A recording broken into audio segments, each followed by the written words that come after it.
Hello and welcome everybody to my E3 2019 discussion video.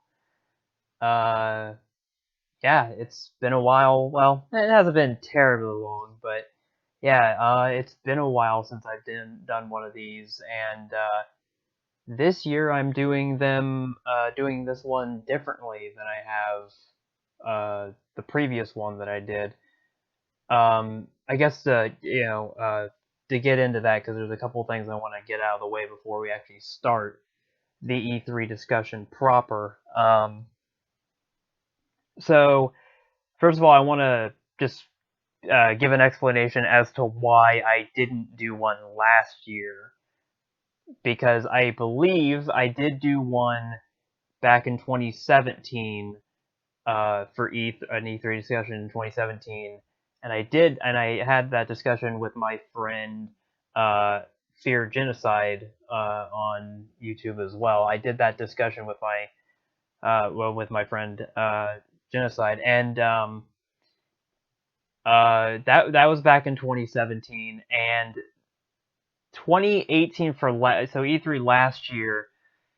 Um, Reason we didn't end up doing one, well, either of us didn't do one last year was because it just kind of ultimately didn't happen really because I think I think my friend Fear Genocide, he kind of was, he wasn't really getting excited necessarily for anything that he felt was going to happen, and I guess he just kind of felt like, unless something really big was happening, it wasn't worth necessarily discussing. And I can understand that. I think that's where he was kind of coming from. And also, I mean, it's also one thing of like spending, because I mean, if you look at the 2017 discussion that we did back on my channel in 2017, and then the year before that, I did an E3 discussion with him in 2016. That's not on my channel. That's on his channel. But those videos are very long, and I'm sure this one's going to be no different. Although this one, we'll see how it all turns out. But I'll get to that here in a moment. But yeah, that's why there wasn't an E3 discussion on my side or his side for that matter. That's why there wasn't an E3 discussion last year for 2018. I I don't necessarily remember all that happened in 2018 in terms of E3. Now, granted, that kind of happens with every E3. I do kind of, but as time goes along, it kind of become blurry on certain things that happened at that particular E3. I don't know. 2018, I would imagine, I think was fine and everything. But again, I'm not going to get into that. That time has come and gone, and we didn't do a discussion last year, so it doesn't matter at this point. So that's just wanted to get that out of the way as to why there was not one last year, in case any of you might be curious about that. I just felt like, talking about that. And speaking of feared genocide, he is not joining me for that for this one either. If you probably couldn't already assume that. Um, and I just decided to do this one on my own. I'd imagine he's not going to do one for the reasons I mentioned earlier. And also the way I'm going about recording this right now is much different than I went about recording in my E3 discussion video last year. Because last year I live streamed it straight to my YouTube channel from my PS4. This year, doing it differently because I can't necessarily do it the same way I did before for reasons. But so yeah, that's so he will not be joining me. It's just me, no one else. I'm going solo on this one, and yeah, and so because it's just me, because there's not much of a discussion other than just me saying and giving my thoughts on stuff, this may not be as long as some of the previous E3 discussions I've been a part of, because the one, as I mentioned before, the one that I joined Fear of Genocide on with back in 2016, that video ended up being like, I don't know, like 6 hours. I could be exaggerating a tad bit, because I haven't looked at that video in a while, but I think it was at least 4 to 6 hours. And then the one we did last year, at least on my end, was more or less 4 hours. This year, like I said, we'll see what happens when this is all said and done. But yeah. Also, I guess I'll bring this up. The weather, I'm kind of recording this later in the day, and the weather isn't particularly amazing outside. There, some rain and stuff going on, so if you happen to hear any of that, or if anything, else happens, that could be why. I'm just, kind of casually recording this, so, just to give you a heads up on that. Anyway, I think that's all the stuff up front I wanted to get out of the way. But yeah, kind of like what I said, this is going to be a pretty laid back and just discussion of E3, and we'll kind of go at it at a decent pace, I guess. We'll see how things play out. But anyway, I guess with all that out of the way, I think that's all I wanted to really explain. The reason why I didn't do one last year, the fact that I'm not being joined by anybody, and stuff like that. But anyway, so I guess getting into E3 this year, getting into E3 proper. This year is interesting because going into it, it was going to be interesting to see how it all played out, because this is the first E3 that we've had, I think, ever. Okay. Let me start off with saying, this E3, in terms of conferences and stuff, is not as long as previous years because, well, first of all, because two of the companies that normally do conferences did not do conferences this year. Both Sony, the PlayStation conference did not happen at all this year. I do not believe Sony was even at E3 in general. But at the very least, they didn't have a press conference. And I think this is the first E3 they've ever skipped out on, or at the very least, it's one of the first in a long time if they have done it before. But and the other company, which I don't think many people really care, that they skipped out on E3 this year, was EA. So Electronic Arts themselves, I think they were at E3 and they had their own thing alongside, kind of E3. I believe it's like the EA Play event that they have. That did happen, but they did not have a conference like they did previous years. They just had like various live streams where they showed some of the games and everything. But EA did not have an actual conference. The only ones that had conferences this year, and these are the ones, well, these are the main ones. There are others that had conferences, but they were smaller, and I don't necessarily care too much about them. Or at the very least, there's just smaller stuff. Not to put any of those companies or anything down. It's just I'm covering the main conferences here. The ones we will be covering and who did have the main conferences this year were Microsoft. Let's see, Microsoft, and I'm trying, because I got my notes here, much like previous years. I jotted down notes and stuff. So I'm scrolling through here because I have my notes open on the side here. So Microsoft, and this is also in the order that they went. There was the only companies that had conferences this year were Microsoft, Bethesda, Ubisoft, and Square Enix. Nintendo had their own Nintendo Direct, because obviously it's been years since Nintendo has gone actually, like, maybe not so much gone to an E3, but it's been a long time since they've had their own actual conference. But they did have a Nintendo Direct, and something different than previous years as far as my notes go. I did actually watch the Nintendo Direct, which is usually something I don't do because I'm not necessarily a Nintendo person. I have nothing against the company or anything. It's just something they're just, I don't know, their stuff doesn't really find its way to me because I don't really buy Nintendo systems, stuff like that. But anyway, I'll save that for the Nintendo discussion. But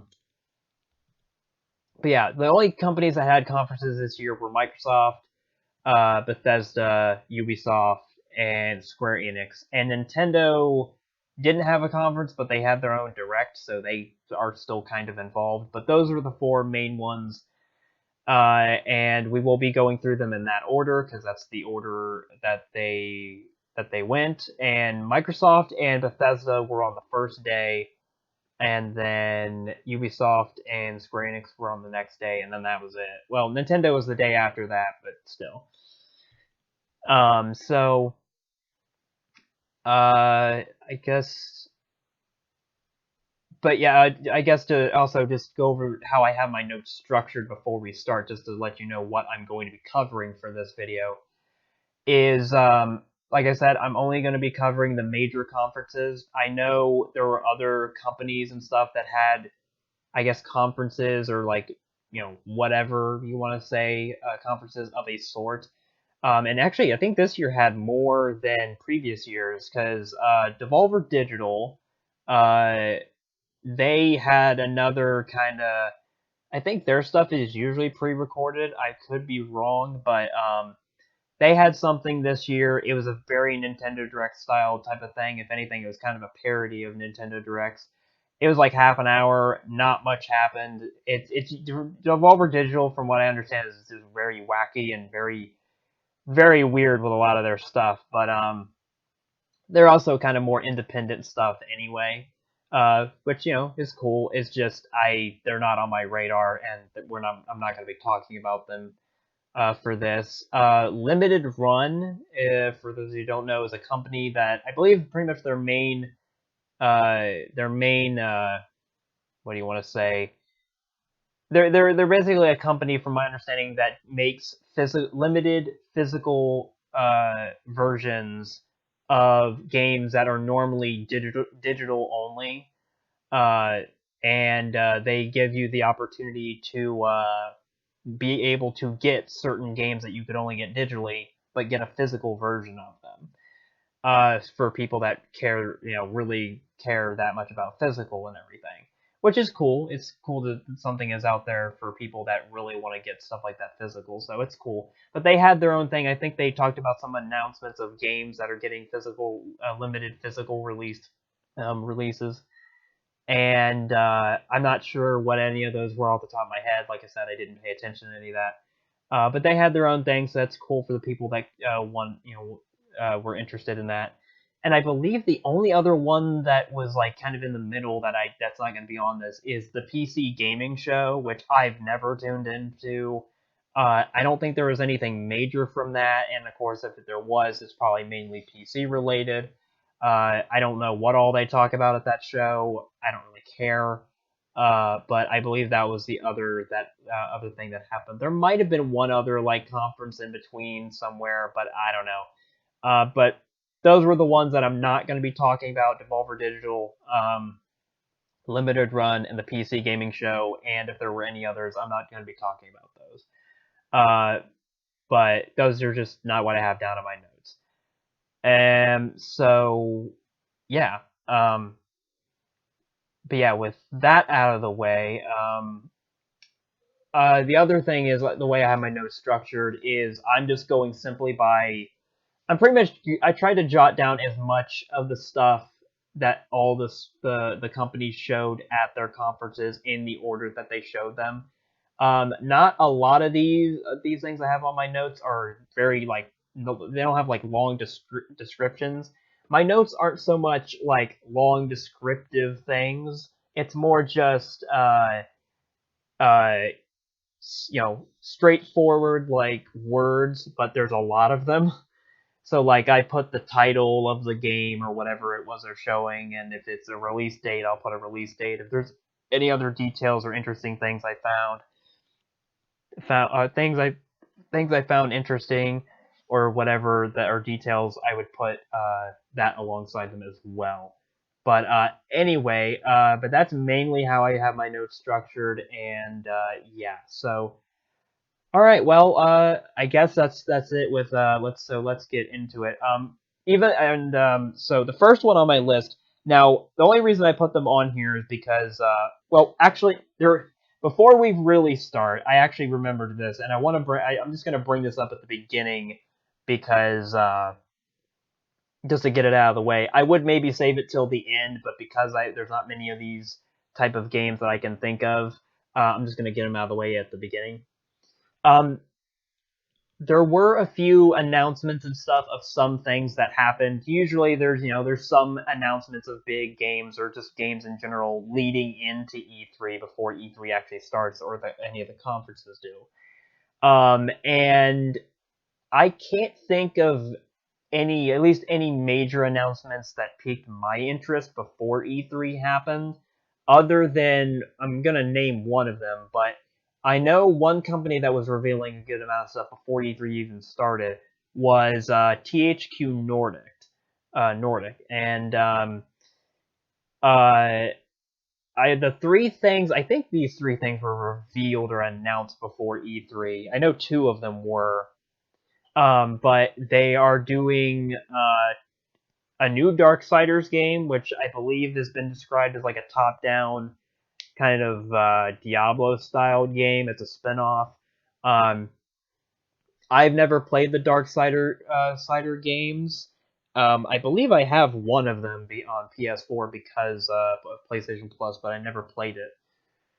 I know my friend Fear Genocide that I mentioned earlier in this video. I don't know if he's played all the games, but I know for certain he's played. I think it was Darksiders 3 and probably 2. I don't know if he's played all of them, but I think he does enjoy them. I don't know what his feelings are on that. But anyway, so there was that. So it's a Darksiders spinoff that was announced before E3. And then THQ Nordic is actually doing two remakes of like games from the early 2000s. One of them being the one I'm out of the two, at least the one I'm kind of interested in and looking forward to, and the one I'll probably end up getting. They're doing a remake of SpongeBob Battle for Bikini Bottom for current generation systems.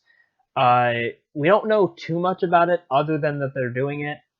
I don't think they've given a release date. I am assuming it's probably going to be a 2020 release, possibly, or at the very least, like a very late 2019 release. But they are doing that. I'm interested in that just because I've played that, and there is a reason that the SpongeBob games, that or at least the ones that are platformers, do get a good amount of praise because they're not. I guess I wouldn't say they're like earth shattering or anything, but they're pretty solid platformers, and for licensed games, they're pretty solid as well. And I've played Battle for Bikini Bottom. It's a fun game. It's all right and everything. And it's pretty good for what it is.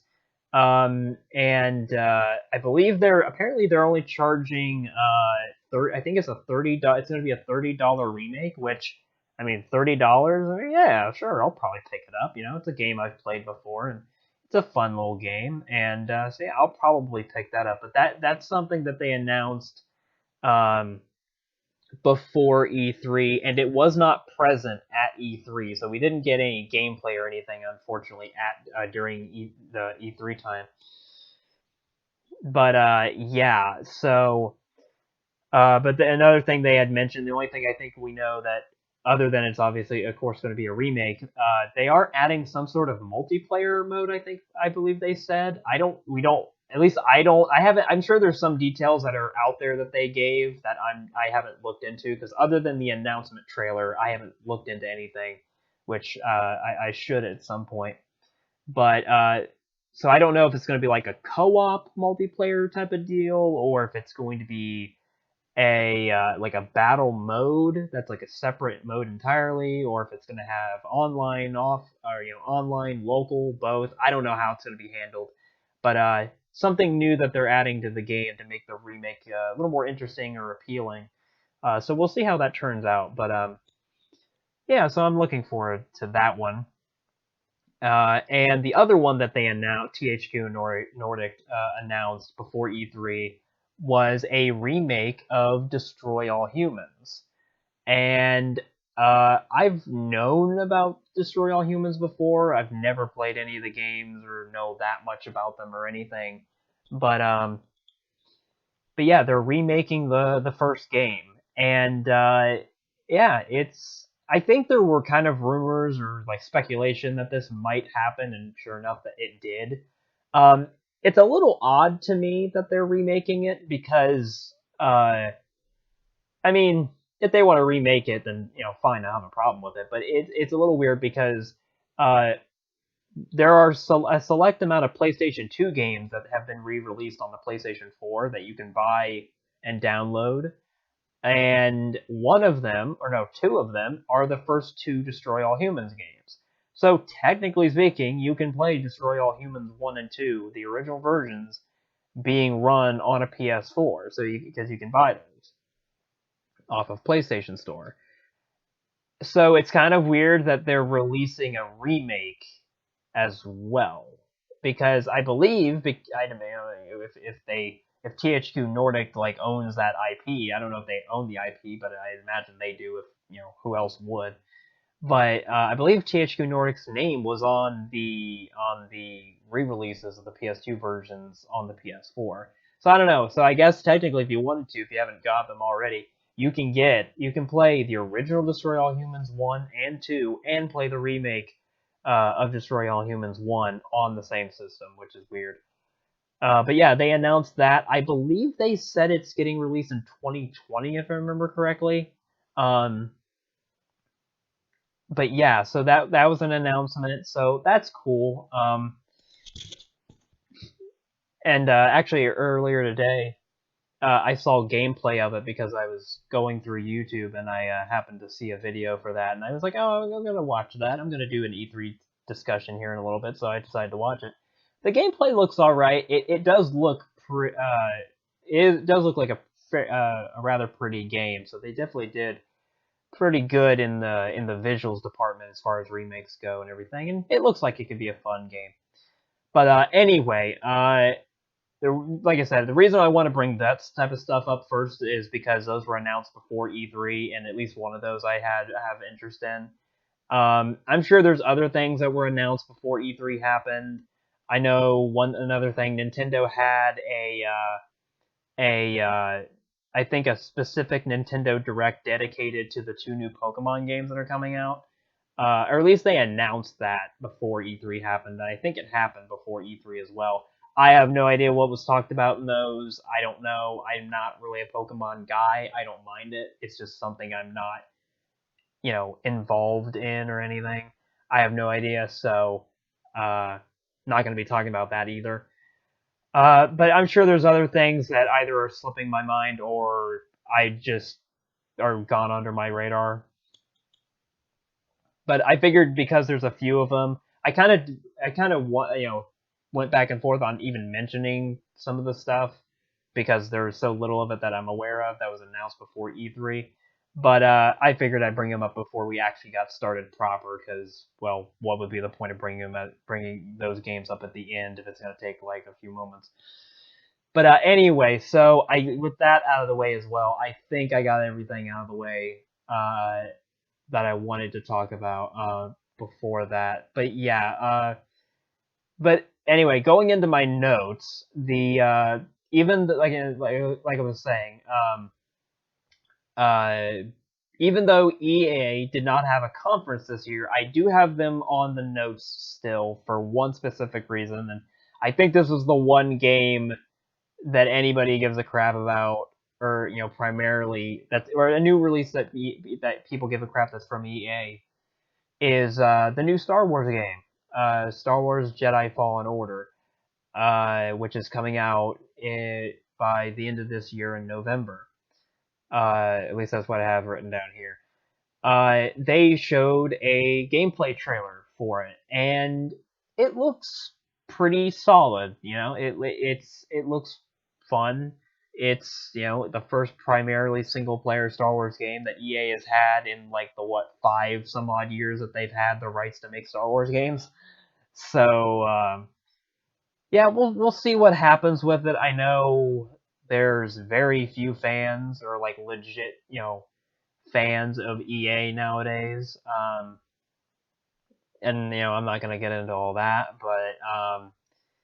but this seems like the one thing that EA has, one thing that's Star Wars related that they have that people seem at the very least fairly interested in.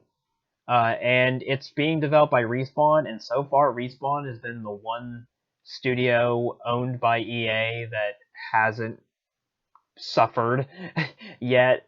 So they've been having a pretty good track record. So if their track record is anything to go by, this will probably end up uh, being pretty good, I'd imagine.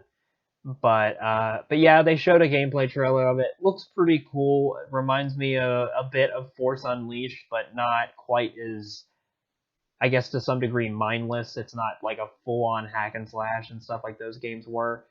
Uh, it does seem like there is a bit more strategy to it, stuff like that. But yeah, it looked cool.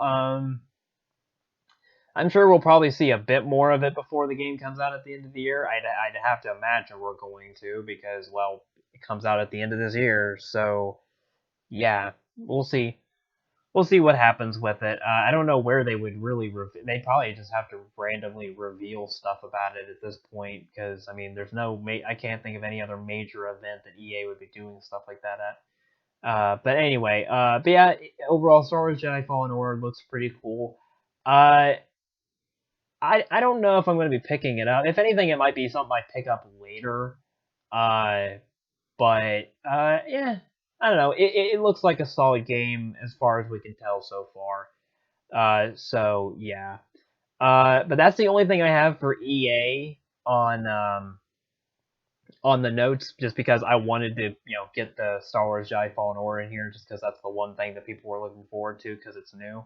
The only other things I think, just to kind of go over what they did talk about, I think Star Wars Jedi Fallen Order was the only thing they actually talked about there during any other live streams or whatever, because all the other stuff I think was just gate for stuff for games that are either already released or have recently released or whatever. Because I think they did they did some stuff. I think they announced like certain new things for some games. I think Battlefield 5 is getting some new stuff. I don't know if Anthem was talked about. I don't remember. But I don't know about Anthem. What else? I think they did talk about EA Originals as the EA Original games, which is like the only other thing I think EA has that has been fairly like consistently positive about about them. Um, I couldn't tell you about like if there were any brand new games announced. I imagine there's probably like one or two, but they did I think talk about those. I'd imagine they talked about FIFA and probably Madden because, well, it's another year, so there's going to be another one of those games. Other than that, I think that's really all they talked about. Like I said, I didn't tune into any other stuff. And to be perfectly honest, I forgot that their stuff was happening at all because I was so focused on the conferences and stuff, and then I was like, oh crap, EA's doing their things today. When I was thinking about it, I was like, oh yeah, well, I mean, they're not having a conference, so I don't really care too much. So yeah, if you missed out on the EA thing, I mean, I don't think you really missed out on much. But yeah, I just threw EA in there because I wanted to talk, at least briefly talk about Star Wars Jedi Fallen Order. But yeah, like I said, looks solid from what we've seen, and you know might be finally be one Star Wars game that has EA's name attached that people actually you know are at least fairly satisfied with. But we will see how it all turns out because I mean Battlefront 2 looked pretty good leading up to its release, and then everything just freaking fell apart by the time that game got released. So who knows? Hopefully it won't happen because, like I said, Respawn has been doing pretty good as far as EA's studios go. So hopefully they can keep it going. It looks like it's doing pretty good so far. But anyway, I guess with that out of the way, I guess we'll go into the first big like actual conference of E3, and first up was Microsoft, and this was a big year for them, or at least that's how it was being built up to, because obviously with Sony not having a conference this year and Microsoft having one this year, you would immediately think like, okay, this is Microsoft's chance because Sony's not there. Their their rival company isn't here right now this year at E3. This is their big chance to really like go out with some stuff. And I believe Microsoft was kind of, hyping this up like it's one of like, oh, this is going to be one of our best shows, if not our best. It's going to be, they were talking about how like, oh, we're showing 60 games or whatever at this show, and stuff like that. And I mean, I guess I'll get to it at the end of like what. Obviously, I'll at the end of each of these each of these conferences, I will talk what I felt about it. But I don't know. But yeah, Microsoft had a lot to kind of. There was a lot of expectations going into Microsoft because of the whole thing of Sony not being there. So there was no one to possibly, steal the thunder away from Microsoft. And also the thing that people were expecting was because, if you fairly up to date with the world, the gaming industry, that within like at least at the when I'm recording this, we are pretty much very likely about like a year and a half away from getting next generation consoles. So, and considering the fact that Microsoft at E3 last year during their conference, they didn't talk much, but they did confirm that they were working on next gen hardware, which, you could pretty much assume that, considering that's what these companies do. They start thinking of stuff for their next system like a year or two after they release a system. So, you could pretty much, say that was a given. But anyway, but the fact that they did bring up next gen hardware last year, it stands to reason that hey, maybe they will delve a little bit more into it this year. Uh, Now we'll get into it later, but I going into this with the whole speculation or expectation of next gen hardware, I did not expect them to go all out because I think it's still a bit too early for that because we're like a year and a half away, and there's a whole other E3 event between now and when the next gen systems are going to be released. So Microsoft doesn't have to like go all out and show us what the console looks like, show us the controller, the UI, the features, like the all the specs. Like you don't need to do that.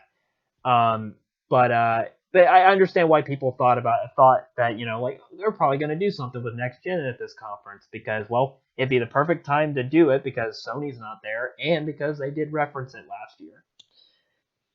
But we will get into that. But anyway, but yeah, Microsoft. There was a lot of expectation going into Microsoft's show, and I believe their press conference overall ended up being like 2 hours, which I believe is the longest press conference out of all the ones we have this year. And yeah, so I guess we'll just get into it now. So the first thing it's not the first thing I have on my notes, but the first thing they started off with was they started off with a opening like cinematic thing, showing some of their IPs and stuff like that as just a way to open the show. And I knew it was for the Xbox, the conference, but for a moment I was looking at that the opening cinematic, and they do like all these close-ups on like some like the side of these, like they do the whole thing where like it's they show like I know how to explain it, but like you'd have to look at it. But they do like this stylized where they show all these images, and then like it zooms out and it shows that, oh, you were actually looking at the letters on the side of letters and stuff, and it zooms out and it shows like a title or a logo or something. And some of the shapes that were being shown, I was like, wait a minute, you sure this isn't the freaking Sony press conference? Because I was like, I'm thinking I'm seeing like the PlayStation symbols in there or something, but no, it was for the Microsoft, obviously. But I was like, wow, this kind of reminded me of the Sony cinematics and stuff. But anyway, but it was just like a good minute or so little opening cinematic to kick off the conference, and it was all right. Nothing, no big deal there. But they started off with that, and then I think the very next thing in the first game that they started off with was the Outer Worlds by Obsidian, and which is coming out October 25th of 2019, according to my notes anyway. And I think Microsoft showed this at their conference last year. I think they're the one that debuted the trailer for it. And considering the fact that, granted, people could say that, well, this is a game we've already seen before, big deal. Well, I mean, it's only been shown at one E3 before this year. And granted, this trailer that we got wasn't styled all that much differently than the first trailer we got last year. But it makes sense that they did show it at least at one more E3, because I mean this is going to be the last E3 it gets to go to before it gets released. If if it gets released by the end of this year like it's supposed to. But also considering the fact that it was at Microsoft show, it makes sense because Microsoft owns Obsidian now. And even though this game is coming to multiple platforms, and is not exclusive to Xbox. But because it is now, they are a Microsoft owned studio. I think it fits. Um, Overall, I don't necessarily have that much interest in Outer Worlds. But I don't know. It looks cool. It has a very kind of nice and interesting style to it and stuff like that. And I don't know. I don't know if I can really say much about it. It's very much more traditional Fallout kind of styled game that I think people are wanting, and everything. So I think that those people, and also just people that like what Obsidian does in general, I think they'll probably end up liking this game. And granted, from what I've heard, this game is not actually being developed as if it was like a triple A game. Apparently, it's like somewhere in the middle where it's like a double A game, where it's not obviously an indie game, but it's not quite like triple A budget, level. And you can kind of tell that because even in both of these trailers, there's like a close up of like some characters, and like the lip syncing and stuff is not. It's not like absolutely terrible or anything, but it's not it's not amazing either. But who knows? They might sort stuff out like that before the final release, because it is coming out in like what, another 3-4 months, so whatever. Um, but yeah, for the people that are looking forward to that game, and the people who are interested in that type of stuff and have wanted that type of game, a new type of game like that, you know, good for them. And like I said, it's coming out October 25th of 2019. So, um, also just to kind of get this out of the way, because as I was talking about that, it made me realize this. Um, a lot of these games as well, I might not have that much to talk about as well, because even though I have a lot of this stuff written down, I might not spend all that much time talking about all of it, because there's stuff that I just might not be able to give that much information about, or something I don't necessarily have interest in, or whatever, and uh, we'll kind of have a lot of that, I think, going on when we get to like the Nintendo stuff, but and for reasons that I'll explain when we get to that. But yeah, so I apologize if like I don't go into super detail about like everything I have here, but there's only so much I can do with only so many of these games. Uh, but but like I said, I just wanted to bring that up because Outer Worlds is one of those games that I didn't really go into detail with because, well, I don't really have an experience with games like that necessarily, like Fallout or anything. I don't really have an experience with those, so I don't know. I can't really tell you much. And plus, they only did show a trailer at this year's E3. Uh, so I'm only going off of what they did show at the conference itself. I think they probably had gameplay like somewhere on the show floor or something. I'm sure, and there's gameplay footage out there. So I don't know. It is what it is. But like I said, I just wanted to kind of get that out of the way while I was thinking about it. But anyway, so yeah, that's that.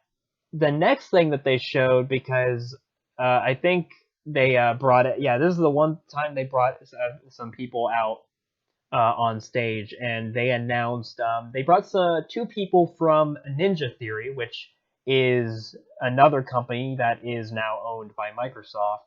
And they announced a new game, and it's actually a game that I guess they were working on before they got bought by Microsoft. So this game does, I think, have a chance of maybe being a multi-platform game and maybe not an Xbox exclusive or something because it was in development before they were bought by Microsoft. And there's something else later in the show where I'll bring that up as well. I'd imagine this isn't, like I said, I mean it could be an Xbox One exclusive or something. I think there's a decent chance that it might not be, so it might come to like PS4. Well, even if it is a Microsoft exclusive, it's going to come to PC anyway. But like it might come to the PS4, maybe Switch or something like that. But like you know what I mean. Um, because it was in development before they were bought by Microsoft. But they but another thing they did mention before I mentioned the game itself was they did mention that they are working on other games other than this one. And I think it's a pretty much guaranteed that that game or games that they are working on outside of the one they announced this year at E3, those are going to be next generation Xbox games. That's I think that's guaranteed at this point because Microsoft didn't buy all the studios that they did within the past year because we want more Xbox One games. I mean, it's too late for that. We're like I said, a year earlier, we're like a year and a half away from new systems. You might as well get all of these new studios working on next generation games while you can. So but yeah, anyway, but the game that they announced, the Ninja Theory did announce, and they have been working on, is called Bleeding Edge, and it's a very, I don't know if I'd say stylized necessarily. The characters are very, certainly do have certain styles to them, and I know, and I thought of this too, even though I don't play this game myself. I immediately thought of this, and I think a lot of other people probably did too. I immediately made the comparison to Overwatch because Overwatch is obviously very notorious or like iconic for having all these different hero characters and having fairly unique designs to all of them. And it's kind of the same thing here, although I would kind of say, from what I remember seeing of the character designs in the trailer, I'd almost kind of say maybe these are a bit more out there and kind of very wacky. Maybe not so much wacky, but like very out there and very different characters than Overwatch. Because not to say that all the characters in Overwatch necessarily look the same to me or anything, but they do look like they all fit in the same universe, which is probably the point. But with Bleeding Edge, like a lot of the characters, they're like very different from each other. I think that kind of works because it makes them more unique in a lot of ways. But that's because it's probably just the way they're going about it. One thing that's interesting about this though is I believe I don't know if the entire game is like this, but the main focus of the gameplay is more melee focused as opposed to you know using guns and weapons and stuff like that. I don't know if this game has any gunplay in it or if it is literally all just melee focused. But if it is entirely melee focused, or if that is just a main focus of it, uh, whether like I said, whether or not there's gunplay in it, I don't know. But if a main focus of the game is melee combat, that will be interesting to see because I don't know if there's necessarily another game like this out there that focuses on just melee combat. So, and if anything, I think that's probably because I think I remember hearing some people say that like it's kind of weird that Ninja Theory out of all companies that are studios are working on a game like this. But from what I'm aware, Ninja Theory kind of has a history with games that have a main focus of like melee combat and stuff. So maybe it's not as outlandish as you might think. Um, but yeah, they just showed a brief trailer. They showed a bunch of the characters and a bunch of character designs and stuff like that. And I think they had I don't know if they said it was a beta, but they had some sort of like early access or early you know version of the game that you could play on a certain date. I don't have that listed here, but I think they did bring that up. But yeah, it seems interesting at the very least. We'll have to see if it goes anywhere or if it maybe fizzles out, or we'll have to see what happens with that. But it's interesting, like I said, with the whole melee focus thing as opposed to gunplay and stuff. But yeah, it's a new Ninja Theory game, and it's one of the games that they've been working on, and it's one that they were working on before they were bought by Microsoft. Which, like I said, goes into the whole thing that it might not be a exclusive to Xbox. It might be third party. But we'll see what happens with it. But whatever. But yeah, that's Ninja Theory's new game, and they are working on other games for most likely the next gen Xbox. But yeah, so that's Ninja Theory's new game. There was no release date or anything like that, so it's probably a 2020 release, maybe. But yeah, there was that. So I guess next on the list is a game that we've known about for I think a couple years now, but they just briefly gave a short new trailer just to announce the release date because I don't think it had a release date before. Is Ori and the Will of the Wisps, and they got a brief new trailer that announced that it is getting released on February 11th of 2020. Again, this is another one of those games that I believe it's an Xbox exclusive as well, so it explains why I haven't really played it.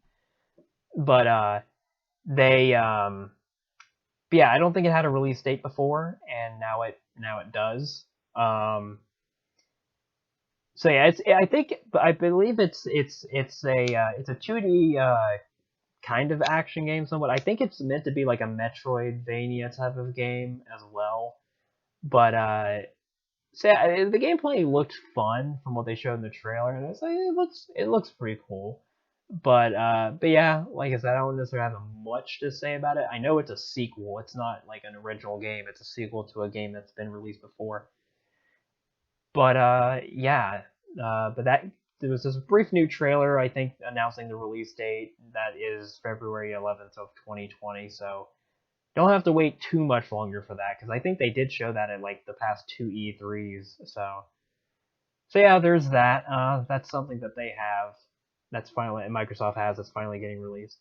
And then I believe this is something new that got announced here. I don't think. Well, actually, I'm trying to remember if this was already something we knew about or not. I don't know. But regardless, there is a new Minecraft game of a sort coming out called Minecraft Dungeons, and it's I don't know if it's necessarily a Diablo type game, but it is kind of styled after that, where it's just a dungeon crawler and it's kind of got a somewhat top down or maybe isometric type of perspective.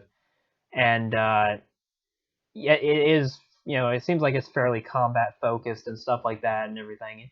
It looked interesting, and the visual style is still recognizable as Minecraft, but it looks fairly pretty.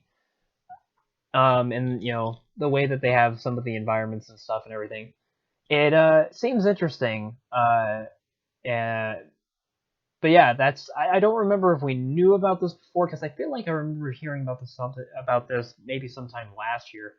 But regardless, at the very least, if we did know about it, we did get a release date. Not a specific release date, but a release window at least. It's scheduled to come out sometime spring of next year, so in 2020. And it's coming to all platforms. It is not only on Microsoft, or it's not only on the Xbox, which makes sense as far as Minecraft goes, because Minecraft is still available and to some degree supported on the platforms it's been released on. So it makes sense that, if they didn't wall off Minecraft itself, like a spin-off game or whatever like this revolving around Minecraft, it makes sense that they wouldn't probably want to wall this game off either. So it is coming to obviously Xbox and PC and stuff, I'd imagine, but it's coming to the PS4, and I think it's coming to the Switch as well. So yeah, it seems like it could be a pretty fun game and everything. And yeah, it's something different for Minecraft, which they haven't necessarily been doing a lot of that. I think the only thing we got different from Minecraft was the Telltale games that they released. But yeah, seems interesting. It seems like there could be a lot of fun to be had with that. Don't know if I'll ever really pick it up myself, but it seems like it is something that will be fun for the people that do pick it up. But yeah, coming out spring 2020.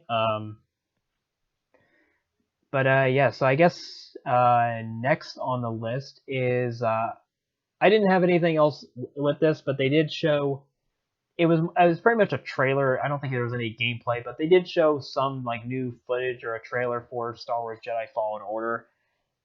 And yeah, I think it was just a trailer. There was no real gameplay, I don't think, in there. And yeah, it was a fairly cool little Star Wars trailer. It was all right, I guess, but I don't think it really added anything too drastically new. And I didn't type anything on the notes. I just typed in the title of the game just because, well, that's what they showed there.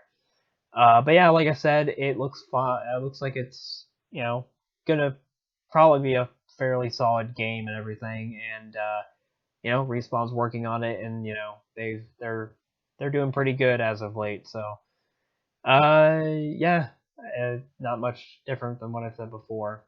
Um, all right, so next up, this one's interesting, because I wasn't quite sure what it was going to be, and because it was definitely a surprise announcement in terms of the way it was handled.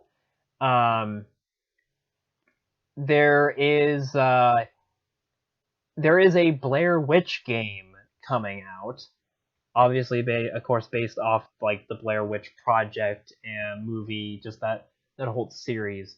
Uh, and Yeah, it was kind of a random announcement because I don't think anybody was expecting, especially like this far after Blair Witch has kind of been. I think there was like a third Blair Witch movie that was released or announced like a couple years back. I don't remember hearing anything about that movie afterwards, so I don't know how people feel about it. I don't even remember when that was released, but like it's still been a while, so it's like, oh, hey, Blair Witch game, okay, that's all right, fair enough, I guess. But the funny thing is about the trailer. At one point, I did kind of randomly think that, wait a minute, is this like a remake or something of Silent Hill 2? Because just for like a split second earlier on in the trailer, when it zooms into a camcorder, it zooms in like on the screen on the side of the camcorder. It zooms into it and it shows like a guy. And granted, it could just be the coloration of the screen or whatever, but it looked like he was kind of had like somewhat shorter hair, and it looked like he had like a green jacket on. And it's like, holy crap, is that James Sunderland from Silent Hill 2? Are they doing like a remake or something? But no, they are not.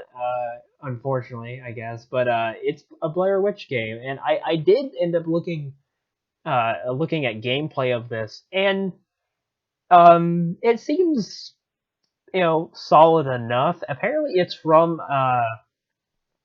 being developed by the same guys, by the same team that did the Layers of Fear games, because I believe there's two of those that have been released. I've heard of those games. I haven't seen much of them, nor have I played them myself.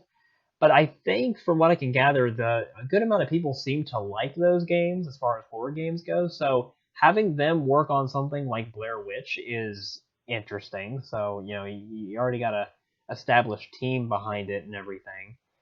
Um, but yeah, it was kind of just a kind of random surprise announcement, and from what I've seen of the gameplay, it seems like it might be an interesting little game to if you're into horror games or just a game in general, it might be a decent game to sink some time into, because I'd imagine with it being a horror game, it probably won't be terribly long. But yeah, and I don't have the year listed here, but I'm pretty sure it's coming. I think it's coming out this year. It's coming out August 30th. So like not terribly long from now. But yeah, that was just kind of the surprise, a random kind of surprise announcement that no one I think was really expecting. But from what I've seen of the gameplay of it, it seems like it will be pretty solid. So it will be pretty all right. And I think it's got a pretty good team behind it. So yeah, we'll see what happens with that, I suppose. But yeah, definitely kind of out there surprise announcement. Um, so I guess moving on, this is probably the first like big one, and I think this one you could kind of expect considering how last year was. And I believe that I think this is the game that Microsoft ended their conference on last year. But Cyberpunk 2077 uh, by CD Project Red. Yeah, a lot of people are looking forward to this game. I don't know if I'll necessarily get it. I have ever played a CD Projekt Red game, but they are, at least as it stands, as it has been for a while. CD Projekt Red definitely seems like a very, very respected developer. They seem like they have earned a lot of people's trust, so they are a respected developer, and they've been working on this game for years now, because I think they announced that this game was being made back in like what 2014, 2015, and the first time we saw anything real like solid of it was, I think, last year. Because before that, I think all we had was a CG trailer, and that was it. But considering Microsoft had it at their show this year, and Sony isn't here this year and everything, it makes sense that Microsoft showed this off again.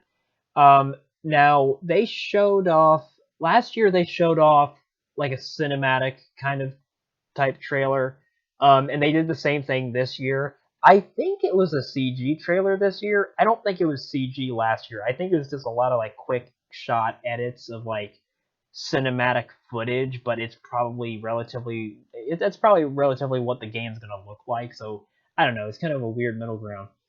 But this trailer, it looked like it was a very much like a CG cinematic trailer, just because it had that real like extra level of detail. Because I mean, the game itself looks like it's already going to be a pretty good looking game, but this trailer definitely looked even better than that. It was like, all right, this is probably not the actual graphics. I mean, it could maybe be in engine footage, but it doesn't necessarily gameplay footage, obviously.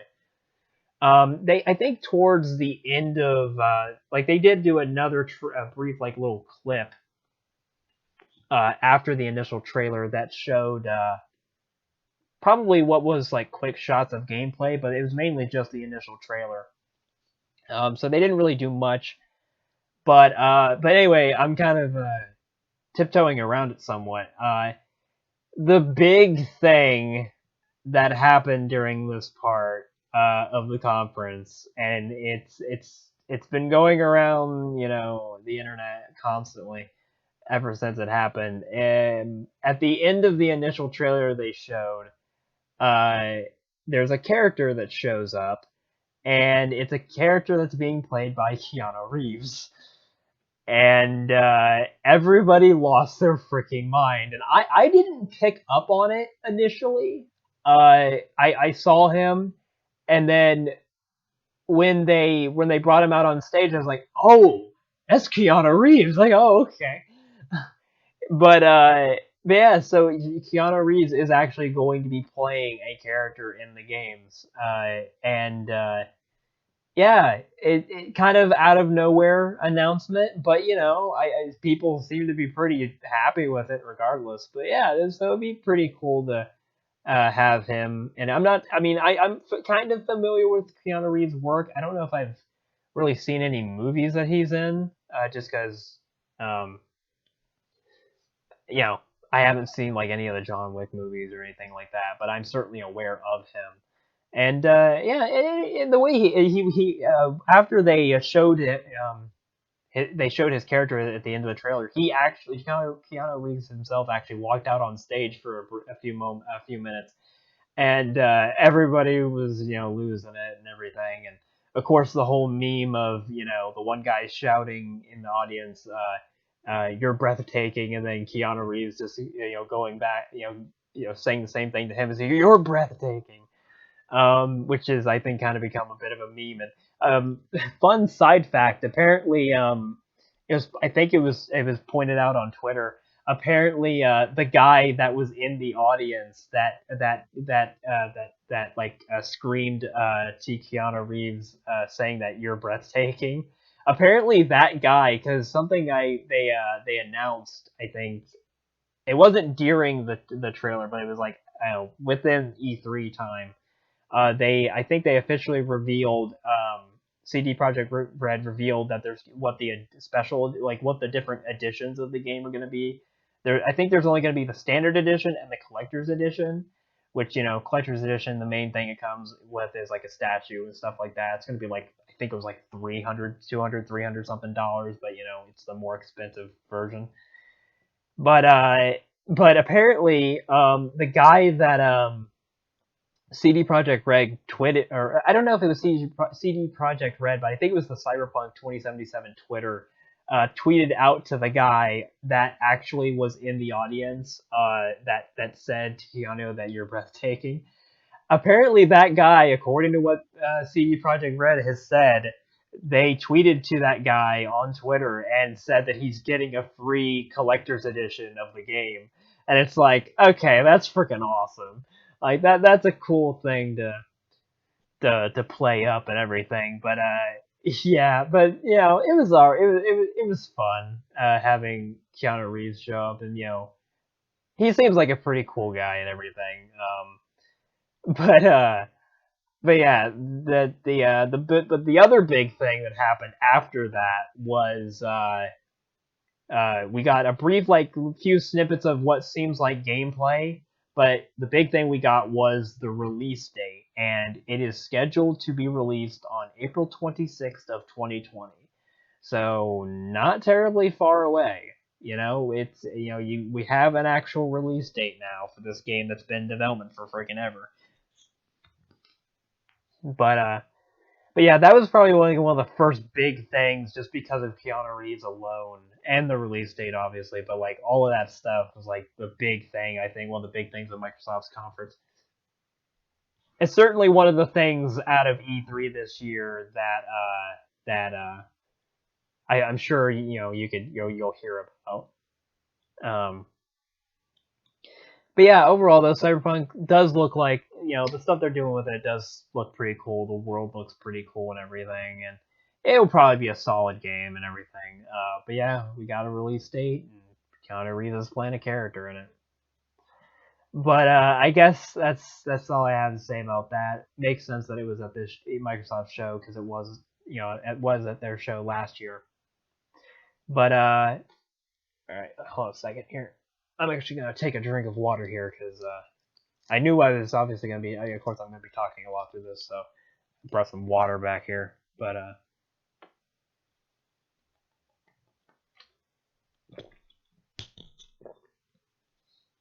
Anyway, okay.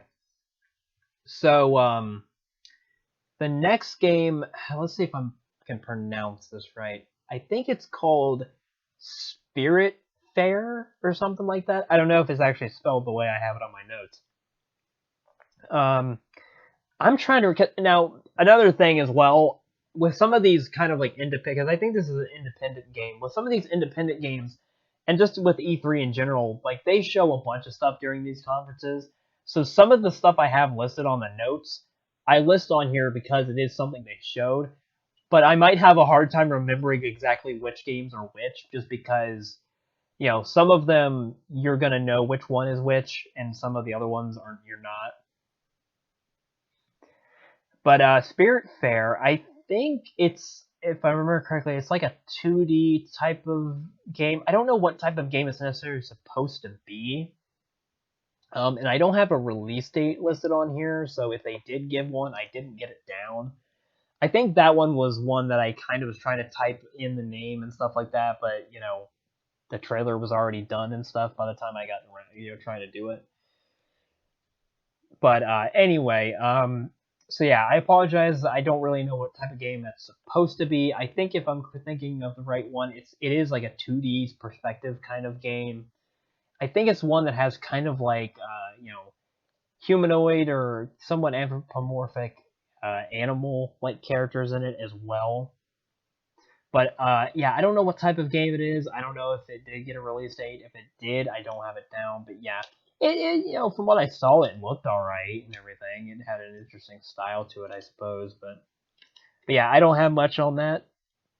So I guess that's really all I can say. But anyway, I guess moving on. This was one that was also kind of expected, but it was because it was announced last year, but we didn't really see anything of it last year. But we got to see some of the new Battletoads game that is getting made.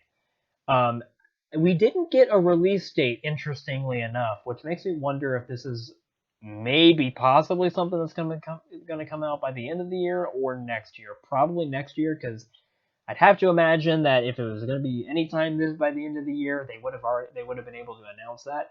Or maybe they're just holding off and they really want to make sure when they announce the date that that's going to be the date. I don't know. But we did get to see a bit of gameplay and everything of it, and they're going for a interesting art style. And I've kind of heard some back and forth on the art style, whether people saying that they are okay with it or that they like it, and the people that are saying like they don't like it too much. I don't know. Like, as far as the gameplay goes, I've also heard people saying that it might be. It seems like it might be the combat might be a little slow and maybe not like fast and fluid enough. But I mean, who knows? They might fix I don't know polish that stuff out or stuff like that. And I don't know. I don't have too much experience, but I don't have any experience with Battletoads really. I know of it, but never played any of it myself. But I don't know. It looked all right with me. I haven't seen the trailer since I initially saw it during the conference, so I can't say if I think the combat necessarily looked slow or anything. But I don't know. It looked all right. It certainly had an interesting art style to it. But yeah, there was no release date, and we didn't get much in terms of anything new for it. But I mean, we did get to see more of it, so so that would be cool. I actually don't know who's developing it either, because I'd imagine it probably is not Rare that's working on it, but whatever. But yeah, Battletoads, we got to see something more of that. Actually get to see something of it this year, so that's cool.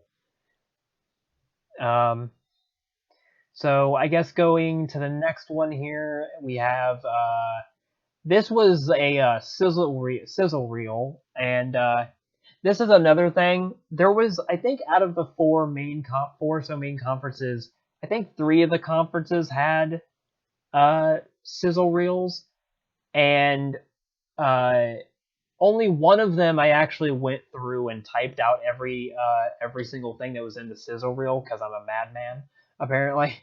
Um, But that was for Nintendo, and the only reason I bothered typing it all out was because there were some interesting announcements that were made in that sizzle reel that weren't mentioned anywhere else, and also just because of the fact that they did spend a few seconds like actually showing the games for a few moments before they moved on to the next thing. And yeah, the way that Microsoft did theirs, from what I remember, yeah, they didn't spend too much time. I mean, they pointed out what like put the logo and stuff and told you what the games were, but I didn't write any of it down. And you know what? I'm okay with not writing it all down just because these freaking notes would have been like probably not twice as long, but they would have been longer. But anyway, there's stuff in that sizzle reel, all kinds of stuff. But yeah, it's part of the ID. Well, I think it's called ID on Xbox, and it was a sizzle reel. And I think they've done that for like one of these sizzle reels for like the past 2, 3, some odd years. But yeah, so it's cool. And they also mentioned how all of the games featured in there, I think, are all going to be available day one on Xbox Game Pass. So if you have a subscription to Xbox Game Pass, you'll be able to get all of those games on the day that they release. So that's cool. I think we're gonna take a few more drinks of water here because I only took one. I think I'm gonna need more than that. But just a moment here.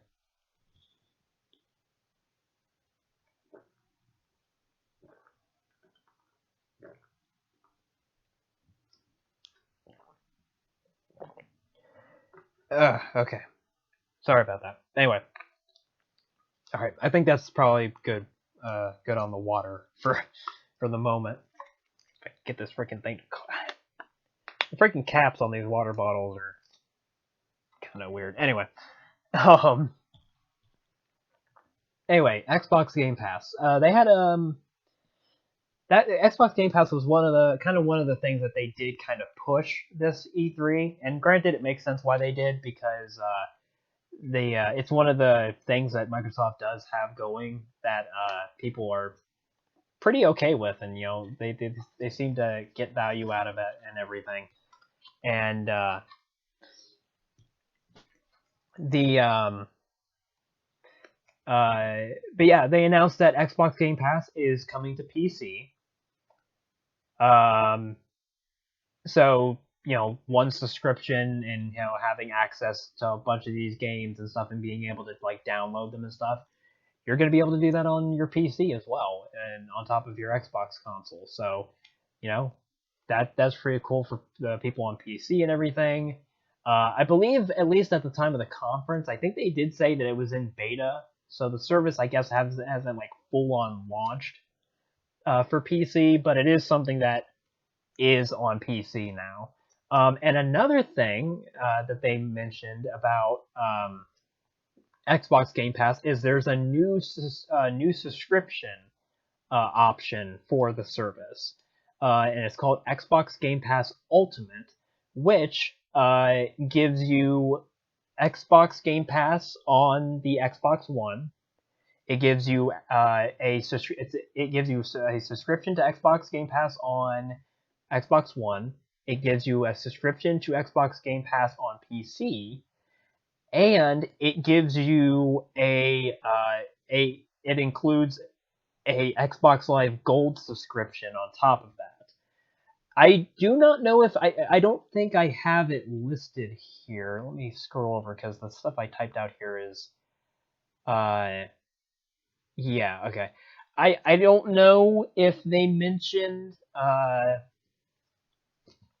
if how long the gold subscription is. I'd imagine it's probably for a year because that would definitely give you a lot of value.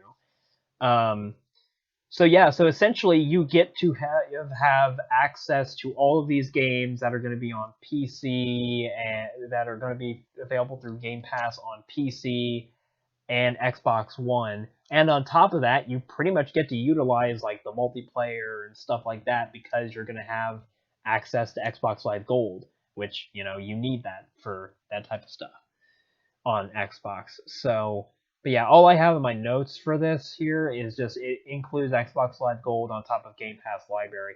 But yeah, but yeah, I wasn't too sure. When I was because I went through these notes and kind of fixed up certain things like typos or stuff like that, or just clarified information, so I would have proper information for when I did this discussion. But yeah, in the time before in between before I started this video and when I was cleaning up the notes, I wasn't too sure on like what exactly they had said the ultimate subscription was for. But yeah, it's for PC.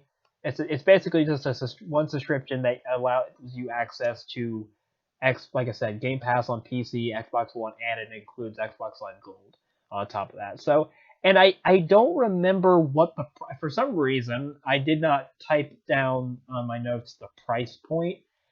I think I think they said they're not really charging you any more.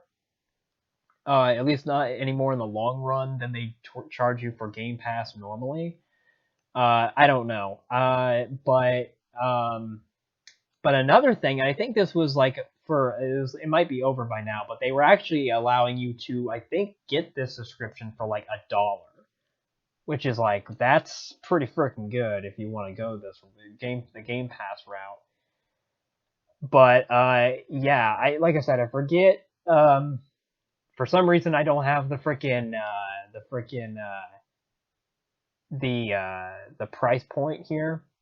But yeah, new Xbox Game Pass subscription option that allows you to have Game Pass on the Xbox One like normal, but also allows you access to Game Pass on PC and gives you Xbox Live Gold on top of it. So if you're okay with getting all three of those things, then it seems like a pretty good deal if you want to go that route.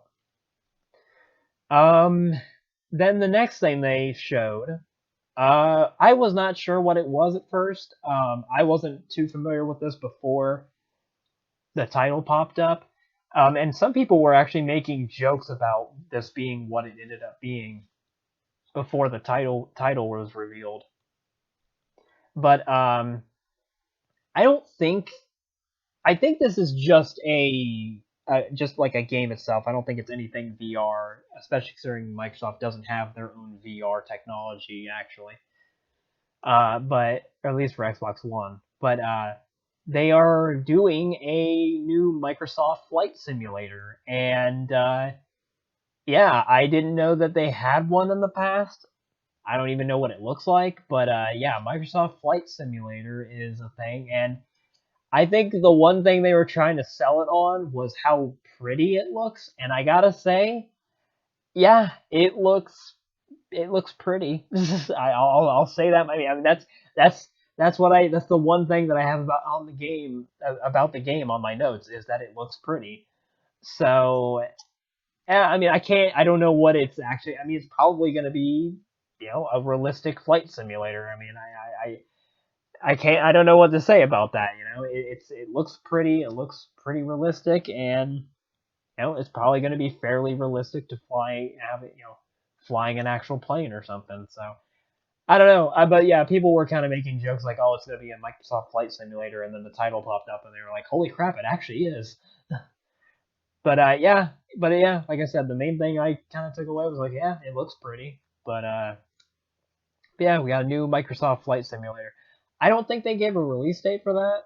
If they did, I didn't write it down, but yeah, there's that. So I guess moving on, they announced that they are doing they're releasing Age of Empires 2 Definitive Edition for the Xbox One.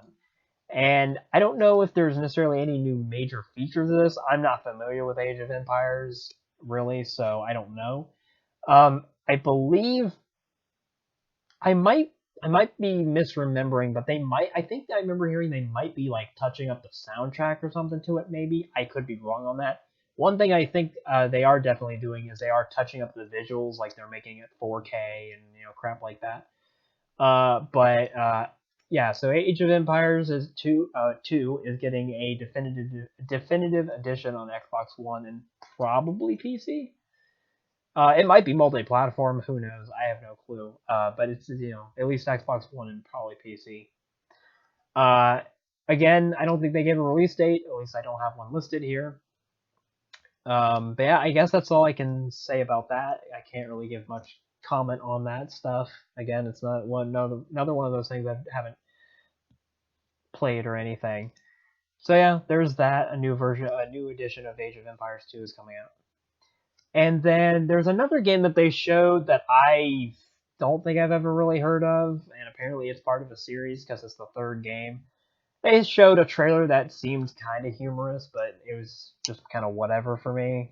Um, it's a game called Wasteland 3. I am not familiar, at least it's not ringing a bell out of the series, but it's a kind of humorous trailer that it had, but I don't think they gave a release date for it because I don't have one listed, but there's one thing that they showed there, and all right, whatever. I'm not too sure what type of game it's supposed to be. At least the camera angles that they were showing the trailer at was like almost seemed like isometric or like top-down perspective, but I don't know. But yeah, I didn't take much from that, so again, I guess I'll just I guess we'll move on from that. But this next one was kind of a big deal, a fairly big deal.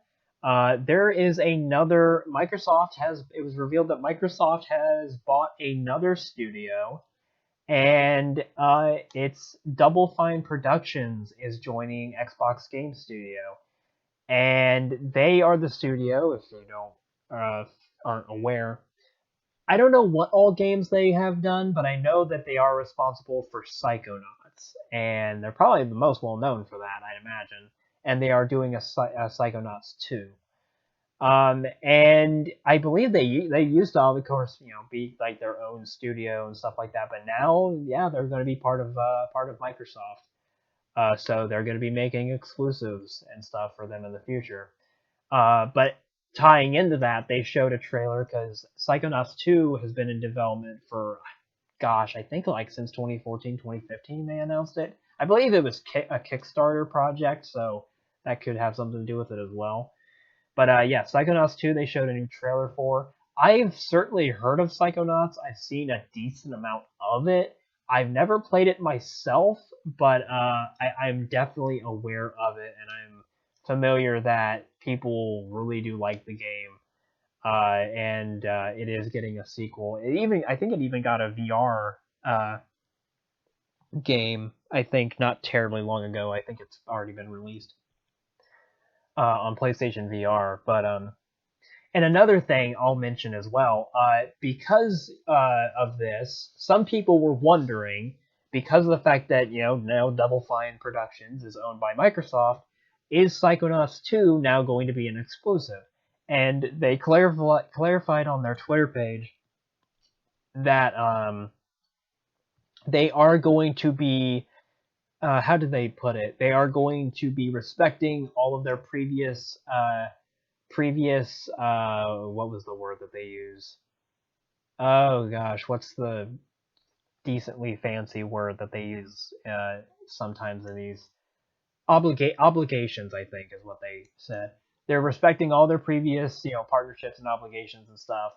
And basically what that amounts to is Psychonauts 2 is still coming to all the platforms that it was originally scheduled to come out on.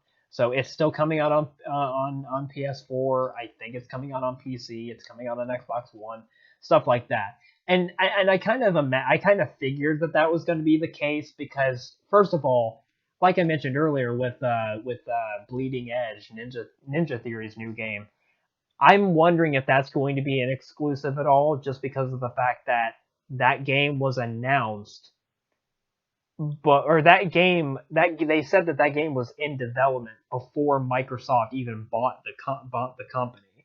So I feel like there could be a decent chance that might end up being multi-platform. We'll see. It might be an exception, but especially in this case because Psychonauts 2 has been in development for years now.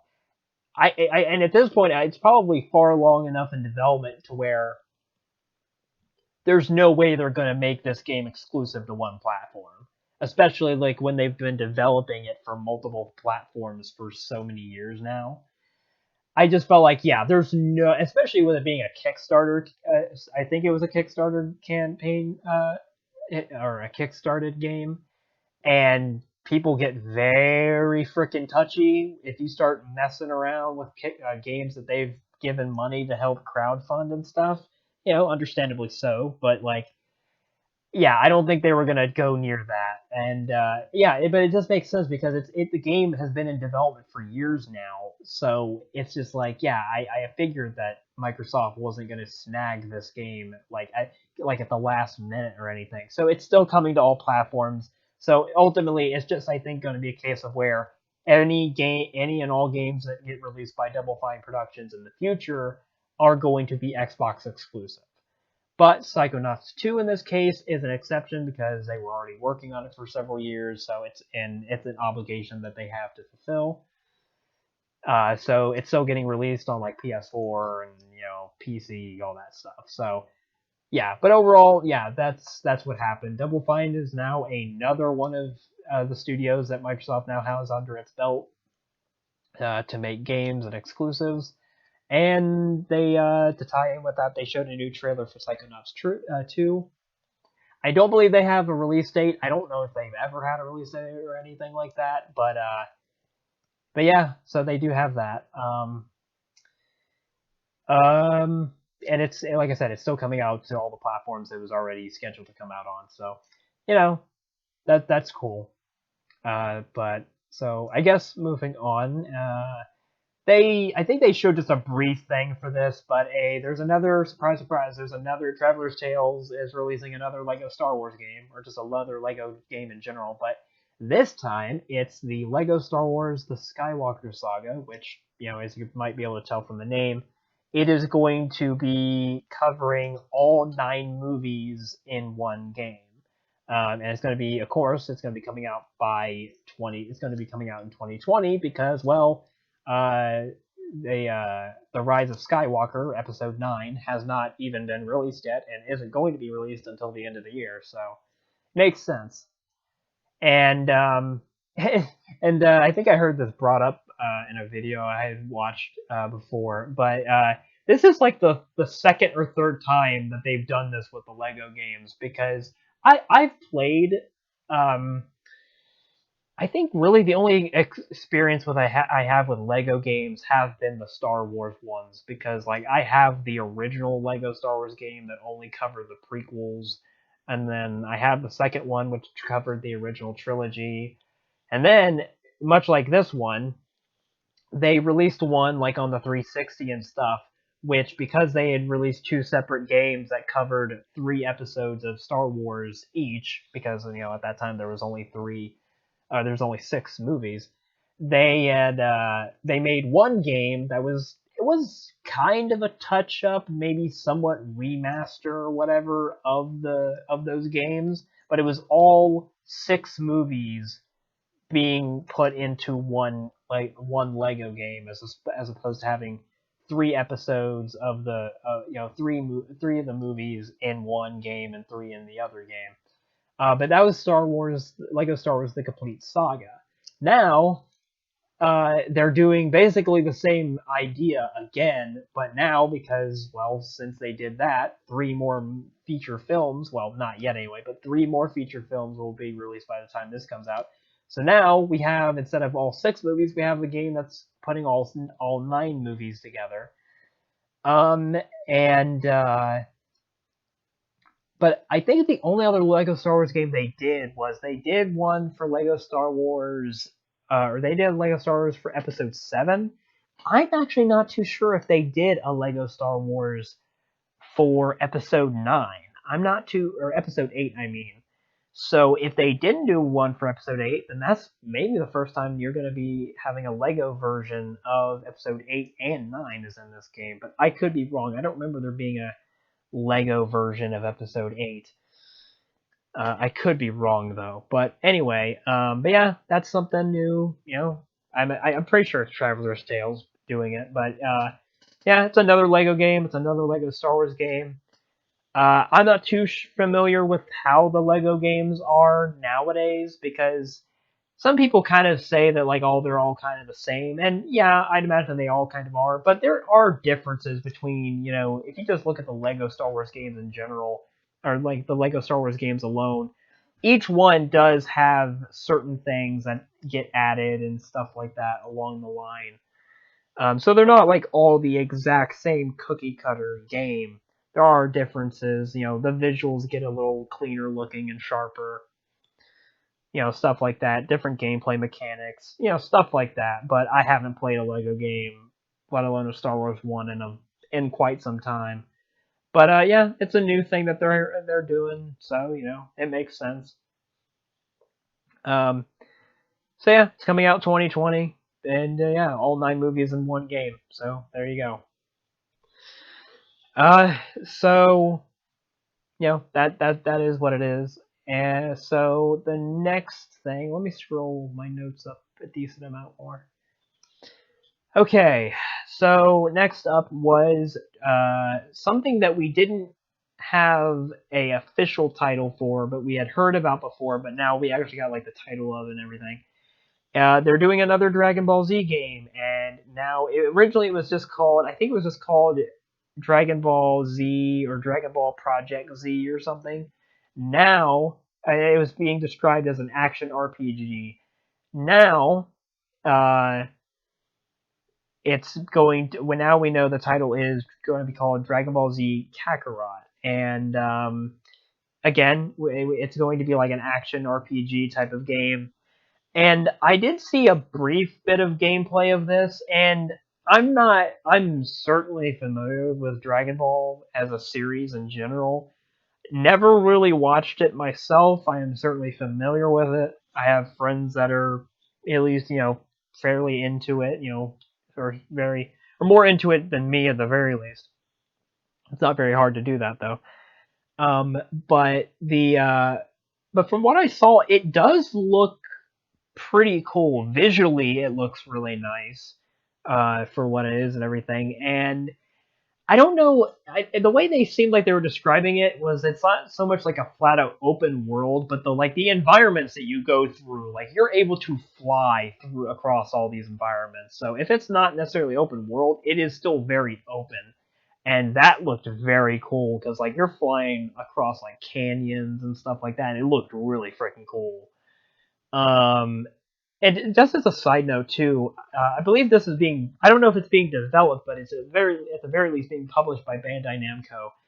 And I love, at least from a visual standpoint, I love what Bandai Namco, some of the newer like kind of anime style games they've been releasing. I love the way that the newer like anime type games they've been releasing. I love the way they look because I've always kind of like I've seen like games like this before, and they always go for like the cell shaded type of look and stuff like that, which makes sense. It's like they're they're doing an adaptation of something that's like originally 2D, and they usually do that with video games. They usually make it cell shaded just to keep in line with the art style. But the thing is, like, there's just certain visual effects and like how much I don't even know what it is, but it's just like they're adding just certain visual effects and just stuff to where it's not just like, oh, it's a cell shaded anime game. It's like it's a so it's like, well, it's almost like I don't even know if it could maybe be considered cell shading anymore to the point with how they changed it. My point is though, I love how it looks because Jump Force was another game that got released not long ago, and I think it had a kind of similar. They handled the visuals in a similar way that this game kind of does. Now, obviously, this is purely Dragon Ball, and Jump Force wasn't. If anything, Jump Force's environments and stuff were in the real world, and they were way more realistic as opposed to this, which isn't. But either way, both games still looked really good. I like the way that both of them looked, and I hope that more companies that make these type of like anime, style type of games and everything, I hope more companies or more studios find a way to kind of move in the direction that Bandai Namco kind of is with the visual style for their games. Because man, I would freaking love it. Like even if I don't get any of the games or buy any of them, they are just really. I love the way they look. But that's just a side note though. But yeah, but the story of this game is supposed to, I think, take it covers a certain arc or a certain amount of arcs in Dragon Ball Z, I believe. I can't really go into much more depth than that, just because, like I said, I'm not familiar with all the different stuff that Dragon Ball Z has, let alone the series in its entirety. But it's covering certain arcs, and I think some of those arcs have already been covered in plenty of other games. But this game might do a little bit more, or at least kind of more accurately, or more in may adapt them in a more in depth manner. But yeah, so yeah, it certainly seems like one of the more ambitious Dragon Ball games that they probably made in a long time. Because usually they've made like a bunch of, they usually like make like 3D fighting games. Not too long ago there was Dragon Ball Fighters, and that was like a 2D fighting game. Usually they're like fighting games that they do with Dragon Ball and stuff like that. And then of course we had Jump Force last year, I think it was last year, last year or the year before. But granted, that was all, but that was also not that was not purely Dragon Ball, but it did have Dragon Ball characters, or at least some of them in it. But this is like probably one of the more ambitious games that they're doing. So I don't know. I wouldn't say I'm not really a Dragon Ball Z guy. Not to say that I wouldn't like it if I actually watched some of it and stuff. But yeah, but it seems like something that obviously if you're a Dragon Ball Z fan, you're probably gonna want to keep your eye on if you aren't already.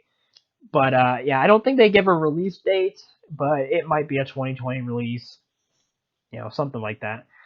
But anyway, to move on, this game, um, I didn't really pick up on it the first time I watched it, but I did end up watching the trailer again. I thought it was kind of interesting. The concept, to some degree, isn't necessarily the most original thing in the world, but I don't know. It seems like it might be something interesting as a small game. I don't know. I don't think this is exclusive to Xbox. It's probably going to be multi-platform. But the game is called 12 Minutes, and it's about the way the trailer kind of described it at the end. I think does a pretty good job. Is it's about a guy that is stuck in a time loop. Uh, but yeah, it's about a guy that it's stuck in a time loop, and so it's got like that kind of Groundhog's Day type of thing where he's going through like the same scenario again and again. But I think the trailer described it a thriller, or like a thriller about a guy stuck in a time loop, and um, yeah, it seemed interesting. I don't know if it's something I would necessarily buy necessarily end up buying myself, but it did seem interesting. And granted, it is to some degree it is kind of hard to sell a game like this in a trailer, especially with one like that. But I don't know. I thought it was kind of interesting, the way the guy's just kind of saying all of this stuff before, the other, any like, because it has a man and a woman in the trailer, and like the guy is just, saying everything that the woman is going to say before she even says it, and he knows what she's going to say because he's been through all of this before. But I don't know. It seemed kind of interesting. Might be something interesting to look into. But I have no release date on my notes. I don't think they gave one. It might be 2019. I don't know. I don't have one listed, but if, like I said, if they did have one, I didn't have one listed. But I think it might be multi-platform. I'd be kind of surprised if it wasn't, because I don't see any reason why it wouldn't. But yeah, it seemed like an interesting little game. But yeah, so the next one is called Way to the Woods, and this is another one of those smaller kind of like indie games that they kind of just threw in there that I'm trying to remember which one this one even was. I think this might be one because I know there was one about like it was a deer and like a baby deer following her, or following. It had a deer and a baby deer, and they were going through like a kind of apocalyptic, environment and stuff. It was one of those games where it's just a very stylized game like that, and um, something you've probably seen before, and yeah, I don't know. I think that might be what this one is. I might be confusing it with something else, but I know that there was a game like that was shown this year at E3. But yeah, it looked like an indie game, and it kind of looked like something you've maybe seen before, but I don't know. Maybe we'll see what happens with it. I don't think there was a release date. I don't have one. Again, I don't have one written on here. Um, but yeah, that if I remember correctly, that I think is what was shown or what that game was. Uh, yeah, I don't have much to say on that. So yeah, apologies for that, I suppose. But so the next thing they showed was another major Xbox thing, and it was Gears of War 5, or as they're calling it now, Gears 5. And in all reality, they actually really didn't show all that much about this game. Now, granted, it's been shown in like the past two E3s, I think, but they didn't really do anything. They showed an initial trailer, like small little trailer, and it was a cool little trailer, but I mean, it didn't have gameplay or anything like that. And then immediately they came out on stage and said that they announced the release date right away, September 10th of 2019. So it's coming out by the end of the year. And which some people might be like, wow, they're just going out with the release date like that, just upfront, on the during the conference. But but like I said, to be fair, this is like the third E3 that this game's been at, so it's like, yeah, go ahead, freaking talk about the release date. But yeah, they talked about the only other major thing I think they talked about was there's a new, I guess it's like a multiplayer mode or something that they're doing with this game called Escape.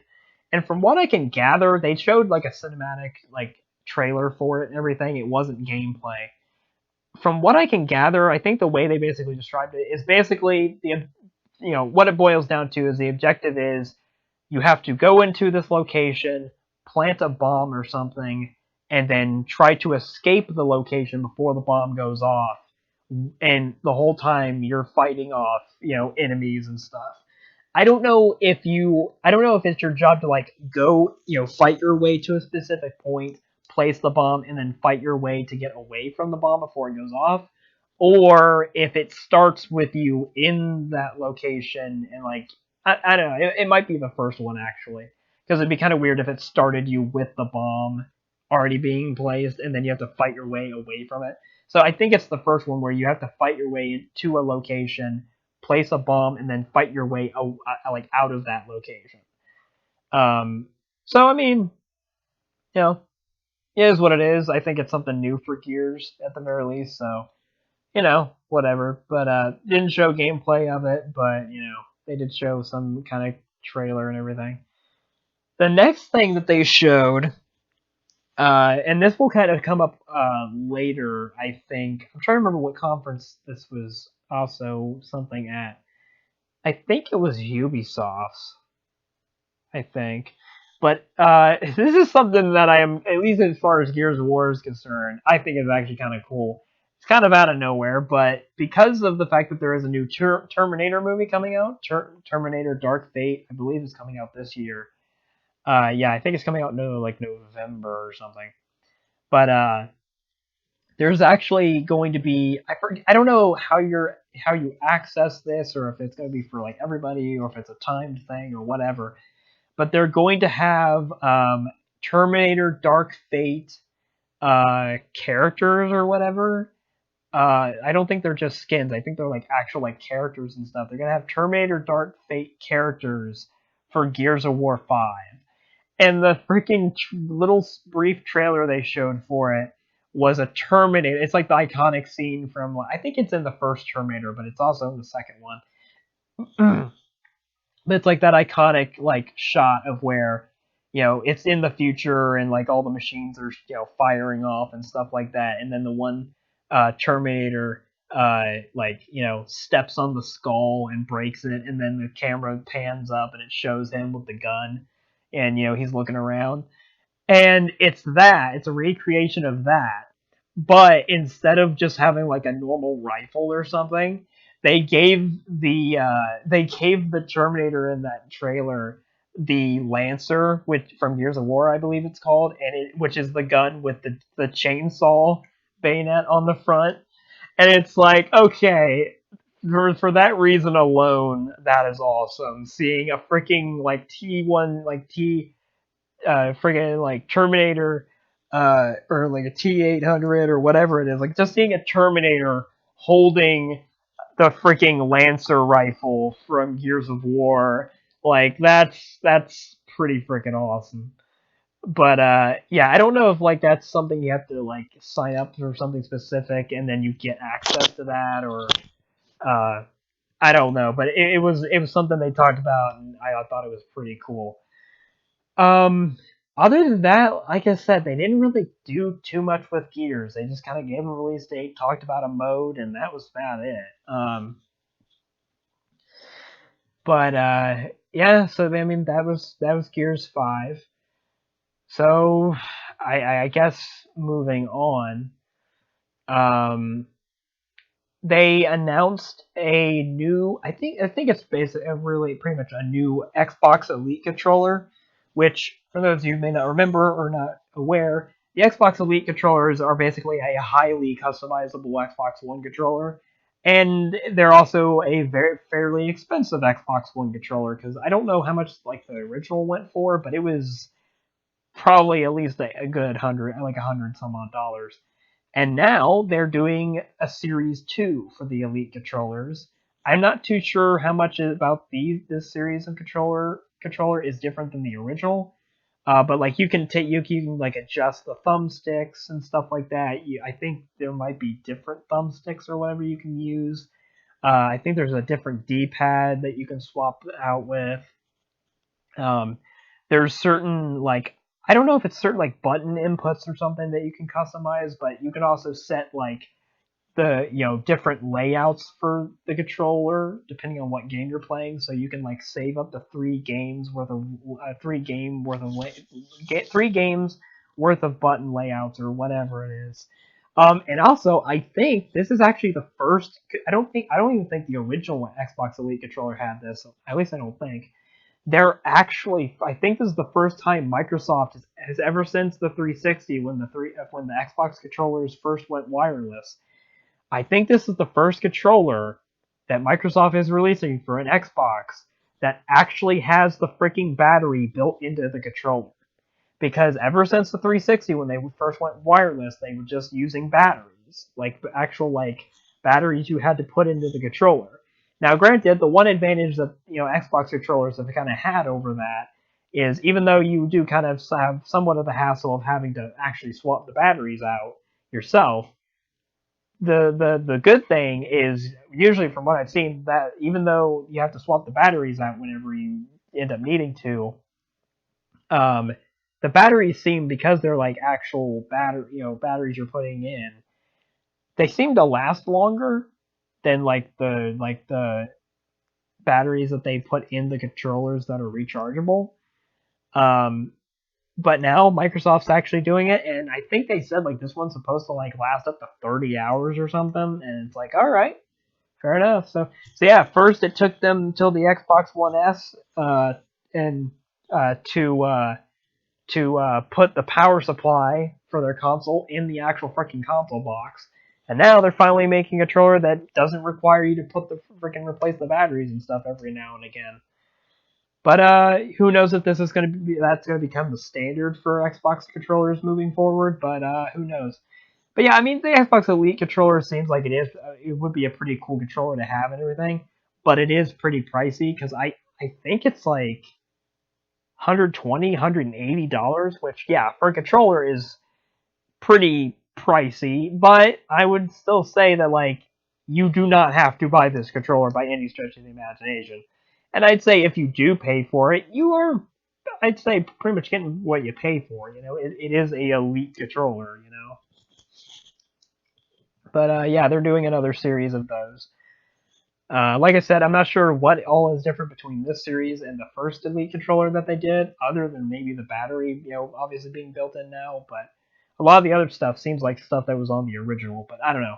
But yeah, they have those now, and I don't know if those are out yet, if they're available yet, or if they're being going to be available like later in the year or something.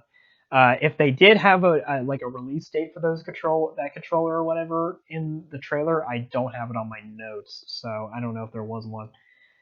Yeah, all right, seems fine. Next one, next game anyway. That they showed was something I think they showed last year as well, and they just showed a bit of it this year. Dying Light 2, sequel to Dying Light, which was, I think, what, 2015, 2016? And I think a good amount of people ended up liking that game, and now this is the sequel, and they're going in a bit of a different direction where, like, this game, apparently has, like, it has a whole, depending on what you do and your choices does affect the game and stuff like that. Um, I think I briefly played a demo of the first Dying Light, but I never really did much with it. I don't think. I think it was just kind of something I screwed around with for a bit. But uh, but yeah, they're doing a sequel. They showed. I think it was just kind of a brief trailer. Didn't do too much, but I think it was just kind of a cinematic trailer. Um, excuse me as well. I'm actually eating something right now because I'm and no, this is not a promotion. Not that it would necessarily matter, considering, well, I'm just talking. But there's no product placement here. I am quite literally snapping into a Slim Jim right now, and Slim Jims are not something I normally eat, just because I usually don't buy them or anything. But I'm eating one right now, so if you hear any like plastic wrapping noises or I pause, it's probably maybe because I'm eating. Because this is a very like I said at the beginning of this, it's kind of casual, laid back. So I came prepared. I got freaking water and I got a little bit of food. But anyway, but yeah, I just had to say that because, well, it's a Slim Jim, so how can I not make that reference? But anyway, getting back to the point here. Um, uh, yeah, they showed Dying Light 2. Um, and it's coming spring 2020, which I don't know if that release date is something that was new for this year at E3 or if they had that last year. I don't know. I don't think they did. But yeah, it's coming out spring 2020, and that's pretty much I think all they really gave in terms of what was actually at the conference. But yeah, so yeah, for those who are interested, that's when the game will be released sometime in spring. So I guess moving on. This one was interesting, and I kind of I like what they did with this. Was let me scroll down more on my notes. Okay. So this one was Dying Light, or no, not Dying Light. Forza Horizon 4. Now, to be fair to this, because everybody just kind of groups it together, it's like, oh, it's another Forza game, which, to be fair, it is. But I want to specify that Forza Horizon is not like the main Forza games. It's like a spin-off. I don't know if it's open world, but it's like a way bigger environment. I think there's like destructible environments and stuff like that. It seems like it'd be pretty fun actually. So this is Forza Horizon 4. It's a spinoff and everything. But they announced an expansion that they're releasing, and it's a Lego Speed Champions expansion, which is interesting because I don't know, like the way, because of the type of game that Forza Horizon is, them implementing Legos into it actually seems like it could be a lot of fun. And it's also, I think, one of the first times we've seen Legos used in a game in this kind of way, to where, like, the destructible environments are like Legos, and you can like smack into them and they fly everywhere. So it looked really cool. It looked like you could have a lot of fun with it. But yeah, and I think but yeah, it looked really cool seeing Legos actually used in a game like that, and it looked really freaking good too. Like the models and everything, and the Legos were all the models and stuff were swapped to Legos. The cars were made out of Legos. And At least at the time of it's probably out by now, this expansion. But during the trailer, or when they were out on stage talking about it briefly, they did say that it was launching this week when they did the conference. So it's probably out by now, considering this is like a week after they did it. But but another thing that I thought was pretty funny about this was last year. Well, it, I don't. I think it might have been 2017 actually. I don't think they did it last year, but I think it was 2018 or 2017. They did this. They did a big thing because that was like the year that they were talking about the Xbox One X. It's when they announced it before I think it was even called that. Oh, I don't know. I think it was 2017. It might have been last year though. I don't know. I know one of the past 2 years or so, one of the previous 2 years for Microsoft's conference, they brought out like an actual car on stage, and it's like, oh, okay, whatever. And they were talking about Forza. This year they did the same thing again, but the funny thing and the twist was this year was the car that they revealed on stage was actually made of Legos, and it's like, okay, fair enough. That's actually pretty funny. They actually did the whole car thing again, but it's made out of Legos this time. But yeah, I mean, it kind of came out of nowhere, like the whole Lego crossover thing. But you know what? It looks like it could be fun. Like seeing like the Legos used in a game in that way. It's kind of surprising we haven't had a game like have a crossover with Legos that does something like that. But because even the Lego games themselves, I would say, probably haven't done something quite like that. But like, yeah, it looks really cool, and I'm sure there's a lot of fun to be had with it.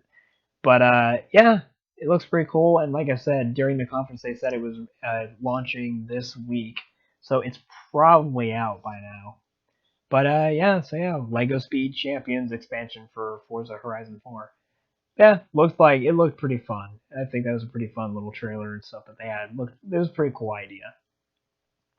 But anyway, next, they just showed a brief little trailer of this, and they showed a little bit of gameplay in the trailer, but it was more just kind of a little funny thing, a trailer. And they announced this, I think, either last year or the year before. They are doing a Gears mobile game, but it's a Gears Pop mini game, like the Funko Pop stuff. And I know a lot of people were kind of like, who cares? But I don't know. It's a fun little thing, side thing if they want to do that. But they showed a trailer for it. It was just kind of a funny little like animated thing, and they showed like a brief few seconds of the gameplay at the end.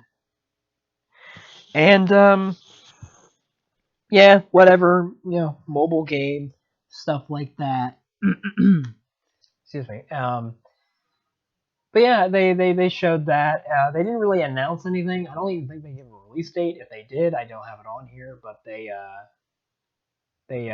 did talk about that, and so yeah, that's something that they talked about. Or they didn't talk about it really, but they showed it. But yeah, that's still something that's happening at some point, I guess. Um, so I guess moving on. State of Decay 2 is a game that has already been released and everything. I don't know when it came out, but it is one of their more recent titles. I think it came out in the past like year or two. State of Decay 2 is getting an expansion. It's called the Heartland expansion. I don't know when it's getting released. Again, another scenario where if they gave a release date, I don't have it in my notes. But but yeah, they're releasing an expansion.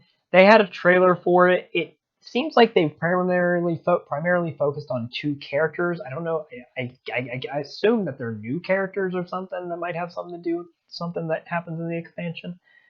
But I don't know. They didn't really. I don't think they really explained or talked about what all is going to be in the expansion. But so I don't know. I don't have anything written off here, so I can't really. I don't have really anything to go off of.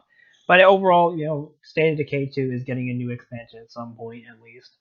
Um, so yeah, there's that. So that's cool. Just taking another bite of the stuff I have here. Anyway, this next one is uh is a pretty big deal as far as I'm aware.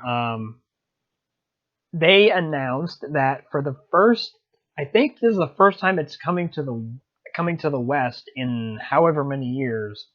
Um, well, it's never come to the West, I think, but it's taken a long time to come over to the West. Fantasy Star Online 2 is coming to Xbox spring 2020.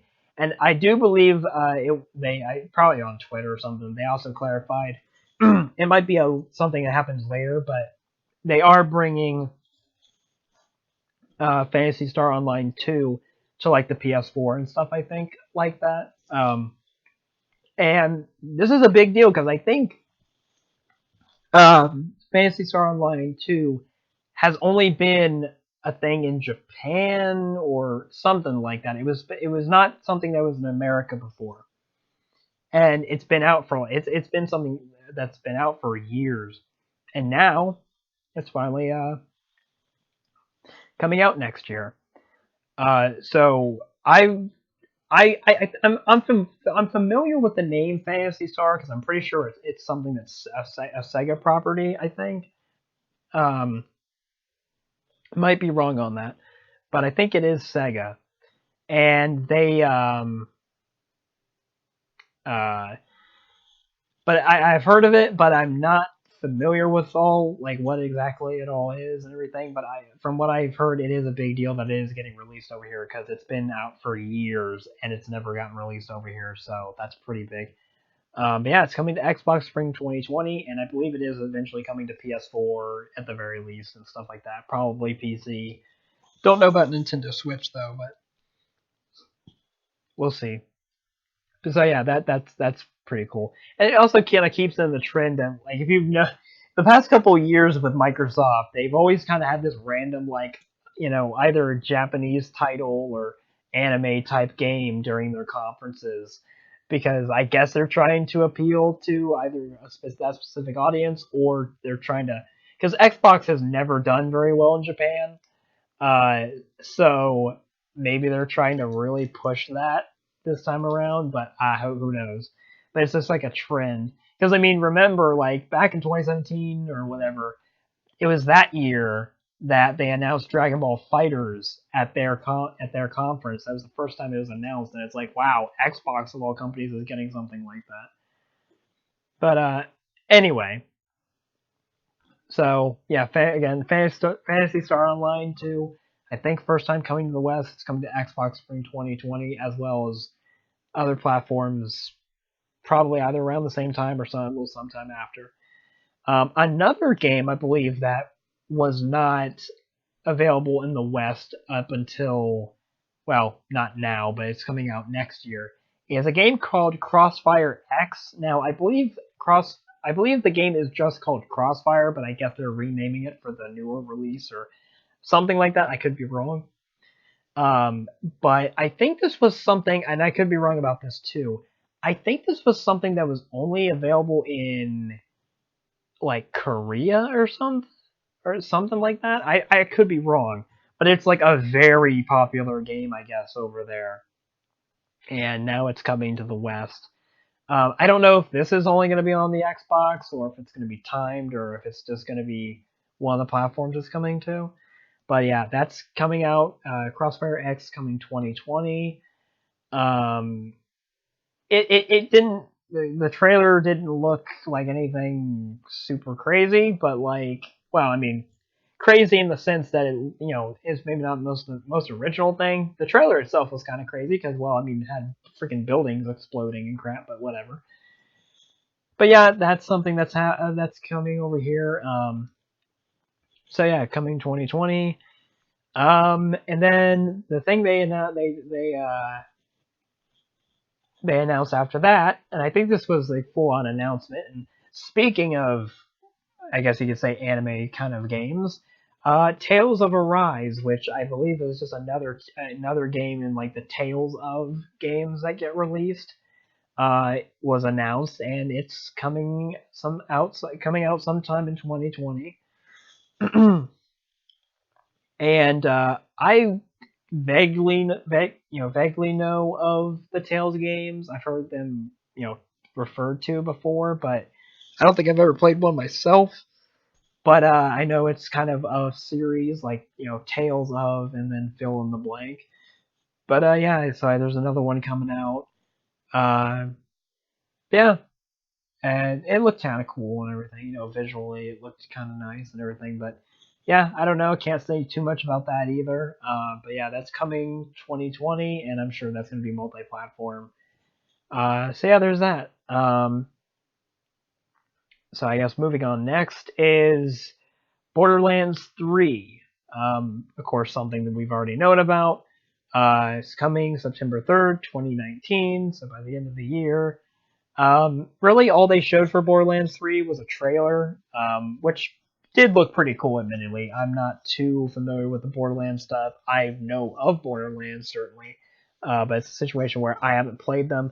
But thanks to PlayStation Plus, and because the PlayStation Plus games for this month of June of 2019, one of them is Borderlands: The Handsome Collection, so I do technically kind of own Borderlands in some regard, but haven't played it, but yeah. So, but I know of it. Certainly know of Borderlands 3 coming out, stuff like that.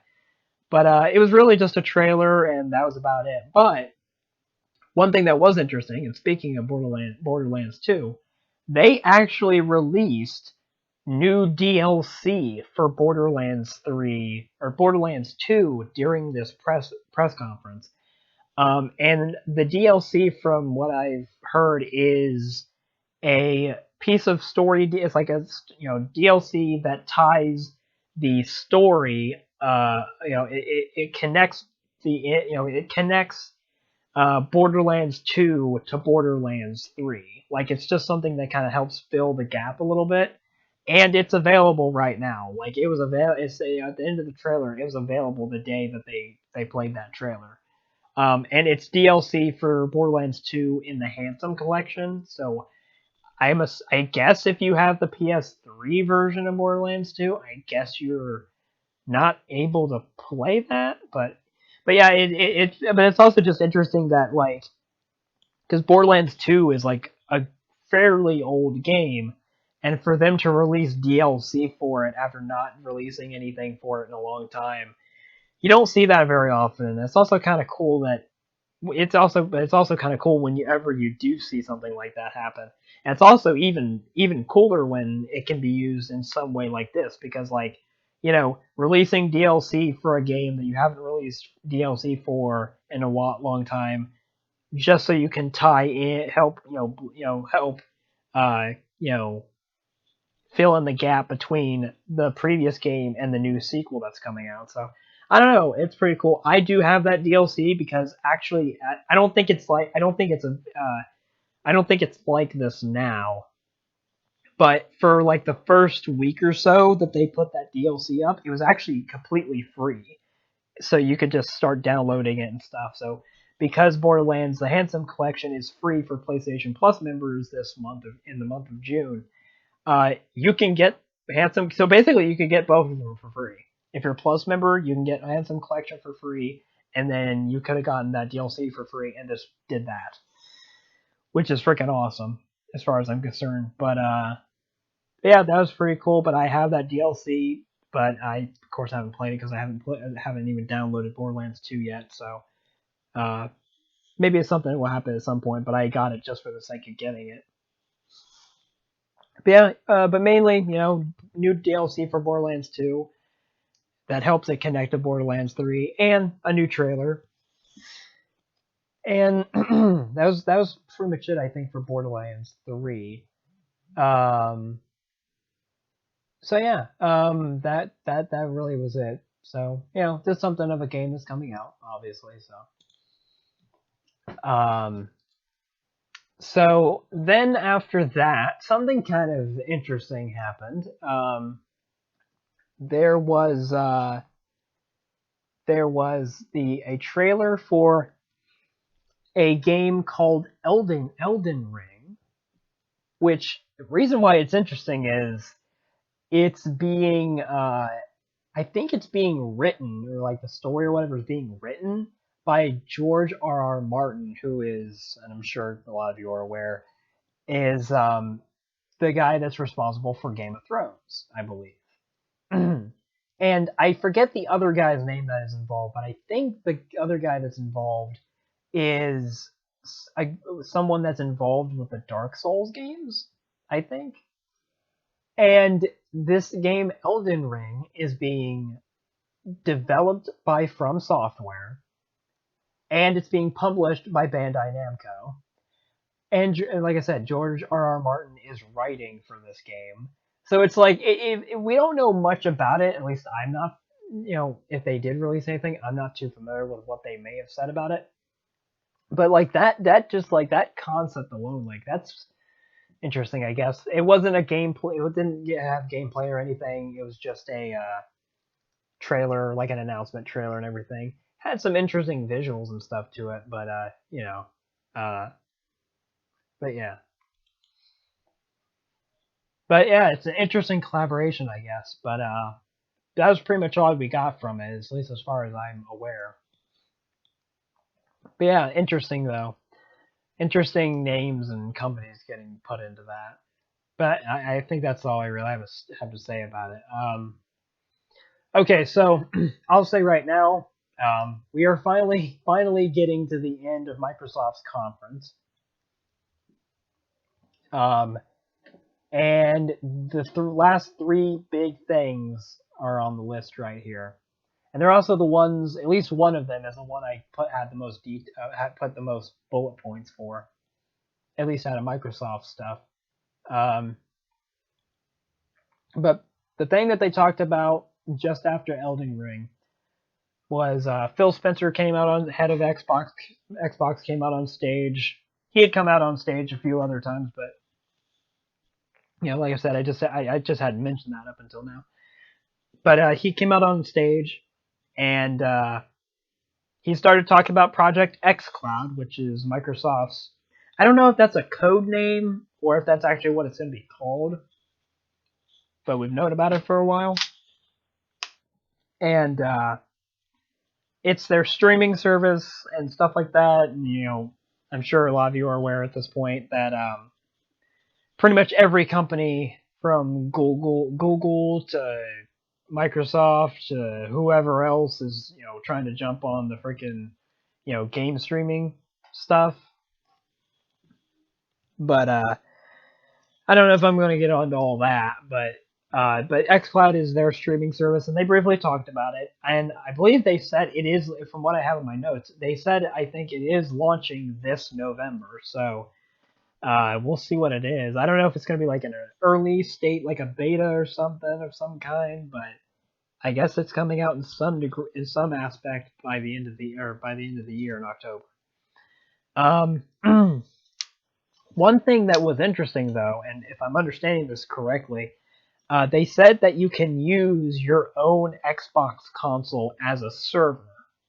So essentially, if you don't want to like stream games to your console or whatever other device you're able to stream your game to from a server, from Microsoft somewhere, I'm assuming what you can do is if you have the game or whatever on your console or something, you can just stream that game from your console onto another device and play it on another device like a phone or maybe a PC or something. Now, that idea actually sounds pretty interesting. I think that would be a pretty cool thing to do because it's not like, in that way, I guess you would technically own the software to some degree, but you're able to still stream it everywhere. So it's the advantage of like being able to stream your games to other devices, but you still like have your own games. That if that is what that is, like whether you have like a physical digital copy or whatever, you can just stream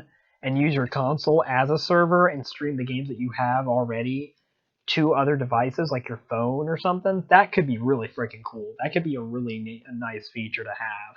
So I think that's actually pretty cool.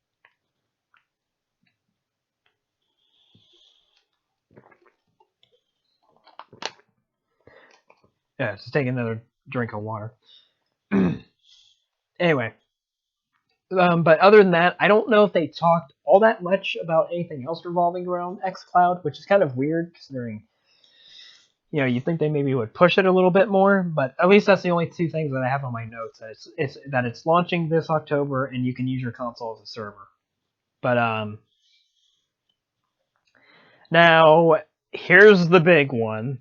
Uh, this was the thing that they didn't necessarily end their conference on, but this is one of the things that was towards the very end, of course. And it's what people expected. They didn't go all out on it, and I didn't expect them to, but they did bring it up. They brought up the next generation Xbox console. And the code names and stuff that we heard from the reports and the leaks and stuff turned out to be true. At least one of them, because there was reports that there is going to be more than one Xbox console, but Microsoft didn't make any reference to that, so we'll see what happens with that. Yeah, Project Scarlet is what it's called, and they revealed this pretty much the same way that they revealed the Xbox One X back when it was called Project Scorpio, and now it's Project Scarlet for their next gen system. I apologize if I'm maybe sounding like I'm losing my voice. I'm not sure. I have been talking for a while, so maybe that could have something to do with it, or if my voice sounds weird. But anyway, but they revealed Project Scarlet pretty much in the same way they handled the Xbox One X. Because they announced it without actually giving the title, and all they did was have a video with like either developers or the people that are working on the hardware talking about like what the goal is, what they're gonna want to do with it, stuff like that.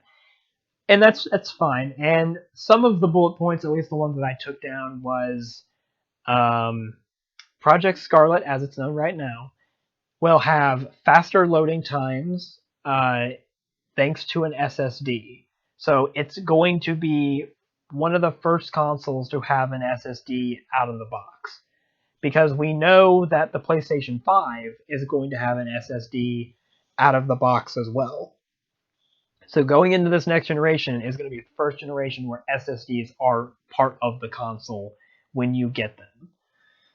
So they're going to allow for faster data and stuff like that, and faster load times, stuff like that. So that would be cool, and that seems like something that's going to be a big thing next generation, is just having faster load times and faster everything.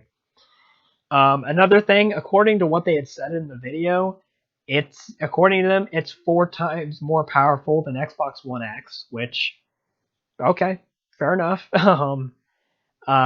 It will support ray tracing and 8K resolution. Now, much like the PlayStation 4, not PlayStation 4, PlayStation 5. They also have been mentioning 8K for the PlayStation 5.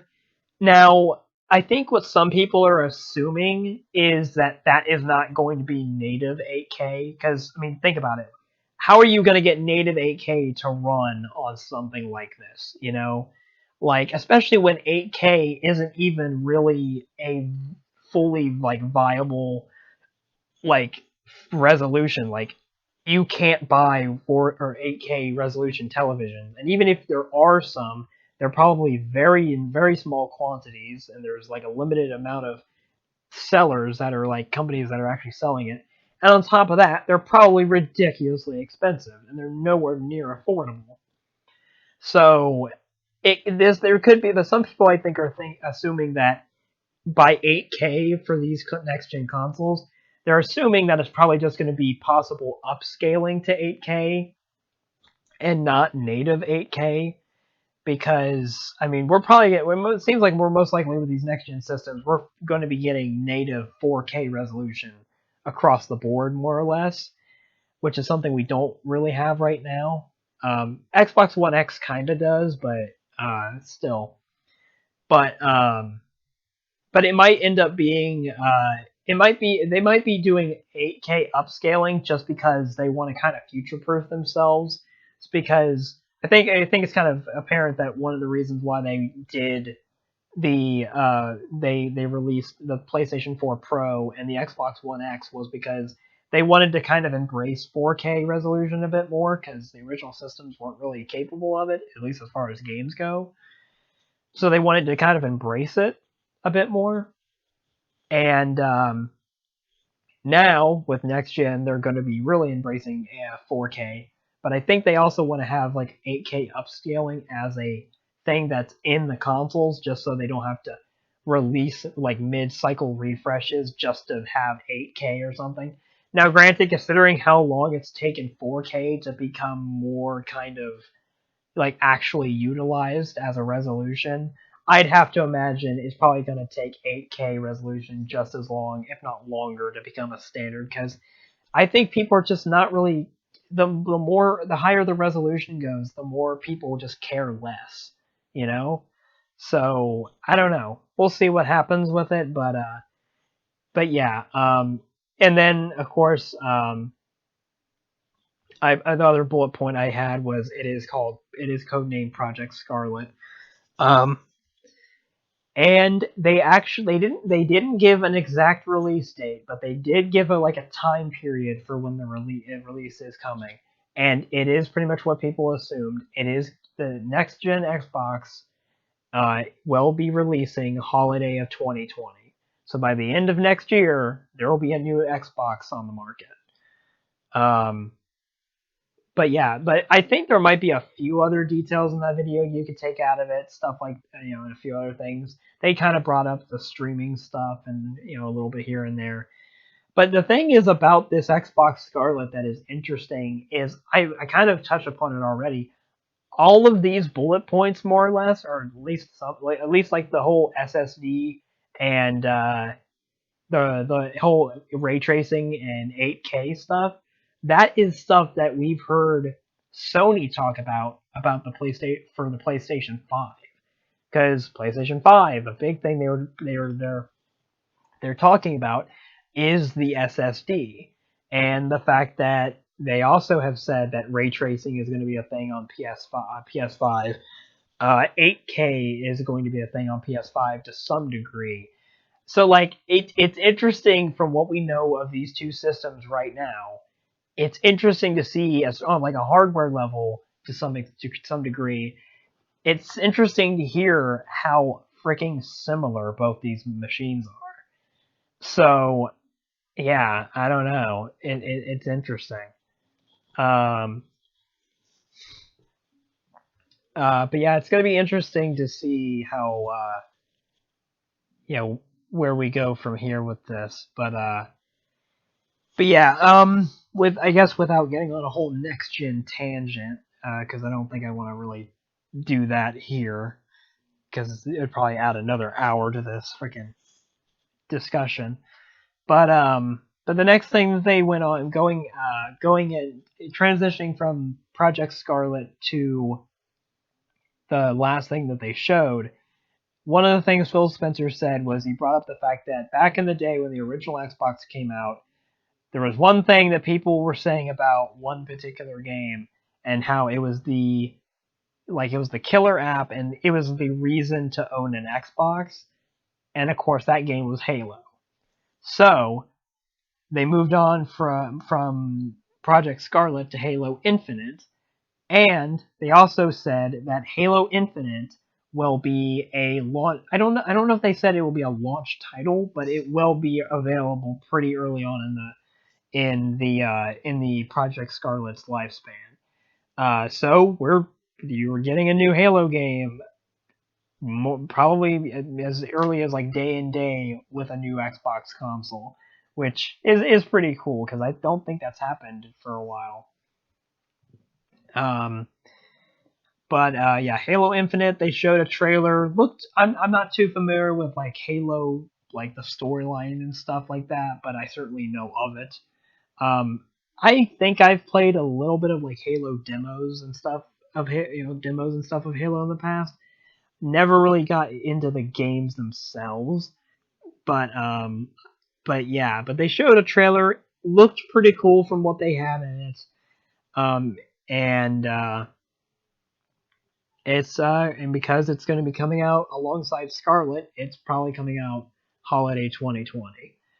Um, now I don't know. I would kind of assume if they're making a big deal out of like this, their next gen system being released alongside a new Halo game.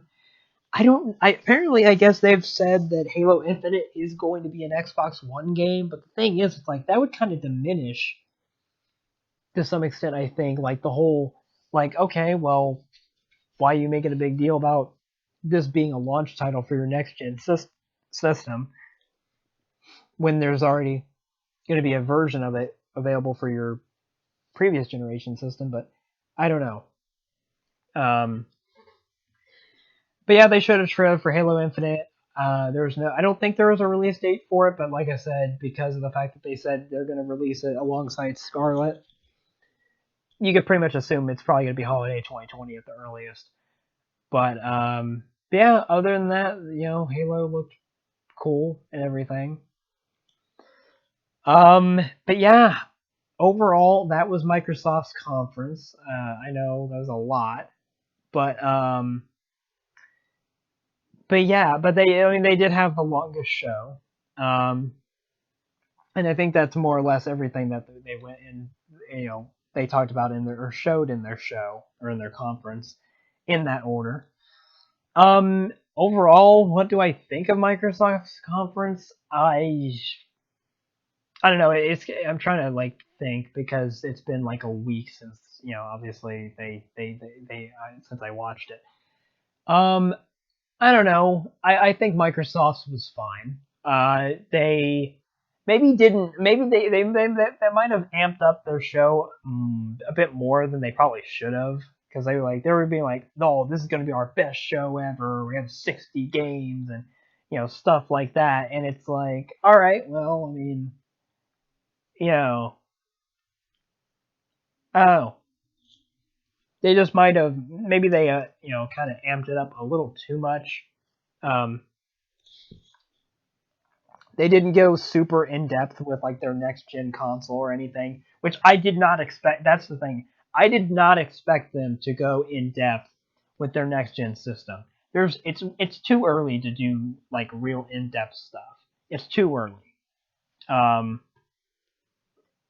it really is just because we have E3 2020 for them to go in depth with their next system, and I'm assuming that that's when Microsoft's probably going to continue. The next time Microsoft's really going to release major details for the next console is going to be E3 of next year, and at that point, it's going to be like 5 or 6 months away from release.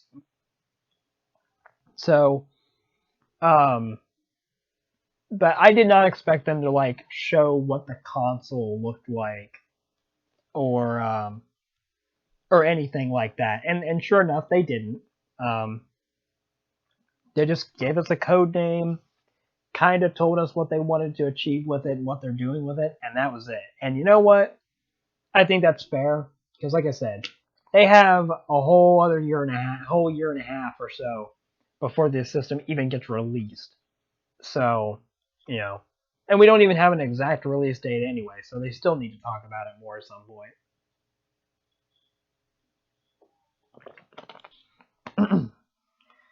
But yeah, I don't know. I thought Microsoft's was fine. Like I said, maybe they might have hyped it up maybe a little too much. But yeah, um, it's I mean, like let me see here. Let me look through some of this stuff. Like out of everything in here, I don't know if there's anything that really like makes me personally like super freaking excited for something. Um, I'm looking through here because I mean, again, the Xbox Game Pass stuff, cool. Cyberpunk looks cool.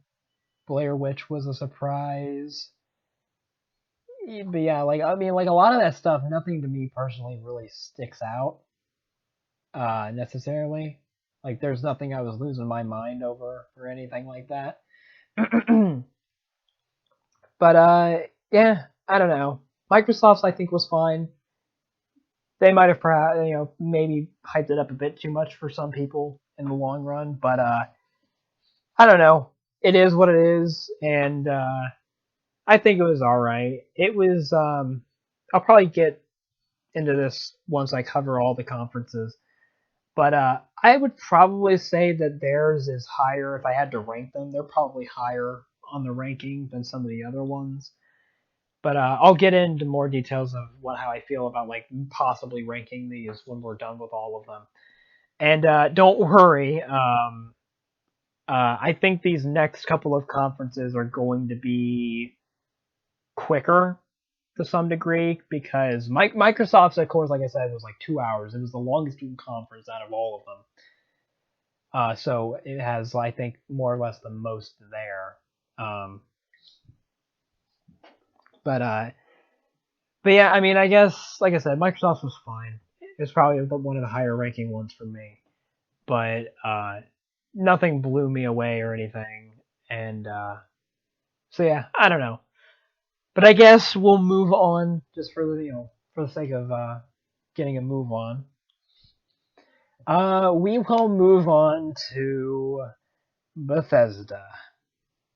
Okay, so Bethesda. Uh, the expectations for this one, yeah, kind of a particular game kind of made this conference interesting to see how they would do stuff.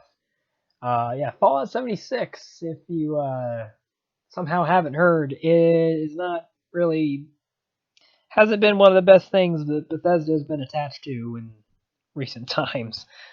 Um, yeah, it had a lot of problems, whether it be stuff that was related to the game itself, or it was just stuff that was vaguely associated with Fallout 76, or just Fallout in general. But yeah, Fallout 76 has kind of caused a bunch of problems for Bethesda. It's put a damper on their reputation, and a lot of people would assume that they would kind of have to do something at their E3 conference to, in some vain attempt to maybe make up for it. And I will say in previous years with Bethesda's conferences, I've liked their conferences. I think they're fun. They have a certain they have a certain style to them and everything. Um, and but yeah, so Bethesda this past over the past year or so, ever since pretty much like 6 7 months ago or whenever in November last year, they've had a rough time, at least for the first couple of months of that. It's kind of like mellowed out at this point, but like, yeah, Fallout 76 really caused a lot of problems for them, and yeah, it's just that really made you wonder how they were going to approach this press conference, and I've heard I mean, I can totally see how you think this would think this as a negative because it may not come off as genuine. But uh, but but to be fair, the way that Bethesda started their conference this year is not too different than the way they started their conference last year, or I think even the year before. They started it with something related to Bethesda's game studios, because I think last year it might have. I don't know if it was last year or the year before, but they started their conference with a video focusing on how people at Bethesda, they had the people that work at Bethesda had their kids talking about their parents, you know, and so it's been tradition, I guess, at this point to have some sort of inside Bethesda, kind of upbeat, like heartfelt type of video at the beginning of their conferences. And I don't have a problem with that, but because of the backlash of Fallout 76, you're gonna have people that are really just not gonna buy the type of stuff that you're doing at the beginning of the show. And the thing that they did at the beginning of this year's conference was very much, I think, kind of as a result of Fallout 76, because you have stuff like people saying like, "Oh, you the fans are the reason why we make games for the fans, because without the players there wouldn't be any game, there'd be no point, and you guys keep us in check, and you guys are Bethesda, like we are all Bethesda and stuff like that." And I personally didn't have a problem with it, but I can totally, I it's not surprising that some people are like, you know, totally calling BS on that whole thing. And I don't know, you could say that about any freaking company though, whether they're even being genuine or not. So to me, and just, I guess, to get this out of the way, uh, up front, I feel like no matter what they freaking did, but no matter what Bethesda did for this conference, they were going to. I know. I think they were more or less fighting a losing battle, and I don't even know if they would or necessarily were fighting all that much, but like they were going into a losing battle. I think Bethesda had to know, like, okay, or at the very least, for a fact that like no matter what freaking Bethesda did, pretty much, like, I like anything short of like saying that, oh, the Elder Scrolls 6 is being released next week or something, unless they did something ridiculous like that, I don't think anybody would be like praising Bethesda because of the aftermath of Fallout 76. You know what I mean? It's not gonna happen. You're not Bethesda was in a no-win scenario with this, because there's always gonna, regardless, like Bethesda could have either gone and ignored Fallout 76, or they could have acknowledged it and maybe tried to somewhat make up for it, like they kind of did. No matter which way they freaking went about it, they weren't going to win with people. So I don't know. They decided to go one way. They chose to go one way with it, and that's the way they did it. So I don't know. It's just, I don't think Bethesda, no matter what they did, I don't think they were going to win. There's always going to be people that are just absolutely going to hate them now. It's just how it is. So yeah, I don't know. It's just kind of how it is. I don't think Bethesda was in a real winning situation. I pretty much assumed that they were going to talk about Fallout 76 anyway, just because whether you like it or not, or whether you were burned by it or not, it is still a ongoing service type game that they have under their belt, and they are going to try to get as much out of it as they can, and that's what they're doing. But anyway, that's going into, like, obviously leading into what Bethesda's had to go through for the past like 6-7 months. Um, but like I said, they opened their conference with another one of their videos, uh, and similar to how they have previous years. But anyway, so the first thing that they talked about was the in terms of games, though, in getting into that. The first thing they talked about was the Elder Scrolls Blades, which is, I believe, I don't know if they announced it last year or the year before, but they announced it was like an Elder Scrolls game on mobile. And of course, this is kind of a negative stain. I was trying to think of a word. This is kind of like a negative stain on Bethesda as well, because go figure, people being pissed off about a mobile game. Go figure. Who would have saw that coming? Um, but yeah, it's just, again, people are pissed off at Elder Scrolls Blade and not happy with it because it has microtransactions and it has wait timers or whatever they're referred to as and crap like that. Even though that's nothing new, people have had a problem with that in mobile games for freaking years now. Um, as far as I'm concerned, uh, I mean, I don't know. It's just, I don't know.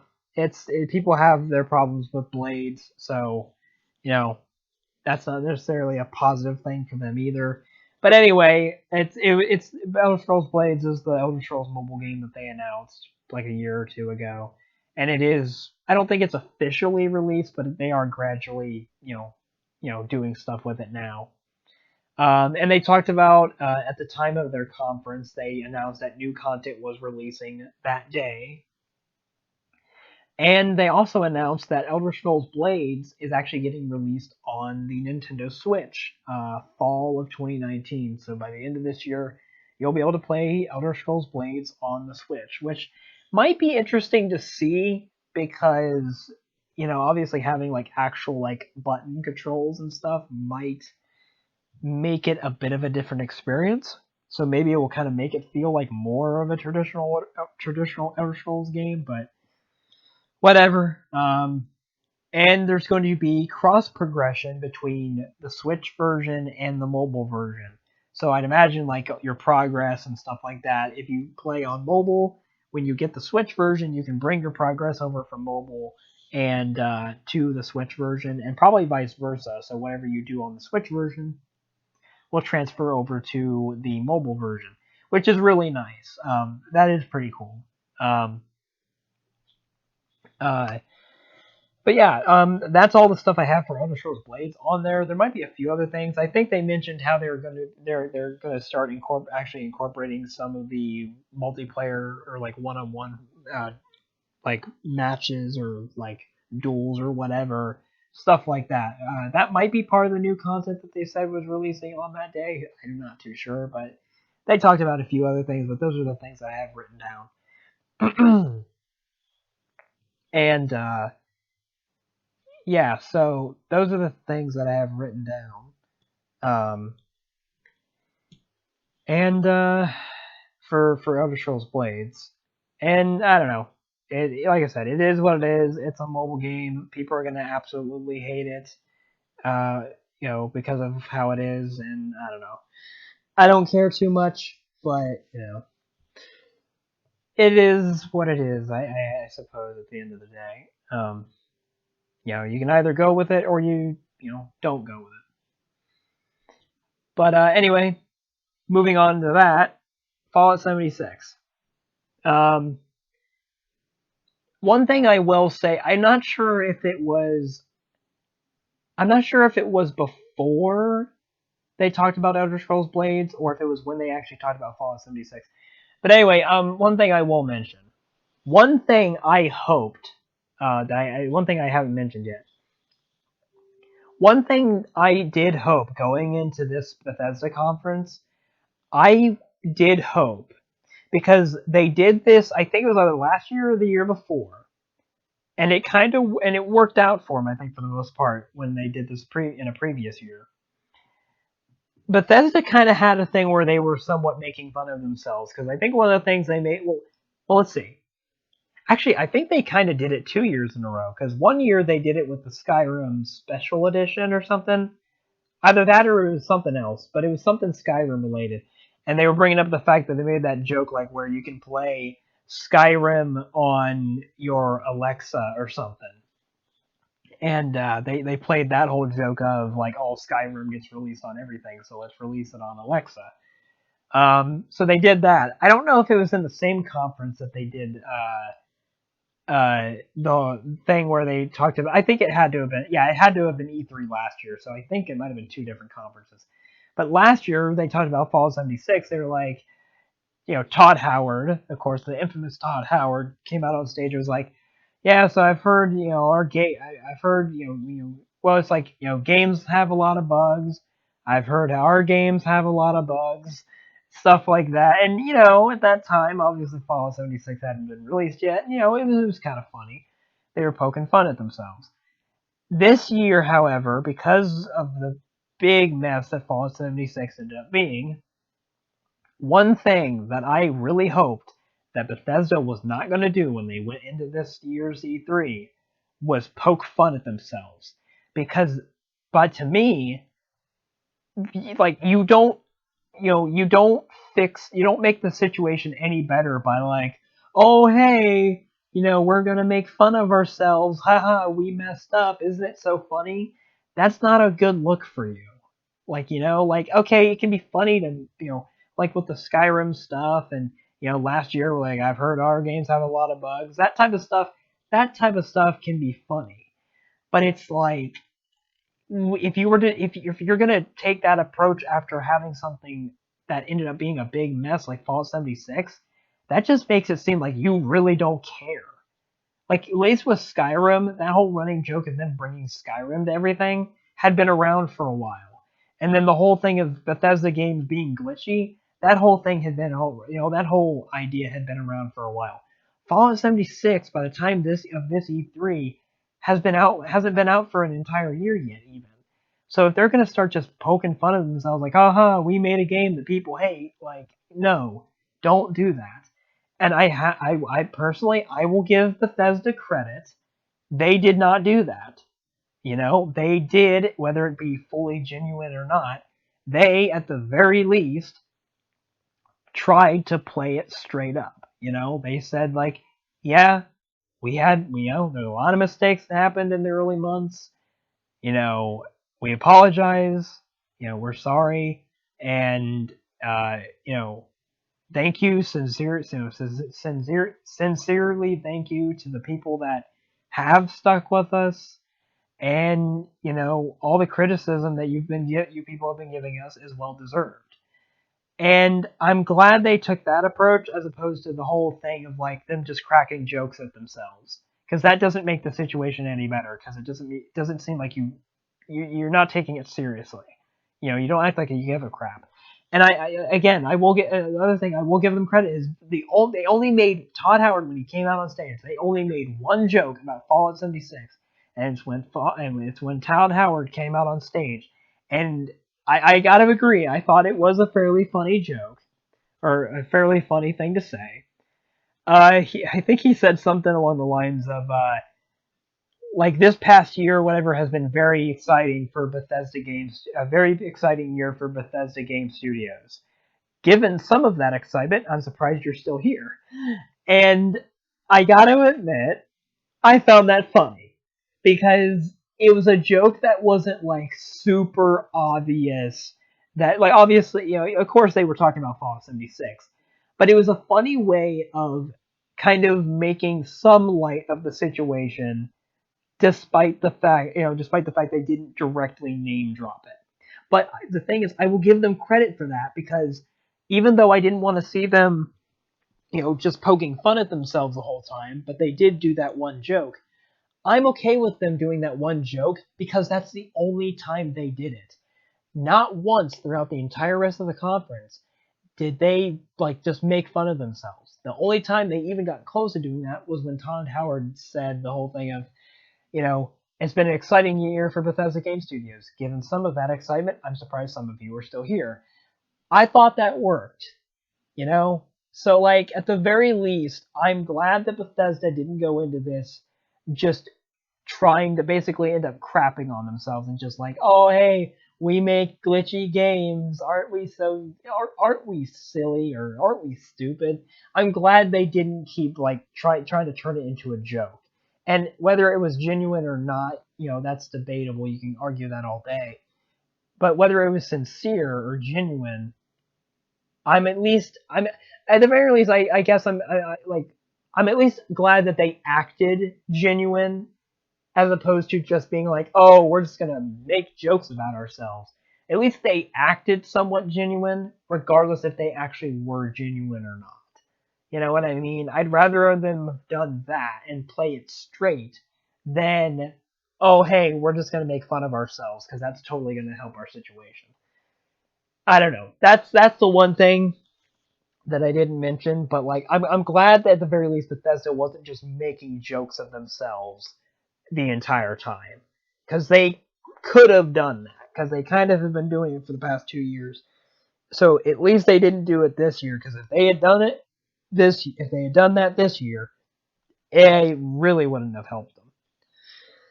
But anyway, going into Fallout 76 though, they talked about it, and there is a new update that may or may not be released by now. I don't know. Actually, no. According to this, I don't think it is out yet. It's called the Wastelanders update, and part of some of the stuff that's being added in the update is they're actually adding NPCs, because that was something that was not in Fallout 76, and there was some criticism to that and stuff like that. So they're adding NPCs. They're adding dialogue trees, which was another complaint, because that's traditional Fallout stuff. So dialogue trees are going to be implemented into Fallout 76, and there's going to be new quests and stuff like that. I'm sure there's a bunch of other stuff is probably going to be new. I don't have it listed here. If they even elaborated on it in the conference. I believe the update is coming out fall 2019, and it will be free for all players. So most likely it will probably just be a title update that you download or something. I'd imagine, if it's anything like how some games do it. And something that is no longer going on right now, but something they did have, obviously, when they announced it during the conference, they announced that they were going to have a free trial for Fallout 76 going on from June 10th to June 17th. Now, obviously, by this point, that's done and over with. But so yeah, it's a free trial. If you really just if you want to try out the game and not have to pay any money, there you go. There's your opportunity. But yeah, I didn't take advantage of that just because I was doing other things as well, and I kept kind of forgetting. But at the same time, considering the freaking fact that that means I would have gotten Fallout 76 digitally as a trial, and considering the fact that I'm pretty sure at this point Fallout 76 is like over 100 gigabytes worth of a game. Yeah, I don't want to freaking spend a solid like 10 some odd hours downloading over 100 gigabyte game to my hard drive only to play it for a specific amount of time. Yeah, no, thank you. Like I may have the hard drive space to fit that on there, but I ain't freaking spending 10 hours downloading something for something I may not do that much with.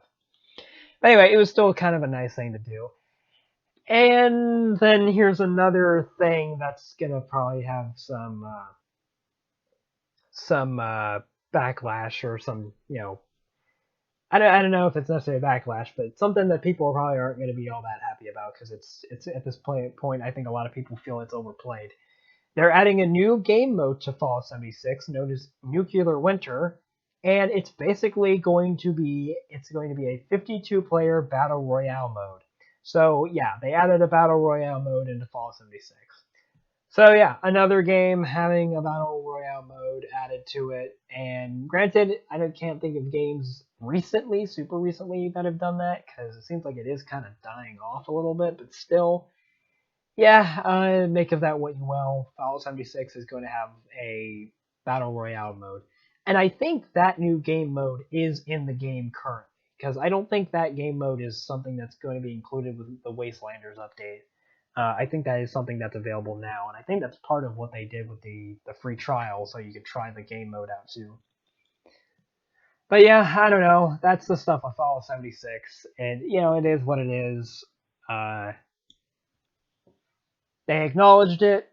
They talked about it briefly. They moved on, and you know what? I think that's an okay way for them to have handled it.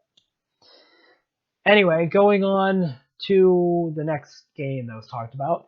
All they showed was a trailer of this. It was an announcement. They showed a trailer. There was nothing in as far as a release date or gameplay or anything else. But it's from I forget what the name of the studio is called, but it's from the same people, or from the same studio that made The Evil Within and Evil Within 2. I guess this is a new IP technically. It's called Ghostwire Tokyo, and as you could tell from the name. Uh, but like uh, you can pretty much tell where the setting I think is by the name, of course. Um, they described it as like an action adventure game, but it's spooky as they also described it. And but yeah, it's got like some, I don't know if it's like flat out horror stuff in it, but it does have some kind of scary imagery and stuff like that. And from what we can tell, it's like people are like in Tokyo, people are just like starting to disappear for some unexplained reason, and you kind of have to figure out why people are disappearing and what all is going on. And I don't know, for a trailer, it seemed interesting. I might have my eye on this to some degree, but yeah, the trailer looked pretty cool. Had some cool stuff in it, but like I said, we got no release date or anything. We know uh, there's no release date, no gameplay, no nothing like that. So I'm assuming if anything, this will probably be a 2020 release. Uh, but yeah. Um, But yeah, I guess that's it for that, I suppose, because they didn't give us a whole lot of that, but it's cool to see a new IP from that studio as well as having Bethesda's name on it. But anyway, and then the next thing that they talked about, as they have more or less every time every Bethesda conference, they talked about the Elder Scrolls Online, and they talked about two new expansions, I believe, and if I have this correct, there's an expansion called the Scalebreaker expansion, which, from if I like I said, assuming I have the correct information, it is coming out in August or the third quarter of I believe of this year. And then there's another expansion coming out called Dragonhold, which is coming out in late 2019, so by the end of the year. That's all I have for Elder Scrolls Online. They did show a like a CG, I think, trailer that was pretty cool for what it was and everything. I'm not sure if it was specific to the one of the expansions or not, but apparently it was like a continuation from a another trailer that they had released in the past, and but yeah, the uh it was a continuation of another trailer that they had, and this one also left off in a cliffhanger. But yeah, I think they mainly just talked about the expansions and stuff like that. Um, and But yeah, it's I think that's mainly what they talked about. I don't think they talked about like any new features necessarily or anything like that outside the expansions and stuff. But yeah, I mean, yeah, Outer Scrolls is something online is something they've talked about. It makes sense because it's a constantly it's something they're constantly adding stuff to, especially now with the expansion. But yeah, whatever. It is what it is. They showed a little bit. They showed some stuff for it, so whatever. Um, it is what it is. I don't like I said. I don't think they had two expansions, the trailer, and I think that's pretty much what they did, and that was it. So I guess moving on. This was another thing. This was something new, but I think this is also something else that got people pissed off. Probably more specifically people that grew up with this series, which I don't. I think I'm familiar with the name of the series, but I don't know enough like all that much about it. They're making a new Commander Keen game, but it is a mobile game. So again, it's a mobile game, so everybody hates it. And it's coming to iOS and Android as you probably expect. And they said it's soft launch. It's going to soft launch this summer, so it's a 2019 release. Now, I did not grow up with Commander Keen or anything like that by any stretch of the imagination, and I don't care too much. And I think this is just another scenario. It's like what happened with EA. I think it was last year or the year before where EA had revealed that, oh, we're doing a new Command and Conquer game, but it's a mobile game, and everybody freaking got pissed off because they're like, why not just make a new game for PC instead of a mobile game, and blah blah blah blah blah. And I mean, I can understand that because I mean, it's not like they wouldn't be able to, be able to do that. I don't know. To some degree, I understand the fact that these companies probably look at this and say, like, everybody has their mobile phones all the time, and they might use those to some degree more than they do their personal computers and crap like that. And mobile provides. I feel like mobile with these companies, mobile does provide when they're looking at these franchises, mobile provides it provides something a new way of them going about some of these franchises, and it just makes sense if you're going to bring some of these franchises like Commander Keen to a new generation, as they'll tell you. It's just, I don't know. I can understand why people get pissed off at these mobile game versions and stuff. But at the same time, I can't necessarily say I blame these companies for thinking, oh, let's just do a new game and let's do it on mobile. If mobile didn't have a stigma against it, I don't think it'd be that big of a deal. But also, I think it's just the case that for a lot of people, like for the Commander Keen mobile game, it just kind of looks generic and it kind of looks the same as like a lot of other mobile games. And all right, fair enough. But I don't know. It's kind of, I don't know. It's a weird kind of issue with me. It's I can I see it either way, but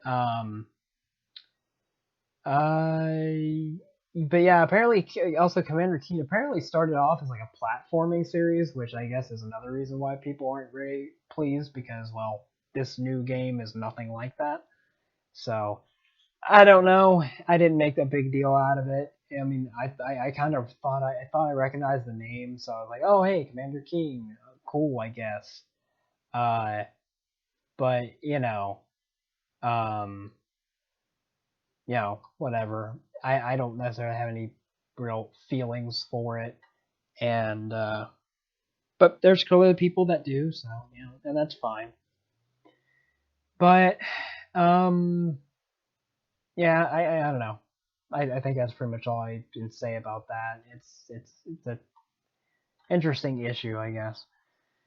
The next thing was the Elder Scrolls Legends, which I believe is the card game. I think also available on mobile. I don't think it's exclusively on mobile, but still. They're releasing a new expansion on June 27th, so like a week from now at the time of this recording. I think it's the Moons of Elsewhere. Um, and I don't know what all necessarily is in the expansion or anything, or what effect it will have on the game, but it is something that they talked about.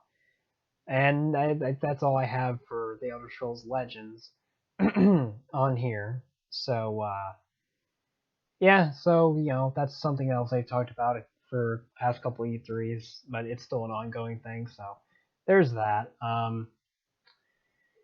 So I guess moving on to the next thing. If a newer release. They showed a new one of their new stuff for one of their newer releases, Rage 2. Rise of the they're releasing an expansion, Rise of the Ghost expansion is what it's called, and there will be new weapons, new vehicles, new story, new cheats, and probably a bunch of other stuff. And it will be free for all players, from what I have on my notes here. Um, and yeah, it will be free for all players, and which probably means it will be like a title update, I'd imagine as well. Um, yeah, I've kind of heard so things about Rage 2, I guess. But I don't know. It's something, newer release, and Bethesda is showing support for it, which is good. But yeah, I don't know. I know. Bring up my friend Fear Genocide. He bought the game a while back, and I'm not too sure what his overall opinions on it, but I think he has alright fun with it at least. But yeah, so there's some new stuff coming to that game before too long. But yeah, I don't think I really have much to say on that. I haven't played it, and I haven't played the original Rage or anything like that. So yeah, there's that. So new content for Rage 2. And then after that, they talked about Wolfenstein because there is a Wolfenstein Cyberpilot, which is a VR game, and Wolfenstein Youngblood, which is kind of one of those somewhat like expansions, but also kind of standalone type of things. Kind of like what they did with Dishonored, Death of the Outsider, where it was kind of like its own game, but it was not like a full price game, and it was kind of a standalone as well. So I think it's kind of like that. Um, they're both coming out the same day. They're both coming out on July 26, 2019. And yeah, they didn't show much for Cyberpilot. They showed, I think, a little bit of footage, but I don't think they did like anything like a trailer or anything. And then, but they did show a trailer for Wolfenstein Youngblood. I don't know about Cyberpilot, but Wolfenstein Youngblood was announced. I think it was announced last year at E3, and it still hasn't come out yet, which is kind of crazy. But yeah, I don't even think it had a release date until an exact release date until a good couple months ago. But the trailer I thought was actually pretty cool. They did whoever edited the trailer did a really good job of mixing the music to the trailer, especially at the end of it. I really enjoyed that part of the trailer, especially. But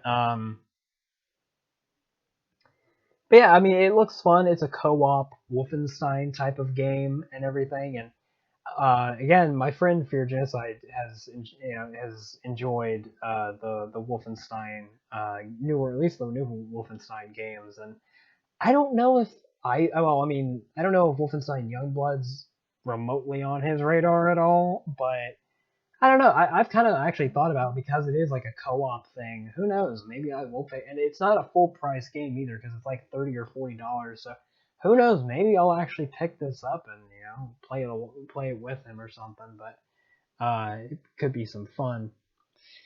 But yeah. So it seems like it'd be Wolfenstein Youngblood seems like it'll be a fun co-op, just shoot everything in sight, just mess stuff up and everything. It seems like it'd be a fun time with a friend. But so yeah, those two briefly got touched upon. And then actually speaking of Dishonored, going into the next thing, Arcane Studios, the studio that made the Dishonored games, as well as the more recent Prey game, they actually announced what their new game is, and it's called Deathloop. And we did get like a CG trailer for it, but that was really it. We didn't get a release date or of any kind. From what I recall, we didn't get any gameplay or anything like that. It was strictly an announcement and nothing more. The trailer looked pretty cool, and I guess they generally. I'm not sure how this is going to apply in terms of gameplay, but it's kind of. I don't know if it's so much a Groundhog's Day type of thing again, but it is something where something about like I guess whenever these people like there's these two characters going up against each other, and I guess whenever they die, they like start back at the same place that they started at or whatever, and they have to go through stuff again. And I guess the only way of breaking the cycle and breaking the loop is to I guess just like actually kill the other person or something. I don't know how that's going to translate in necessarily into terms of gameplay, but It sounds like an interesting idea. If as far as what could be put into a game, but yeah, I mean, I not too long ago, a couple months ago, I actually bought the Dishonored trilogy, the Dishonored Definitive Edition two, Dishonored 2, and Death of the Outsider. I haven't played any of them yet. I haven't. I downloaded and installed Dishonored 1 on my PS4, but I haven't played it yet because I've had other games that I've wanted to, other games that another game I've been playing, and also I'm kind of around the time in the year where there are some games that I've been looking forward to this year that are coming out, so I'm playing those as well. But at some point I'll get around to it. But but yeah, so I don't have much experience with arcane stuff, but I do have Dishonored, and I want to get into that at some point. But yeah, this is another new IP from them, and just for Bethesda in general. So we'll see how it turns out. It might be. I don't know if it'll be a 2020 release, but I'm sure we'll hear something about it before too long, or maybe by next E3 or something. But yeah, it seems like it could be have some pretty good potential. So I mean, I guess that's what that. Um, so yeah, could be cool. It's cool to see Arcane doing something new, and they've been pumping out games pretty quickly this generation. Because I mean, think about it. They did Dishonored 2, Death of the Outsider, Prey, like 3 games within the span of a couple years. But I don't know. We'll have to see what happens with it though. Seems like it could be pretty cool. The potential seems definitely seems there. But anyway, next on the list is not so much a game, but it's another streaming related thing. And I think, at least from my understanding of this, I think some people are misunderstanding what this actually is. Because I've heard people interpreting this as, oh, this is like Bethesda's streaming service or something. I do not think that's what this is, or at least that's not what it seemed like it was being portrayed as during the conference. I think it was 2 guys from id Software or id Tech or whatever came out, and they were talking about this. They're the new streaming tech, and they're calling it Orion. And they just said that it's new streaming tech, and the other 2 things I have on the notes for it here is that from what they said, this streaming tech is integrated at a game engine level, so it's like a kind of just part of the game or built into the game. And the way that they're expecting it to work is it will allow for lower latency, so the game will be more fluid and stuff like that, and it won't require as much bandwidth as probably other services or just otherwise. It will use up less bandwidth, so that could be nice.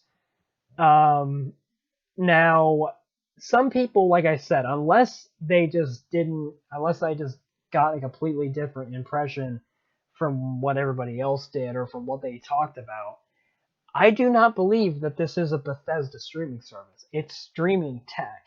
So basically, the way I'm interpreting this is pretty much any game or studio can, like, I guess, approach id and be like, hey, we want to use your tech in our game. And they'll be like, all right, here, you can use the tech in the game. And then when that game is or that game is streamed or whatever, it will have the benefits of the software that they have. So at least I think that's kind of what I'm understanding. Because if this is Bethesda's own streaming service, then it did not seem like that at all from the way they were talking about it. But who knows? It might be. I could be misunderstanding parts of it. But they did show uh, one thing I will say, they didn't demonstrate it all that great, because literally all they did was they went to a camera that was pointed at someone holding a mobile phone, but a phone that is like attached to one of those controllers. And they were playing Doom. I don't know if they were playing Doom 2016 or Doom Eternal, but they were playing one of the Doom games, and they were claiming like, oh, it's at 4K and 60 frames per second, stuff like that. And they were zooming in like on the person's hand so they could show the screen playing the game and the person playing the game to show their hands playing the game. And I, from what I could tell, it didn't seem like there was any lag or anything. But at the same time, something about it did seem off to me because the way the person was moving their hands, with the controller and everything, something about it almost seemed like it didn't match up with what was going on screen. And it's just like it didn't match up with what I would think that a person would look like if they were playing Doom, you know? And it's like I don't know, maybe it was just me, but it didn't seem like there was any glaring technical flaws or something with it. But it was a little weird. But yeah, probably, and also it was probably not the best way to demonstrate it. But yeah, so the way I'm interpreting it is it's just new streaming technology. It's not so much a streaming service of their own. Because see, that's the thing. The thing is, if it was a streaming service of their own, you would think that they would have been more upfront about it. I don't know if they would have announced like a subscription service, but something like that. Like if they had announced it like, oh, this is the price point or something, then you could be like, okay, yeah, it's a streaming service that you pay for. But they didn't talk about anything like that. So it almost just seems like this is technology, streaming technology that they've come up with and that they're willing to share with other developers to make their games uh, be more easily and just perform better when they're streamed. Which, if that's the case, that's kind of cool. But I don't think it's a streaming service. Again, I could be wrong and I could be misunderstanding something, but I don't know. But that's the Orion streaming tech. And then we have the big one that I think everybody was really looking forward to in terms of this conference because it's the one thing people weren't pissed about, or hadn't been pissed about previously, was Doom Eternal. And yeah, they did go pretty, fairly in depth with Doom Eternal this year at E3. Because I think last year all they showed was that brief announcement, like trailer or whatever. That was pretty cool though. But this year I think they showed like 3 or 4 different trailers because they showed just an initial trailer. They showed kind of a quick little trailer. They showed a brief section of gameplay, and then I think they showed a brief like trailer that showed off the multiplayer mode as well. And to get into the notes, something that they mentioned about Doom Eternal is it will actually take place across like different dimensions and realms and stuff, which is interesting because I don't think Doom has ever done that. Because usually, Doom is usually associated with hell, but apparently there are actually going to be like a version of heaven in this game, which is going to be interesting to see like this interpretation of heaven in Doom because I don't think they've ever done that before. So, and I mean it makes sense because I mean if you're going to have a series that is so tied with hell, then it's like what if we incorporated heaven into this? And who knows, if there's different like dimensions and stuff, that maybe there's other locations that are going to be tying into this. So the locations in Doom Eternal seem like they definitely have the potential to be pretty interesting. Um, uh, they finally gave a release date. It's coming out. Doom Eternal is coming out November 22nd, 2019. So it's coming out by the end of the year, which makes sense. They mentioned or they showed that there is a collector's edition, and it comes with a Doom Guy helmet, which is really awesome. And they also talked about the battle mode, which is the multiplayer mode. So I'm not sure if this is the only like main multiplayer mode, because Doom 2016, from what I'm aware, more or less kind of had like your standard multiplayer, and it basically just had like kind of like a bunch of Doom guys running around, I think. and you could also play as the demons, but like it was kind of just people, just going after each other. This mode, if it's, I mean, if it, I don't know, like I said, I don't know if it's the only multiplayer mode. That other mode might exist, but this multiplayer mode with battle mode, it's a two versus one where one person plays as Doom Guy and the other two people play as demons, and yeah, it's more or less kind of what it is, and it's interesting that it's 2-on-1. But I think I heard that they had said that the reason why it's like 2-on-1 is they obviously went through different versions of what they wanted to do with different versions of what they wanted to do with the multiplayer. But I think part of the reason they said they decided on two versus one was because they didn't want a bunch of Doom guys running around, because they wanted one person to feel like Doom Guy, but they also wanted they but they wanted to have the satisfaction of being Doom Guy is just being able to really just tear through stuff, and they wanted that to come across in the multiplayer, so that's why they're only like throwing two other demons at you. And I think the way they kind of described it is it's like it's basically uh strategy versus skill, basically. And I'd imagine they're probably saying that because with Doom Guy it requires skill, with the demons it requires more strategy to some degree. And I don't know. It's kind of interesting how they're taking an approach to that, but I don't know if it's going to be the only multiplayer mode. It'd be kind of weird if it is, because I mean that seems kind of weird for there to just be one mode unless there's different variations of it or something. But yeah, I don't know. But that's all the notes I have for Doom Eternal was with the multiplayer mode, collector's edition, the release date, and the different dimensions thing. Um, but yeah.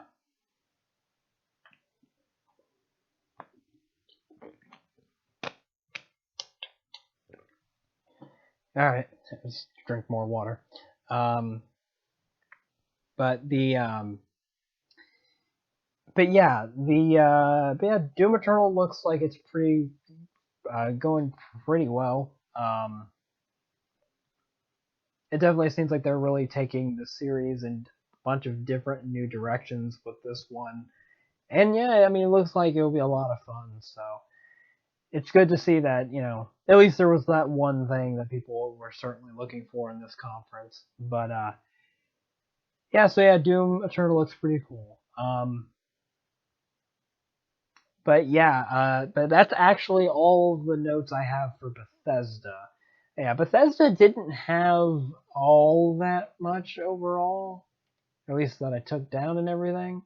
More or less. Let me look here. More or less, a good amount of the stuff that they talked about was basically just updates or new stuff for games that we've already had released. Because like, Elder Scrolls Blades is a newer release, but it's still, something that's getting new, something that's out there that's getting new stuff. Fallout 76, again, game that's already been out, getting new stuff. Elder Scrolls Online, again, new, not a new game, getting new stuff.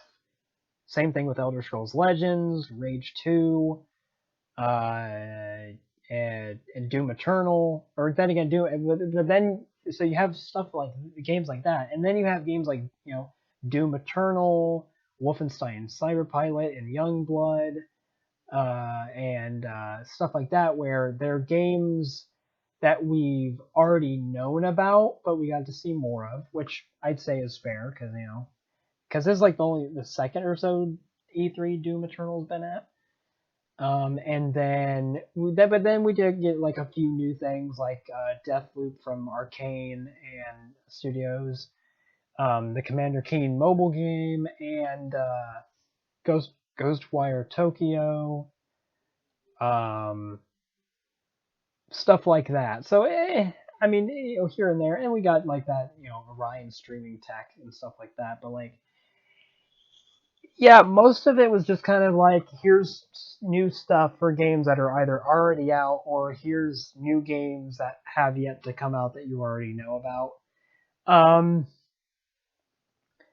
I don't know. I would say, I don't know. I think Bethesda did fine. Considering the whole stuff with Fallout 76 and everything. I think, as far as I'm concerned, I think they handled it all right. Maybe they gotta handle it better, but again, like I said before, I don't think there's really any scenario where they would have you know been able to do something where people were immediately won over again. You know, because at this point, people I think are just so pissed about 76 that it's not really gonna matter what they do. Um, So yeah, I don't know. Um, um,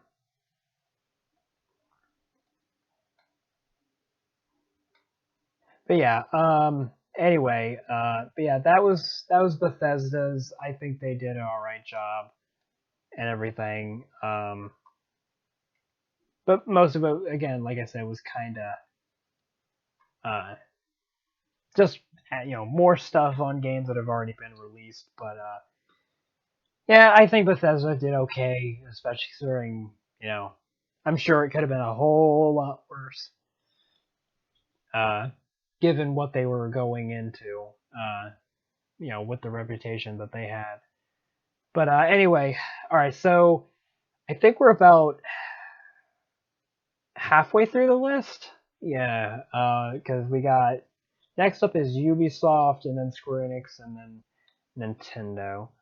Um, this is probably around the point where probably gonna start going through some of these probably quicker, just to kind of say that right now, because I don't really have too much with Ubisoft, or like I don't really not a lot of the stuff. I don't buy a lot of Ubisoft stuff or anything like that.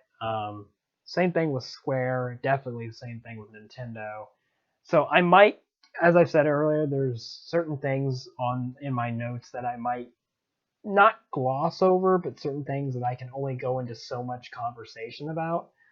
And I think this is pretty much like the half of my notes that will kind of be that way, because these three companies I don't have a whole lot, uh, involvement with. Square, when we get to them, I think I'll probably have the most to say out of these two, or out of these three companies. But anyway, um, so Ubisoft. So yeah, Ubisoft, they opened their conference with the Assassin's Creed Symphony, and they played some music from some of the Assassin's Creed games, and they also used that as a way to promote the fact that the Assassin's Creed Symphony is something that was going to be going on. I don't know if that's happened yet, or if that's happening later in the year, or what, but they talked about how, like, hey, you can listen to the music played live and stuff like that. And so yeah, that was kind of cool. They did open with something Assassin's Creed. I guess I'll say it right now. Believe it or not, they actually did not have anything other than the symphony. They did not have anything new Assassin's Creed related this entire conference, which is interesting because that means I guess they're taking another break from Assassin's Creed for this year, which I'd say that's pretty good. I mean, fair enough. Especially considering it seems like the Assassin's Creed games are getting bigger, so I guess it just takes more time now. But yeah, the only thing they had as Assassin's Creed, one of their flagship franchises, was just the Symphony promotion, and that was it. But anyway, the next thing that they had, and the game that was probably the biggest um, thing that they had this year as far as something from their one of their flag, pretty much I'd say kind of like flagship franchises at this point, and also just one of the biggest things that they I think had the entire conference was Watch Dogs Legion, and this is a game that got I think it was leaked a couple of days or so before the E3 conferences, and but then they said screw it and they put up the official Twitter and stuff like that, and then leading into this they obviously talked about it. The big thing with this game is Watch Dogs Legion. The big thing that they're pushing with this game is the fact that you're able to essentially play as any NPC in the game, and because the whole thing is there's the whole thing of the game is that there's a resistance that's building, and you have to kind of acquire bring more people into it, the resistance, and that's essentially how you recruit people when you have them added to a list, and then you can kind of play as them. But the thing is, once one of those people you're playing as dies, they are dead. Like you can't get them back or anything, and you have to swap to another person that you have. And each person has their own skills and certain you know attributes and stuff like that to them, and all kinds of stuff. And it seems pretty interesting. We'll have to see how, like, when the game actually comes out. We'll have to see really like how far does the whole being able to being able to play or recruit any like NPC or any character in the game, how far does that actually go? Because, like, is it literally every character in the game you can do that, or is there gonna be some sort of catch? Like, it's like, is there gonna be some case where maybe they're being too they're playing this game up a little too much? But I mean, I gotta say, like, Watch Dogs as a series that started kind of from ambition, because Watch Dogs when it started, the whole idea of hacking into stuff and everything was like, holy crap, that's really freaking cool. And then it just kind of turned out being, oh, okay, whatever. Um, but then Watch Dogs 2, they took it in a different direction, and that was more, I think, just kind of putting the series in a different direction in general. But now with Watch Dogs Legion, it seems like they're trying to have like come up with another ambitious idea, like, oh, the whole hacking mechanic and stuff. Now they're trying to think of, like, what else can we do that's ambitious? And, well, what if you could play as any NPC in a game? So yeah, I think the ambition is certainly there. We'll just have to see how much they deliver on it. But it's coming out March 6th of 2020, and that's all I have on the game for now, or just on the game in general. Um, but yeah, we'll have to see exactly what all becomes of that game, and yeah, we'll have to see how far that mechanic actually goes for Watchdog Legion. It looked interesting though. Like I said, the ambition is certainly there, so I guess we'll just have to see how much they deliver on that whole idea of being able to control NPC, any NPC and stuff like that. So yeah, we'll have to see what all they do with it, but it looks pretty cool so far. Um, and then there's something called they talked about called Mythic Quest Raven's Banquet, which is a not a game but a TV show that's coming to Apple TV, and I guess it's a I think people refer to them as like mockumentaries, where they're kind of like styled in or filmed in the same way of documentaries, but they're not necessarily documentaries. Um, and they're kind of like making fun of certain things. apparently it has something to do with like game development and how they're working on this game called Mystic's Quest and stuff like that. I don't know. I don't know if I'd really care about this, but I think it's kind of a trend for Ubisoft because Ubisoft is like one of the only other one of companies, video game companies that seems to get involved with like other media in some regard. It's not all the time, but they have been kind of doing that with their E3 conferences for a while because like however many years ago it was when the Assassin's Creed movie was leading up to release, like there was a decent amount of their E3 press conference where they talked about the Assassin's Creed movie. So I mean, it's like they've kind of done this type of stuff before, but yeah, that's a show that's coming to Apple TV. So I mean, there's that. I don't really care too much. I think they briefly mentioned on here on my notes, but I think they briefly mentioned Rainbow Six Siege having a new season or something, new stuff going on. But I think that's really all they talked about. Which I mean, I guess fair enough. I mean, it's a game that's been out for a while. A lot of people still do play it. A lot of people really love it, from what I'm aware. And yeah, I don't know. So they briefly kind of touched upon that. There was another game called Brawlhalla, and they're having an Adventure Time crossover in Brawlhalla. And at the time that they were doing the press conference, it was available now, so it's probably still available, I'd imagine. So yeah, it's kind of a random thing there. I'm not too familiar with the game, but yeah, so there's an Adventure Time characters and stuff crossover to that. So there's that, I suppose. I don't think I can really say all that much other than that. Um, then they moved over to Ghost Recon Breakpoint, which is a game that we already knew about, but they just kind of did a little bit more. They didn't show any gameplay or anything like that. They showed like I think one or two trailers.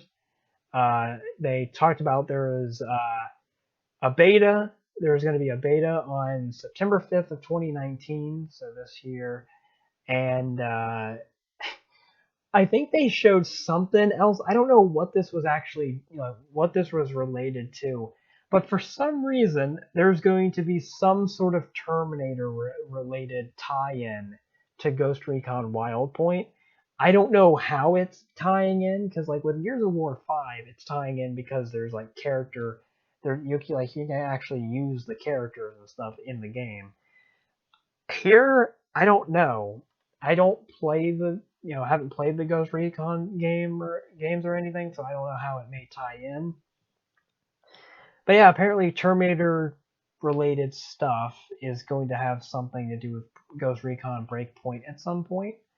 I don't know, but yeah, I don't know when Ghost Recon Breakpoint is coming out. I don't think they gave the release date just because they announced it well before E3 was coming around. So yeah, I don't know when that's coming out, but whatever. It's they touched on it a bit. Um, then the next thing they talked about was Elite Squad, which is another mobile game, and it is the full title is Tom Clancy's Elite Squad, and I think it seems at least somewhat interesting, just because it seems like it's actually just a crossover game with a bunch of different franchises. I think it's mainly Tom Clancy stuff, which makes sense. But there's like stuff from the Division. There's stuff from uh, um, Splinter Cell. There's stuff from I think there's a little bit of Assassin's Creed in there, even though that's obviously not Tom Clancy, and like some other stuff. So it's kind of like just a crossover game. Not too sure what type of game it's supposed to be in terms of mobile, but it's something. So I don't have any release date listed on here, but I don't know if it got one or not. But so there was that. And then of course there was the inevitable Just Dance announcement, as if we don't know that there's already going to be one every single freaking year. And they kind of kept it. They still had the dance number, but they did keep it relatively short and sweet. If anything, it's probably one of the shorter dance numbers that they've had in recent years.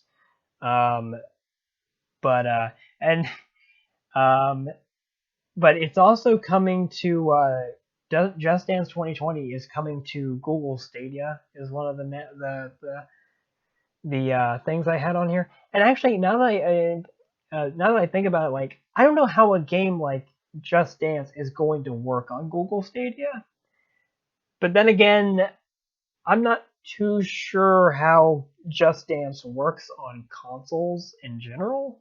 Because like, do you have to have like, how do you play the Just Dance game on PlayStation 4? Can you use the controller, or do you have to use the motion controls if you even have those, or like how do you do that? Same thing with the Xbox One version. Do you have to have a Kinect to do that? Because like, how are you gonna freaking do that stuff on Google Stadia? So I don't know, but another thing, Just Dance 2020 is still getting released on the original Nintendo Wii, not the Wii U for some reason, but it's getting released on the original Wii. You know, a console that is like 2, 3 generations old from Nintendo at this point, and it's freaking amazing. But actually, I actually also recently found out that apparently the reason, or at least a reason, why Just Dance games keep getting released on the original Wii is kind of as a gosh, how do I want to say this? I don't know if I don't know if it's necessarily like nursing homes or stuff, but like certain medical,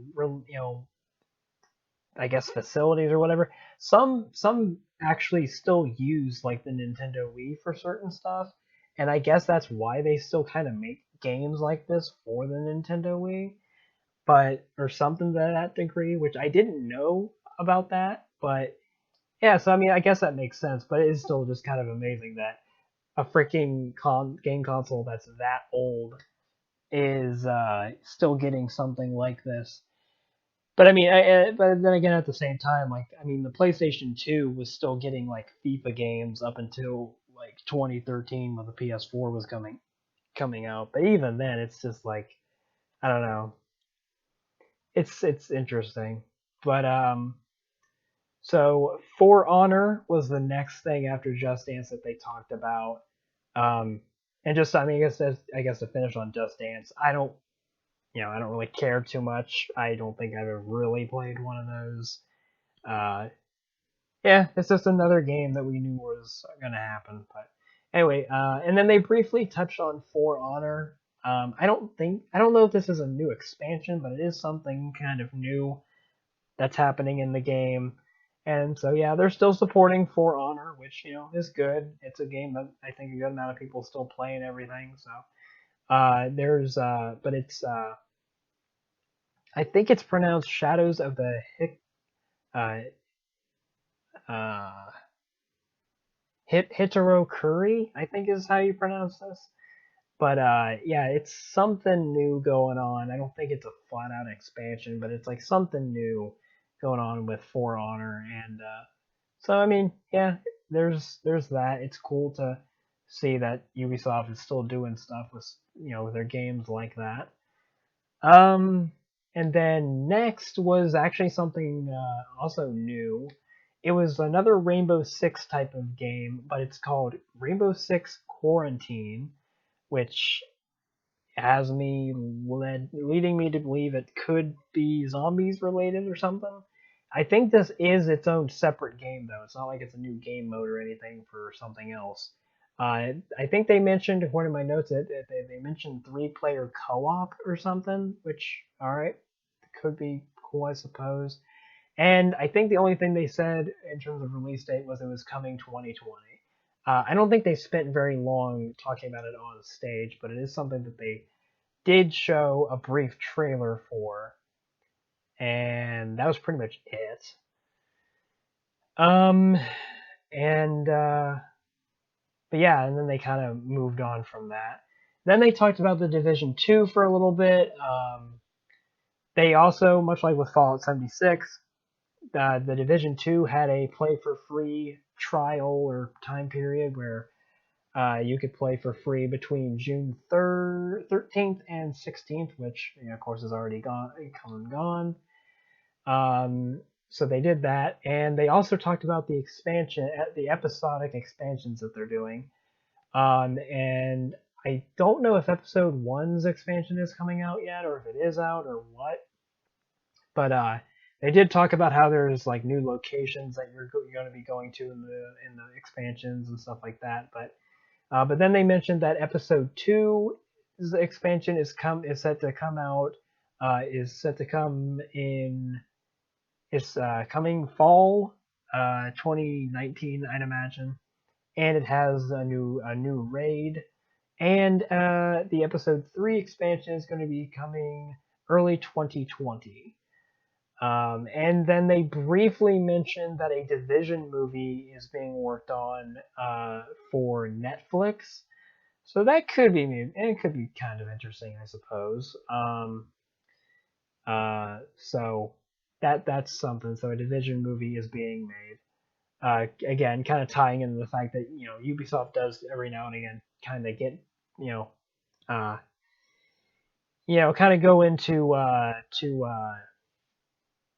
kind of crosses over into other mediums sometimes. But so yeah, that's the stuff with the Division 2. Really, nothing that you wouldn't expect really. And then they announced I think this is I don't. I think this is their subscription service because I don't think Ubisoft has had a subscription service before because they have UPlay, but I think that's just their online their store client or something. But they have what's called UPlay Plus. If I have the price point correct, it's like it's $14.99 a month. It's coming September 2019, so by the end of the year.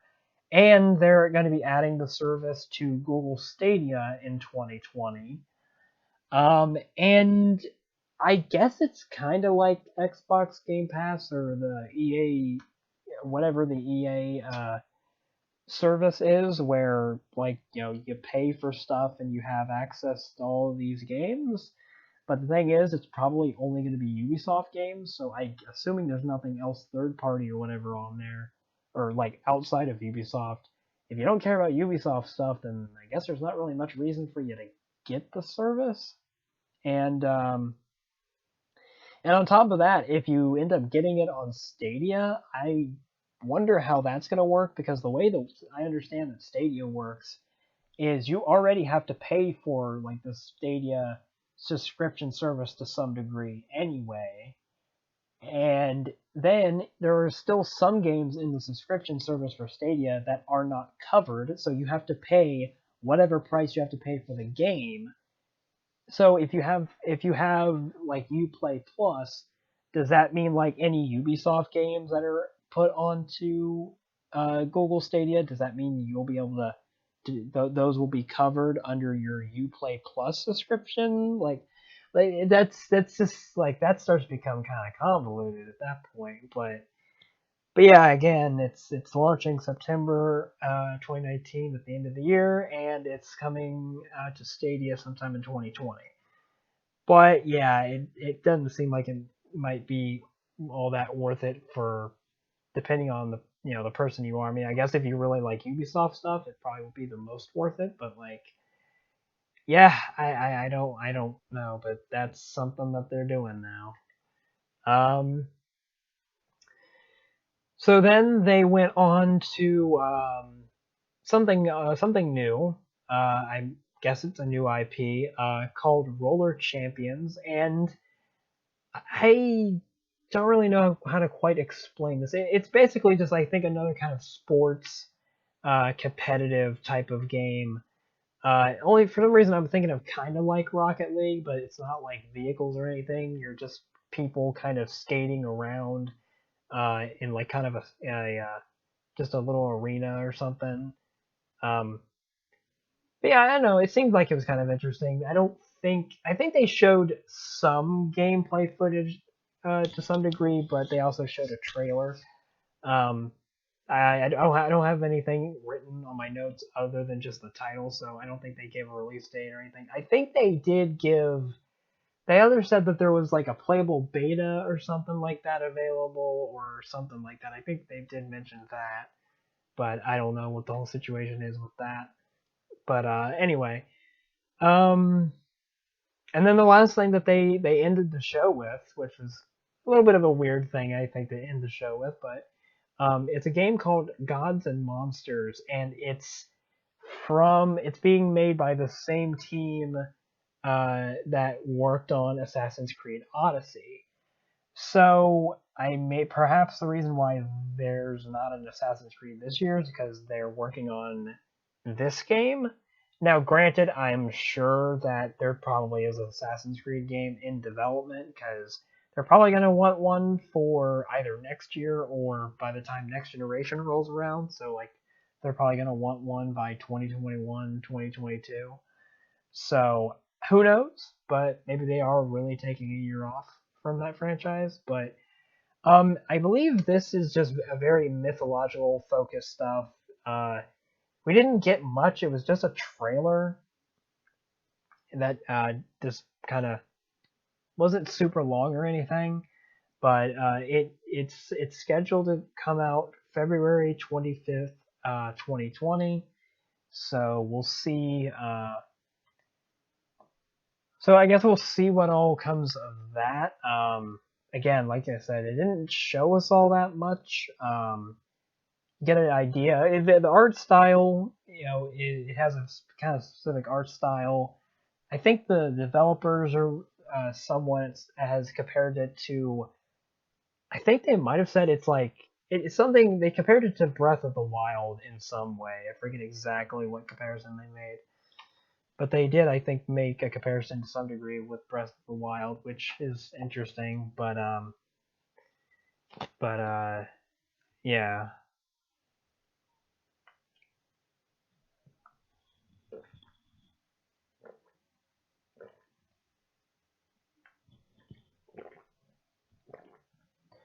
All right.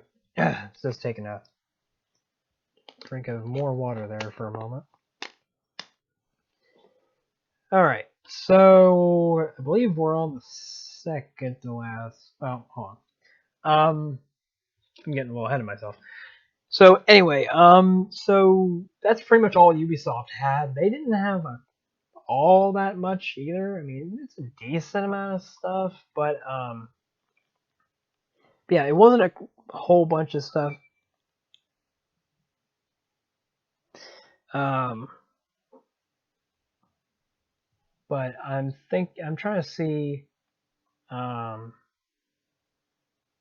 let's see, because like I said at the beginning of the show, or show, what am I talking about? At the when I started talking about like I was saying earlier though, the um, Watch Dogs Legion was probably the one thing uh, they had the most with, because I think they had the most extensive kind of demonstration of it. And yeah, I think it's probably one of the bigger games that they have coming out fairly soon anyway, because it's around the beginning of next year. So yeah, I think that was like the big thing that they had really. Because let's see, I'm trying to look at the list. Because there was no Assassin's Creed. There was, the TV show I mentioned. They briefly talked about Rainbow Six Siege, which is a game that's already been out for a while. Brawlhalla, which is, I imagine, in the grand scheme of things, a smaller game compared to everything else. They talked about Ghost Recon Breakpoint, which was a game that was already announced. Elite Squad, which is a mobile game. Just Dance 2020, which is something we knew was going to happen. For Honor, a game that's already been out for a while, for years. Rainbow Six Siege Quarantine, which is something that is relatively new. They further elaborated on stuff about Division 2, which is a game that's already been out. They announced a subscription service. a new IP or new game and another new game and IP with Gods and Monsters. So they had again, it's kind of similar to Bethesda. I'd say they probably had about as much as Bethesda, or at least similar amount. And they kind of did the same thing Bethesda did, where it's kind of like they talked about a few brand new things, didn't do much with the brand new things, and they yeah, they didn't do much with the brand new things and or show us much, and they just kind of elaborated on some stuff that's already been out for a while or we know is coming. So, and like I said, I'm not too much of a Ubisoft person, so I don't really have a whole lot to add to this. And also, some of the stuff they just didn't go all that far into detail with. But yeah. Let me look at something here.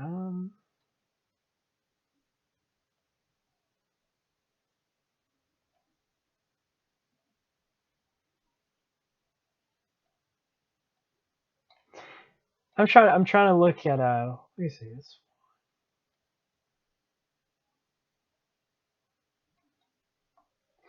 I'm trying to count how many Tom Clancy related things that they talked about at this thing. But and the reason I'm doing that is because some people just bring up the fact that it's like all Tom Clancy stuff, and I've kind of brought that up. I've kind of thought that before. I don't think it's that bad because I mean freaking oh, two of the Tom Clancy things I think have already been released, or at least one of them has, and the other two, one was a freaking mobile game, and another one is a game that's not even out that we already knew about. So it's like I don't know. I think people over exaggerate. But anyway, yeah, Ubisoft. I would say that this year for Ubisoft was definitely one that was. I mean, I guess I never really think too highly of Ubisoft, but it's just like it's just I don't know. It was just I think their conference was like I don't know how long their conference was. It was at least an hour, but it wasn't super long either. But it was just like yeah, I mean, it was what it was. There's nothing, I don't know. It was what it was. I think at the end of the day, it just seems like it was. I don't think it was one of their stronger conferences, but it is what it is. But there's something I'm gonna kind of go into. I think once when we're done with all of these conferences, because we are getting close to the end. Oh, close-ish, because we're on the second to last conference. Well, we're technically we're on the last conference because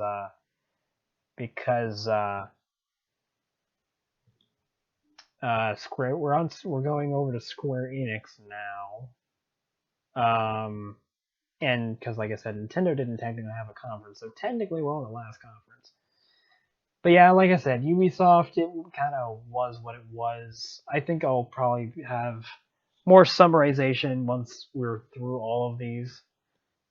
Just kind of to where I stand on all of these, um, but anyway, so Square Enix was an interesting one for me because, well, not so much for me, but it was going to be interesting to see Square Enix, you know, come back now because Square Enix had not necessarily a conference, but they did like a pre-recorded Nintendo Direct type of thing last year, um, and uh, and I don't know if anybody really hated it or anything, but it's weird because a lot of people I think were assuming that Square Enix is going to E3 this year. They don't, because I think the last time that Square Enix had been at E3 before last year in 2018, last time I think they attended E3 was back in 2015. So you would think that wow, they don't usually attend E3, so I guess they must have something to show. Um, and then a lot of the stuff that they kind of showed last year was stuff we either already knew about or had again already been released or was close or whatever. And maybe there was like one or two new things that we didn't know that were brand new, but most of the stuff we at the very least knew about. And it was just kind of like, okay, well, what was the point of that? You know? Um, but this year, when they announced that they were going this year too, I was kind of surprised because I was like, wow, I thought it might have been kind of like a one and done thing for last year.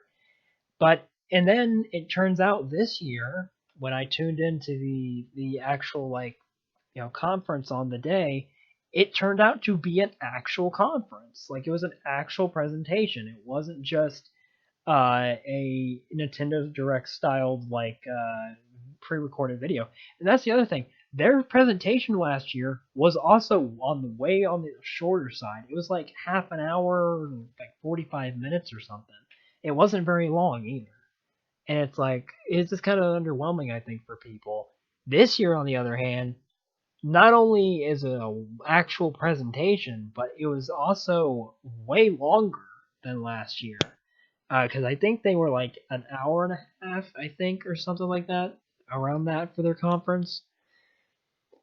And yeah, and they showed a good amount of stuff too. I would say. Um, yeah, I'm scrolling through it right now, and they showed.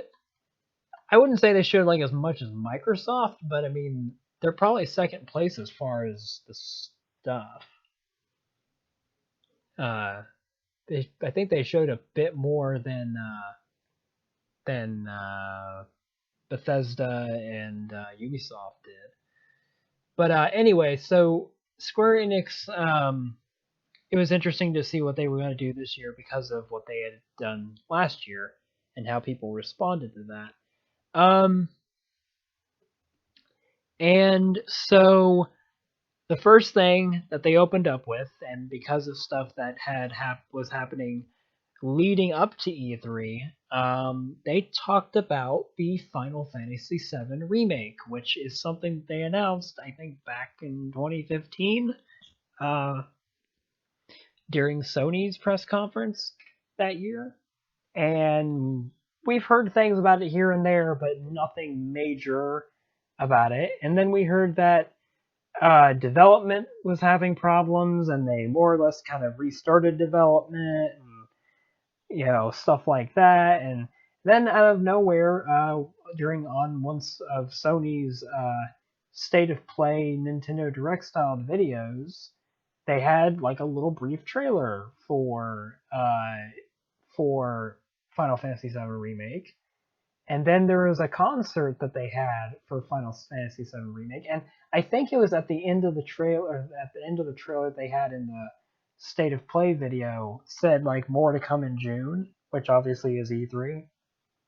But then they also had a concert like a day or so before the E3 conference or something like that, and they uh, they actually showed a bit of a they showed a trailer at the concert, and then they had the conference that they had here. So there's a few things leading up to the remake, but yeah, overall though, well, I'll go over the bullet points here first. So this is supposed to be a multi-part like like remake. It's supposed to be episodic, and I think they're keeping it that way still, which some people are kind of about, but it seems like they're still keeping it. So for part one of this, for episode one of this, they said that they are anticipating 2 Blu-ray discs worth of content, which is crazy because like that's at least upwards of 80, 90 gigs we're talking about there. And that's for part one alone. So that's a lot of freaking stuff because that's getting into like Red Dead Redemption 2 levels of stuff like file size there. They did reveal that there will be different editions of the game. There will be, I think there's just like a standard edition, and then there's I forget what the actual names are, but there's like a somewhat collector's edition where there's like a steel book and some stuff like that. And then there's another more more expensive version that the main thing it comes with was it comes with a few extra bonuses and it comes with a statue or a figure or something like that. And that's the main thing. Most of the other stuff is more or less the same. It also comes with like I think a collector's box or something, but not too much of a difference. But they have those. It's up. It is up for pre-order now, and it finally has a freaking release date. It's currently scheduled for March 3rd of 2020.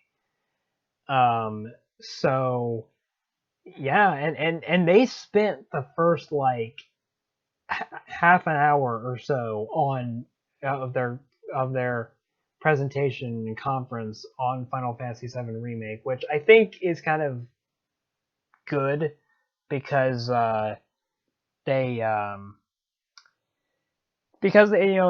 it's been all over the place as far as this remake is concerned. So I guess it makes sense that they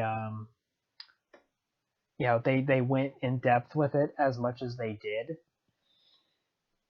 But so yeah, I think uh, I think it's good that they spend as much time on it as they did, and especially considering we expected it because they were building up to it a bit before E3 even happened. As far as the gameplay and stuff, because they showed gameplay and they showed a lot of stuff from it as well. Um, from what I could tell of the gameplay, for the record, I've never played a Final Fantasy game in my life, let alone seven. And um, from what I can tell, because some people were kind of worried or concerned or whatever about what they were doing with the battle system, because I think they were concerned that it seemed like they were just making it way more like straightforward, kind of like action, like hack and slash game, which I personally probably would have been fine with. But what they actually are doing is they're taking kind of the straightforward, like just kind of simplistic kind of hack and slash style, but they're also still keeping a lot of the tactical stuff with it and everything. And the way they showed the kind of the gameplay, I think I could kind of get into this game. I actually liked a lot with what they were showing, and as someone who's never played Final Fantasy VII in any capacity before, um, I liked what I saw. I did enjoy what I saw. Um, so I don't know. Maybe at some point I might pick this up actually, but the only thing is, it's like two Blu-ray discs worth of content. Like that's crazy. Like so if it's that big, I probably am not gonna be getting this game digitally because I probably will get it physically because I'm not because like freaking I'm not gonna spend how I like to spend like the 12 or like however freaking long it would take to download like the hundreds of gigs worth of data for the whole freaking thing. And who knows if there's any kind of day one patch or something that might add something more. But yeah, that would just take a really long time. At that point, it'd just be better off. Even if I have to install the game off of a second disc and then play it off the one disc or however it works, it'd probably be quicker to do that than it would be to download the whole friggin' thing. But I don't know. I did, as someone who's never played Final Fantasy VII before in any way, let alone Final Fantasy at all. I kind of enjoyed what I saw. I really did. Um,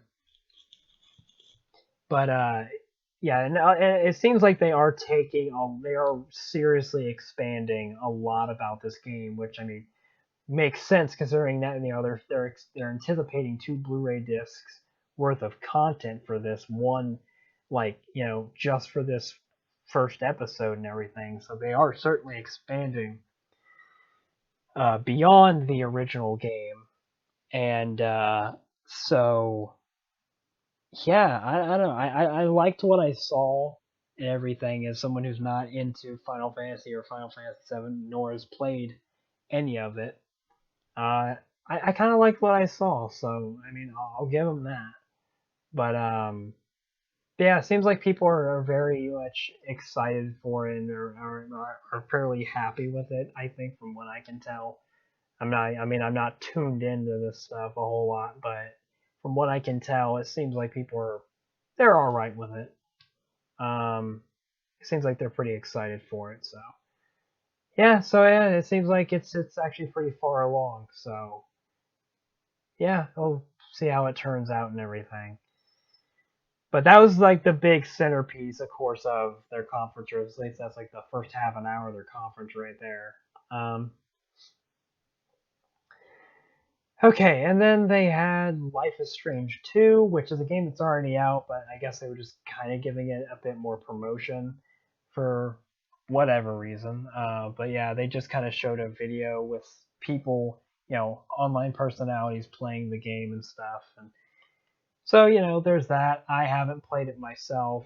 I've played the demo, I think, of the first Life is Strange, and I have the first Life is Strange for free through PlayStation Plus, however long ago, but I haven't played it. But yeah, I've heard that a lot of people do enjoy it, but so they just, I guess, kind of promoted that a bit more. So also speaking of going on to the next thing, speaking of Final Fantasy.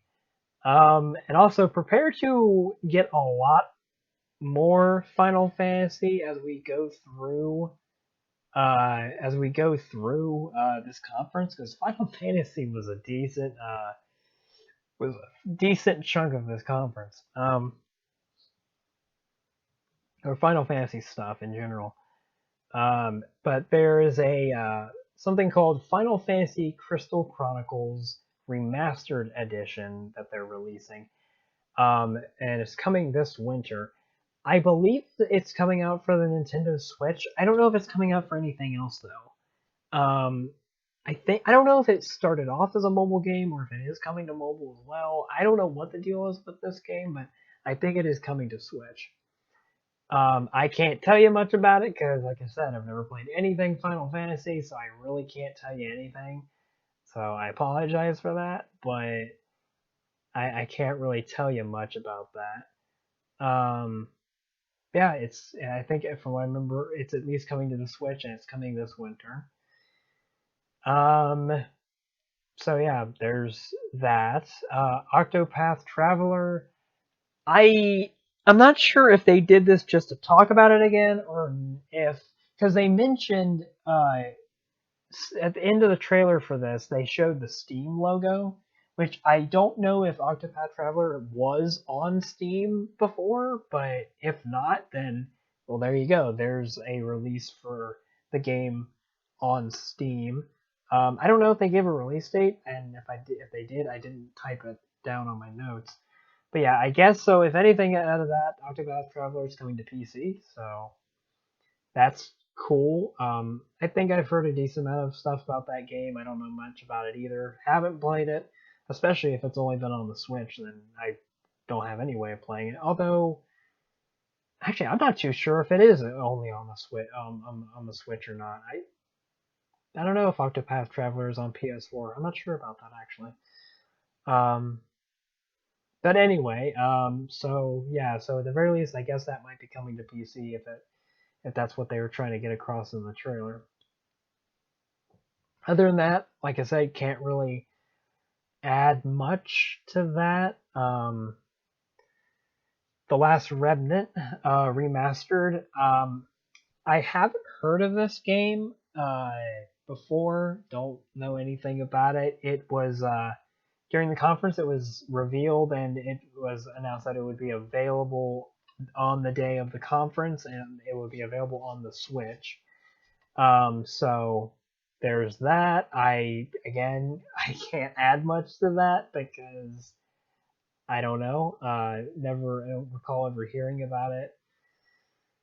Um, then there's Dragon Quest Builders 2, which I've heard of Dragon Quest and stuff before. But yeah, there's Dragon Quest Builders 2 coming July 12th, 2019. And there's also a demo coming June 27th, so like a week from when I'm recording this. Demo coming June 27th on PlayStation Store, so on PS4. I've heard of Dragon Quest before. Don't know anything super in depth about it. Um, I think a good amount of people like the Builders games. From what they showed, they actually did show a decent kind of breakdown of certain things, and it seems, I guess, interesting enough. It's got a little bit of like creative stuff where you can, of course, build stuff. And, yeah, so I mean, it looks like it's a pretty fun little game. Uh, I don't know what the overall. I mean, it's also, I believe, it is story driven and stuff like that. So I mean, there is that, but yeah, I don't know. I don't know if I can really add that much either.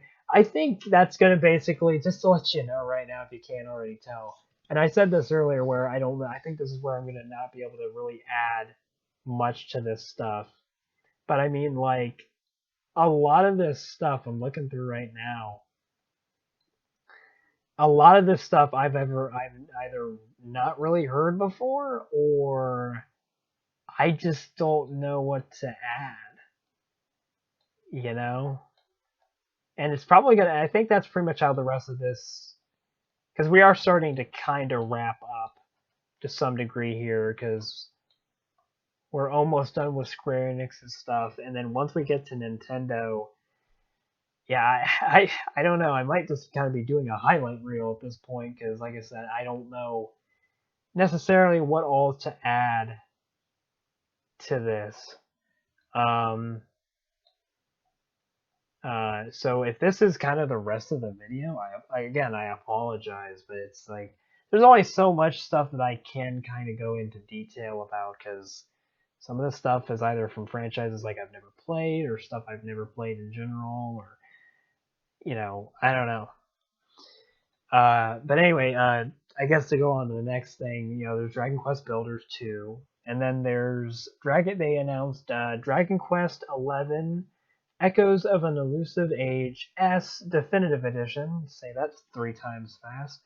I had an interesting time trying to figure out how I wanted to type this on my notes. But anyway, it's basically just Dragon Quest 11 from what I understand, but it's on the Switch now, and it does seem like they're adding a good amount of new content to the game as well, and it's coming to Switch this fall. So by the end of the year, you'll be able to have Dragon Quest 11 on the Switch and with a bunch of new stuff and everything. So that's cool and everything. So uh, being able to take the new Dragon Quest games wherever you go. So there you go.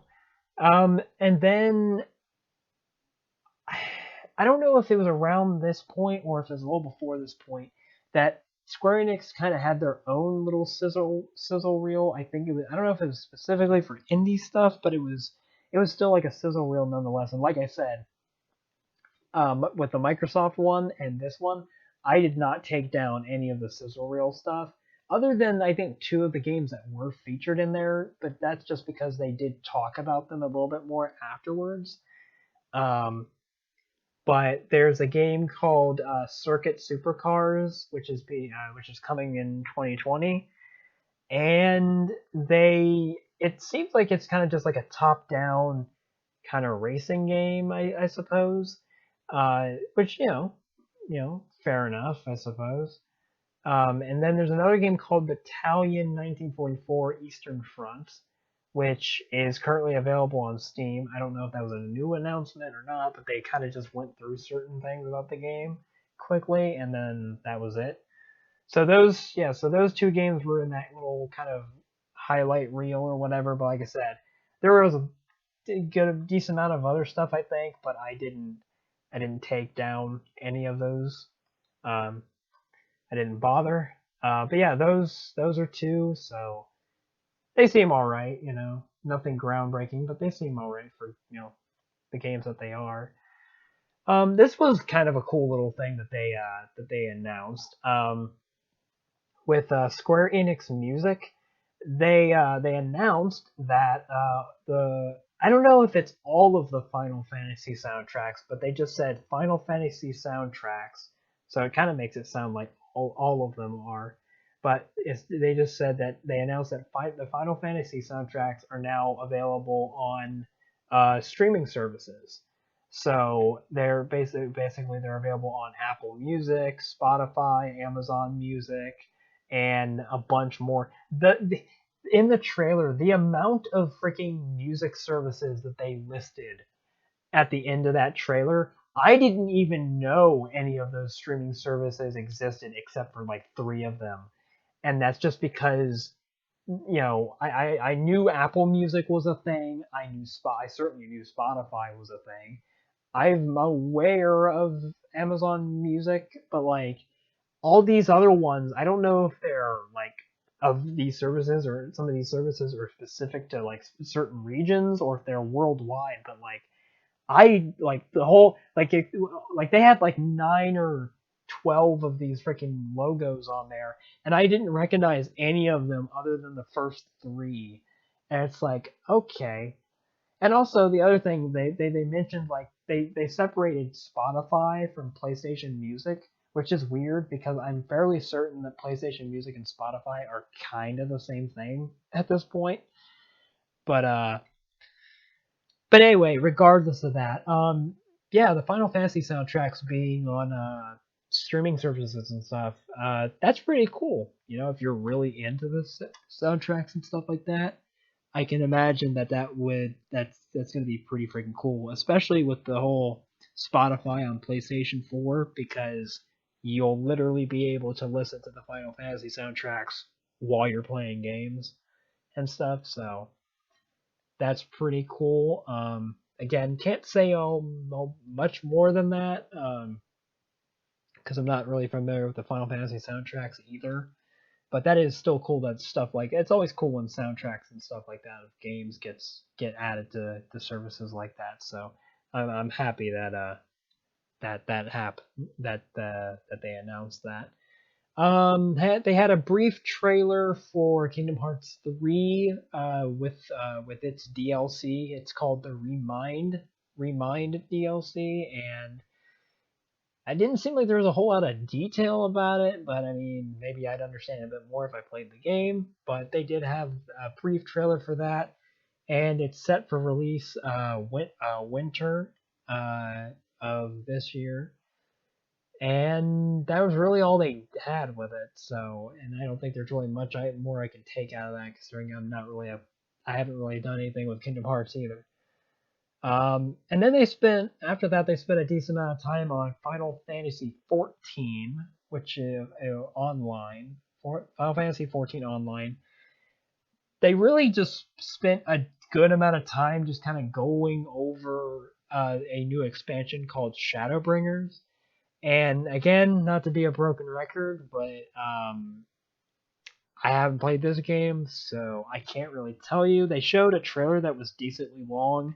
That was kind of a story like trailer, but I couldn't tell you what any of the stuff really meant or anything. And yeah, so and they did spend a decent amount of time actually talking about this, which is a little odd. They maybe could have shortened that up, but yeah, the Shadowbringers expansion is coming July 2nd, 2019.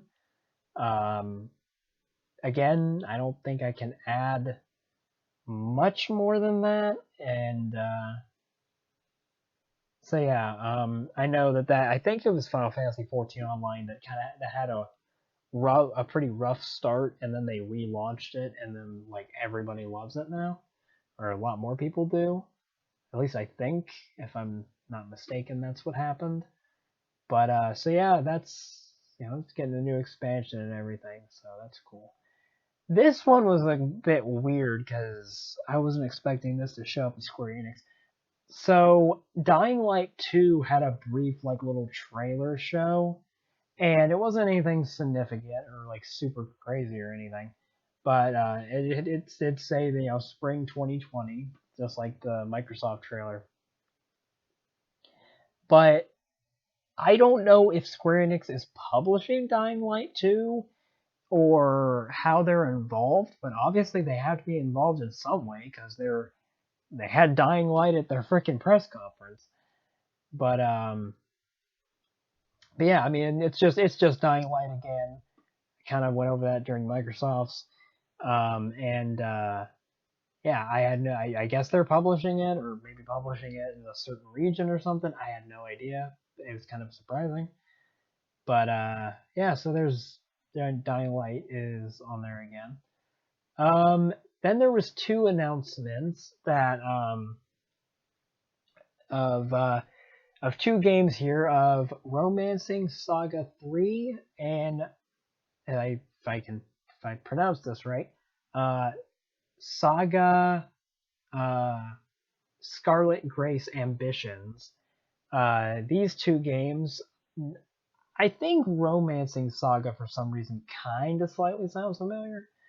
But both of these games are I don't know if it's both of these games or one of them, but I think both of them are coming west for the first time, and I think they are fairly popular, so that's cool that we're getting more games in the west like this.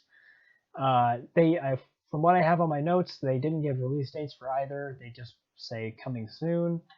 Um, so yeah, it's cool that more games are coming to the west. That's cool to see. Um, And I think one of those games is actually coming to the Vita as well, so that's pretty cool. Or at least one of them is coming to a bunch of different platforms. But yeah, I mean, can't really say much about that because I'm not familiar with those games really, and they don't have a release date or anything like that. So, but like I said, I think both those games were not available in the West, so it's cool to know that they are coming to the West officially. So that's nice. Then they moved on to I think this is a mobile game. It's Final Fantasy Brave Exvius, I think is how it's pronounced. And this one I'm not too sure on exactly what it is. The way they kind of described it is kind of brings me in two different directions. They said they had something called Final Fantasy War of the or something called War of the Visions, but and like one part of the like the section in the press conference kind of gave me the impression that it might always it's maybe it's clearly a expansion or something, but then there's another part that they treated them as like two separate titles. So I was like, wait, are these two separate games or like what? I don't know. I think War of the Visions is the new thing. I just not too sure if it's its own new game or if it is like an expansion. But I don't know. It's one or the other, I think. But they announced that I guess, and it's coming worldwide to mobile. Um, I think they said that was just. I don't think they give a release date. They just say coming worldwide to mobile, and that it was currently in development. So yeah, I don't think they give a release date for that. But again, I can't really tell you much about that. Who I don't know much about that. Um, then they moved on to Outriders, which I think they might have announced this at some point before. I don't know if this is the first time we've heard about it or not. I don't know. I'm not too sure. But Outriders, it's getting really it's currently scheduled to release in summer 2020. And they said that there will be more info for the game this winter. And it's also from the makers of Gears of War Judgment and Bulletstorm, so it's a new game from them. Um, and again, can't really go into detail about it, but that's also kind of because, as far as I'm aware, they didn't necessarily give us a whole lot. I don't think they really talked about what type of game it would necessarily be. I think it's a shooter of some kind because they did show like different models of guns and stuff like that. But I'm not sure. Like I don't know if it's like a third person game like Gears of War or first person. I don't really know, but it is I guess a new IP, and I guess maybe Square Enix owns it, or at the very least they're publishing it, or I don't know. But it is something new, so that's cool. But yeah, it's scheduled for, I think, according to my notes, scheduled for summer 2020, and they're gonna have more information shared this coming winter. So there's that. Um, so I guess, but they showed a trailer for that. It was also one of the few times they actually had someone come out on stage and kind of talk about some stuff. Because I think the only times they had anyone on stage to talk about anything was, yeah, the first like half an hour at the beginning of the conference with Final Fantasy VII, then for a few moments with Outriders, and then for a game that we're gonna get here to in a moment, they also brought people out to talk on stage about it. But then they showed. Let me see if I can pronounce this right. Aninaki, Aninaki, or something like that. Um, along those lines. I don't think this game was announced here. I think this was something people have known about. I think, but they showed a brief trailer for it, and it's scheduled to release August 22nd of 2019, so not too far from now.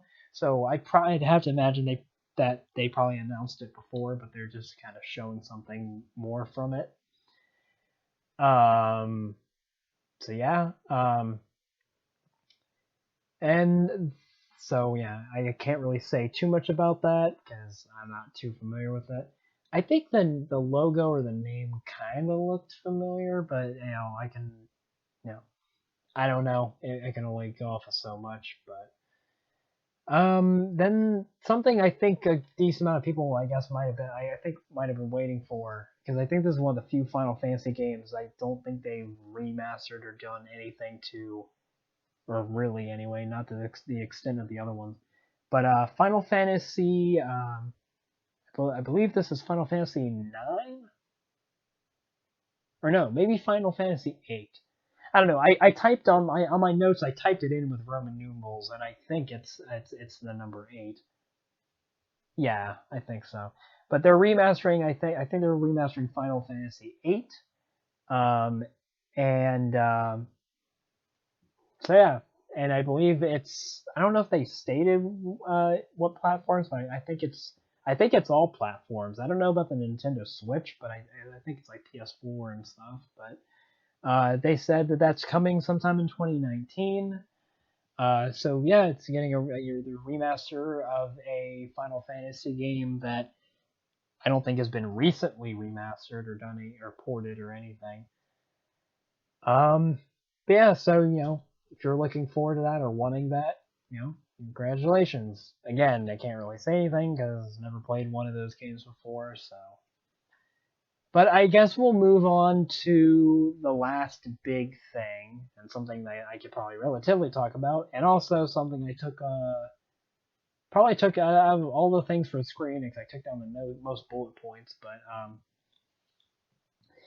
so there was two things going into this conference that people were expecting. One was the Final Fantasy VII remake, which we got, and the other was something that got confirmed that was going to be at the conference before E3, and it was something that, much like Final Fantasy remake, this game, if anything, this game was even worse because we have literally got nothing from this game. I think maybe since 2015 or 16 or something like that, where we got a trailer and that was it. We had heard nothing about it since then, and it was the Marvel's Avengers game that Square Enix, Crystal Dynamics, whatever other studios that are attached to this. There's a decent amount of studios attached to this, but yeah, we haven't heard about this game in years. I don't think there's been anything about it, and yeah, we finally got something for it. And we got a lot for it actually. And I'll just go down my notes here. I pointed out they talked about the voice actors that are in it, and two of them I pointed out. I think just because I know two of them from a particular series. And Travis William Ham and Laura Bailey are voicing the characters in it. I believe Travis William Ham said he was voicing Thor, and Laura Bailey is voicing Black Widow, I believe. And the other two, I think there's the other two voice actors they had were Nolan North is playing Iron Man, which is interesting, and Troy Baker is voicing Bruce Banner, I think. So they got definitely got recognizable talent and pretty good talent. So there's that. Um, they have said it seems like to me it is and I think that's pretty much what they said was it is a online game and content will be added for free. So and I think they pretty much said that the new content will be things like new heroes or characters and regions, locations and stuff like that. So new locations and new characters and stuff like that. So basically, I don't know if it's going to be quite like an online service, but it's going to be something that's definitely continually, you know, updated and stuff like that, and added upon and added onto. They of course they made a statement saying that there's no loot boxes or pay to win scenarios, so there's that. Uh, they also mentioned that their early beta access and exclusive there will be a early beta on PS4 as well as exclusive content. Now they did say that there will be an early beta. You will have early beta access on PS4, but the exclusive content stuff they didn't specifically say exclusive content. All they referred to that as was as benefits and surprises, which I'd have to imagine that's probably going to be some sort of exclusive content to the PS4 version.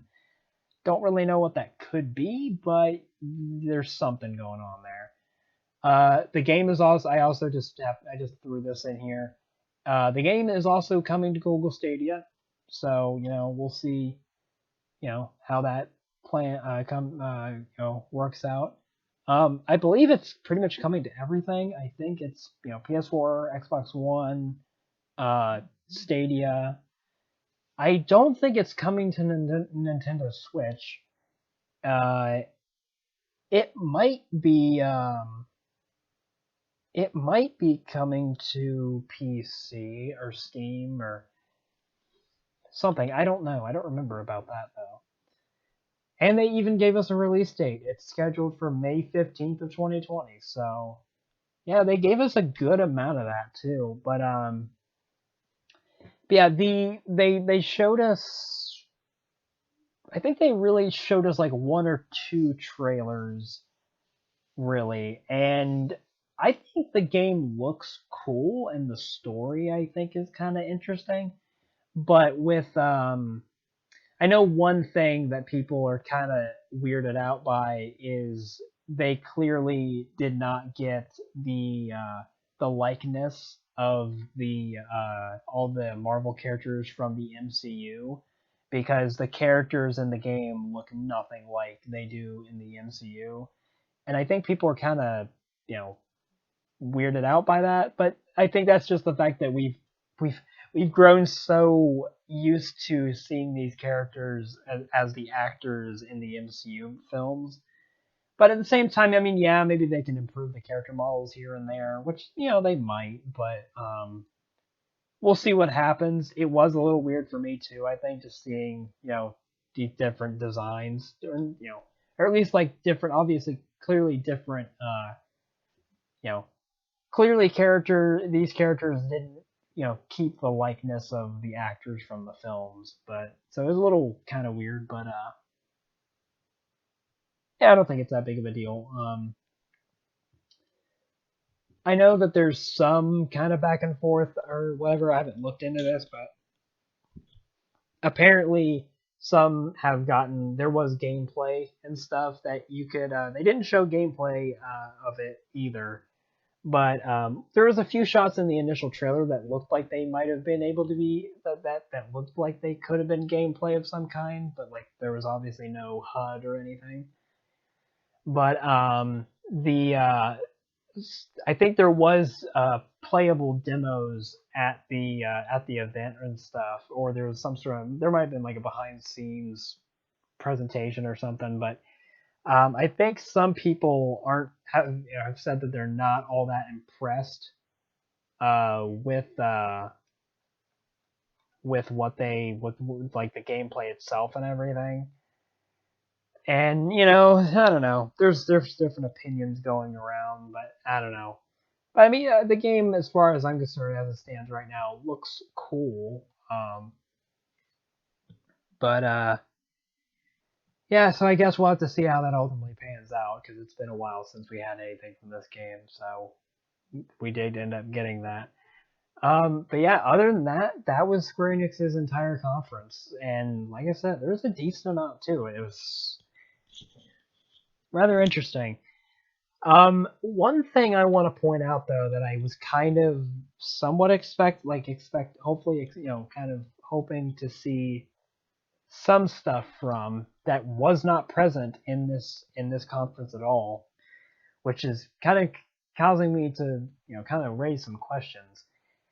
One of the few new things that Square Enix announced last year during their like Nintendo Direct styled like E3 video last year, one of the few new things that they announced was a new game that's being made in collaboration with Square Enix and Platinum Games.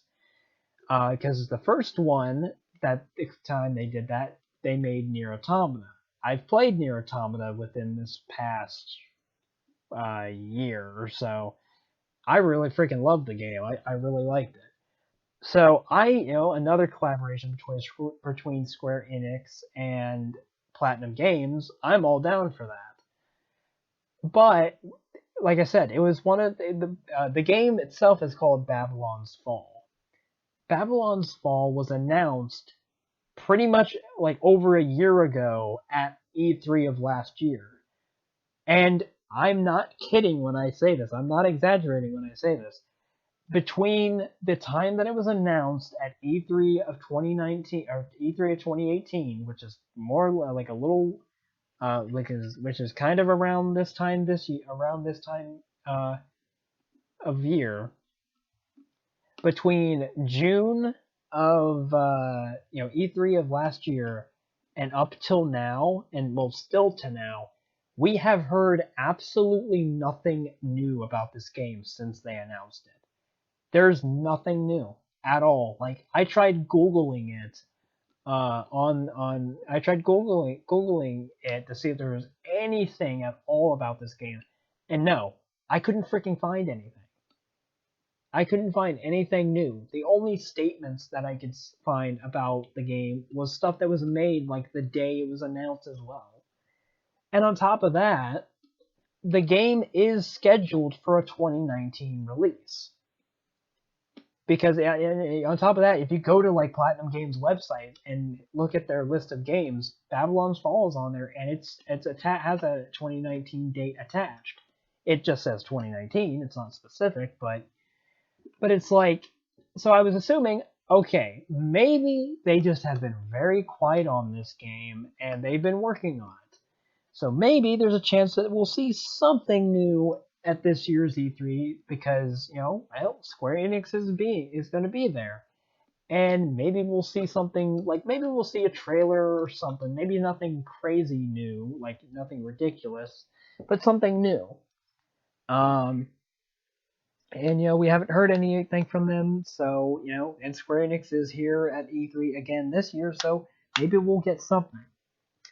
Well, now E3 has come and went. Their Square Enix's conference came and went, and we continue to have nothing about this game that Platinum Games is working on.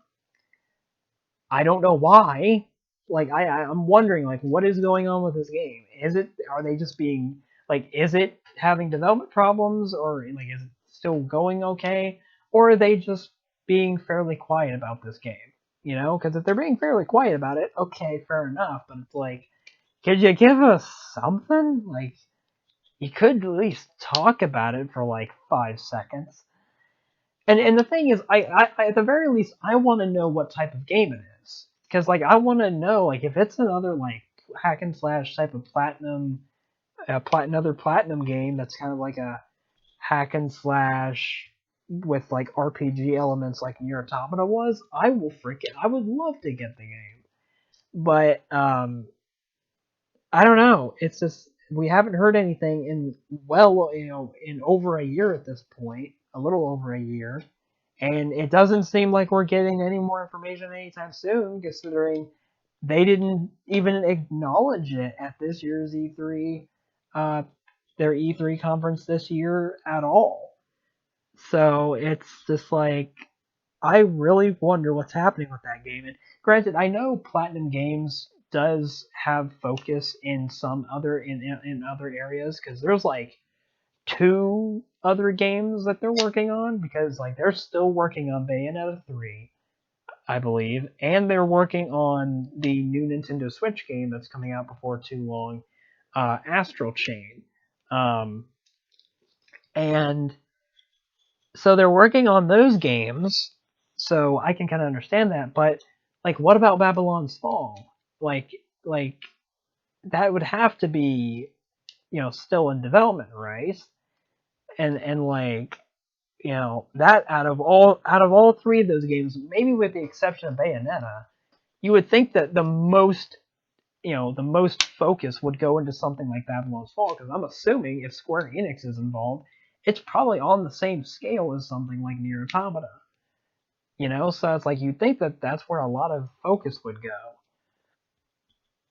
but I don't know. And also like the fact that they announced it, because I don't know if Astral Chain was announced by the time Babylon's Fall was already announced. I don't know if we knew about Astral Chain before or after Babylon's Fall was announced. But I know we know about Bayonetta 3 for a while. And that game's, I don't think we've really heard anything about that game either, so I guess it's not much better than Babylon's Fall. But anyway, that's just a game that I'm kind of at least interested to know more about, considering it's a collaboration between Square Enix and Platinum Games. But yeah, so I mean, I don't know, something's going on, whether they're just being very quiet with it or they or something's going on with it. I have no clue.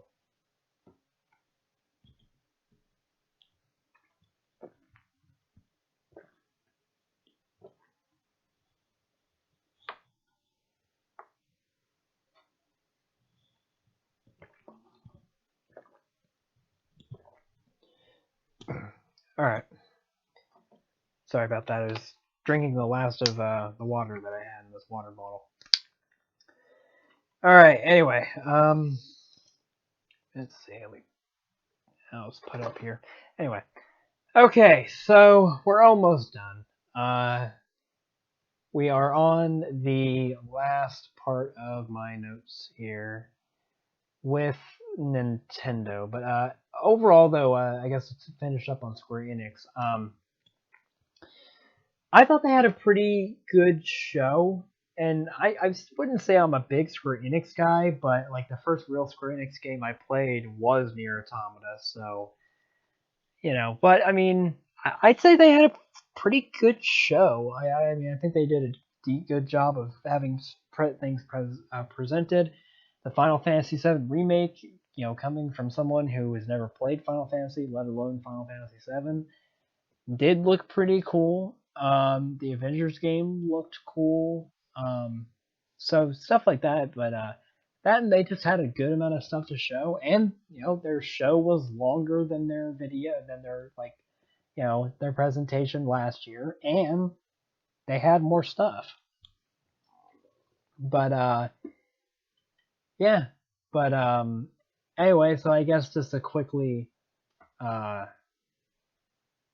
But yeah, I don't know. I liked. I enjoyed Square Enix's stuff. I think they focused, on what they needed to focus on, and yeah, they spent like the first half an hour on the Final Fantasy VII remake. So I think they focused on at least that they did. They needed to focus on that. But anyway, So let's move on to Nintendo. It probably won't take us very long to get through this, just because much like with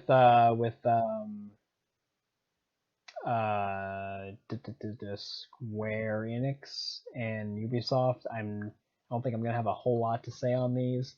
And also Nintendo did have a highlight reel, like a sizzle reel, and I did write down. This is the one that I did write down every game that's in there, but I probably won't talk about them for very long, with maybe the exception of a couple. Just because, well, it was the highlight reel, they didn't give any real details about them. Uh, but and also some of them I either some of them are stuff we've talked about from the other conferences, or they're stuff that I don't know. So okay, so let's get through this last one, and then we'll get to my final thoughts. All right, so the Nintendo Direct for E3 2019. Okay, so they talked about two things with Super Smash Bros. Ultimate that they started and ended the conference with this, but I'm gonna go in the order of my notes because both of these are mainly one of them is a bigger announcement I think than the other, but and I'm sure everybody on the freaking planet has heard what these about what at least one of the announcements is. But anyway, so the first thing they opened with was Super Smash Bros. Ultimate is getting the hero from Dragon Quest XI as a DLC fighter, and he will be available sometime in summer of 2019. So that's pretty cool. Some more Dragon Quest stuff.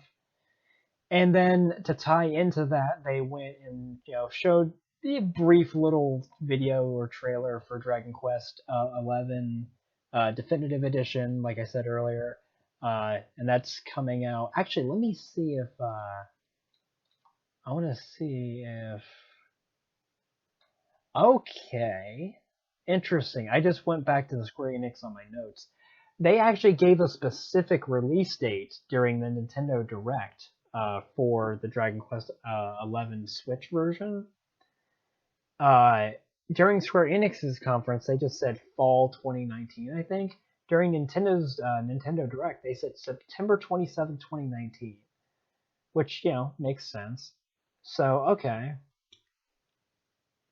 that's interesting. So yeah, some Dragon Quest stuff or Dragon Quest characters coming to Smash Brothers Ultimate, and they just went ahead and briefly showed that Dragon Quest 11 is coming to the Switch, but we already knew about that because of Square Enix's conference, but we got a specific release date, so there's that. And then in between that, or like after that and before the next thing they talked about or showed, they made a little joke because I'm trying to think. I think it's the president of Nintendo America because I think Reggie Fils-Aimé was the guy before. I think he was the president of Nintendo America before, and he not terribly long ago actually retired. And a lot of people really liked him, but he retired not terribly long ago. And now the guy that is stepping in his position is a guy named Doug Bowser. And as you can probably imagine by his last name, he gets a lot of people made a lot of comparisons to a specific Nintendo character, and they actually played that up in a little kind of joke where they actually had like a Bowser, like an actual CG Bowser and Doug Bowser getting mixed up because they were like it was like introduced because I think this might be the first like major Nintendo Direct with Doug Bowser as someone in the video. I could be wrong. I don't really watch the Nintendo Directs, but they did make a joke of like Bowser thought he was the one that was going to be in the video, but no, it was actually Doug Bowser that was the one that was supposed to be in the video. It was all right. It was it was just them kind of pointing, you know, just kind of poking fun at that thing like everybody else has. But yeah, so they did a Doug Bowser joke because of his last name. But after that, they transitioned over to talking about Luigi's Mansion 3. They really didn't do much with the game. They just showed a trailer that kind of vaguely gave you the general plot or the general idea of what the story or the setup of the game is going to be. They talked about certain gameplay mechanics. Really, only like two of them are like actions you can take against when you're hunting down the ghosts and stuff like that. And then there's another one where there's kind of like a partner system where you use another Luigi called Gooigi, which I love that. I do like that name. It's a fun name. But it's another Luigi that's made of goo, and you can use him to solve puzzles and stuff like that. And it's also, I guess, there's a co-op mechanic as well, because another person, I guess, can control Gooigi as well, and there can be some co-op stuff there, which is interesting. But that's really all they talked about in terms of that. They also mentioned that it has a multiplayer mode. Um, I don't remember if they specifically said like what all is in the multiplayer, like how like what structure there is to it, or I don't know. But it's kind of funny because you can easily you can make fun of Luigi by calling him Green Mario, but the thing is now the way that they handle the multiplayer in Luigi's Mansion 3 is they have Luigi, but there's like different colored versions of Luigi. So it's like, wow, this is weird, but anyway, yeah, it has a multiplayer mode, and that's kind of all they went over for Luigi's Mansion. And they didn't give a specific release date, but they did say it's coming out sometime in 2019. So that was Luigi's Mansion 3. It looked all right. It did look pretty visually. It looked pretty nice. I'll say that. But so they did Luigi's Mansion 3. Then they moved over to a game. This is, I think, technically like the full title, and it's got it crazy. Jim Henson's The Dark Crystal: Age of Resistance Tactics. This is, I guess, this is another Netflix game because I believe Netflix is doing a Dark Crystal show or something like that, and I guess it's called Age of Resistance or something. But it's a Netflix game, and based off of obviously Dark Crystal. And yeah, I don't know anything really about Dark Crystal, and but it's apparently coming out. The game's set to come out in 2019 at some point. So there's that.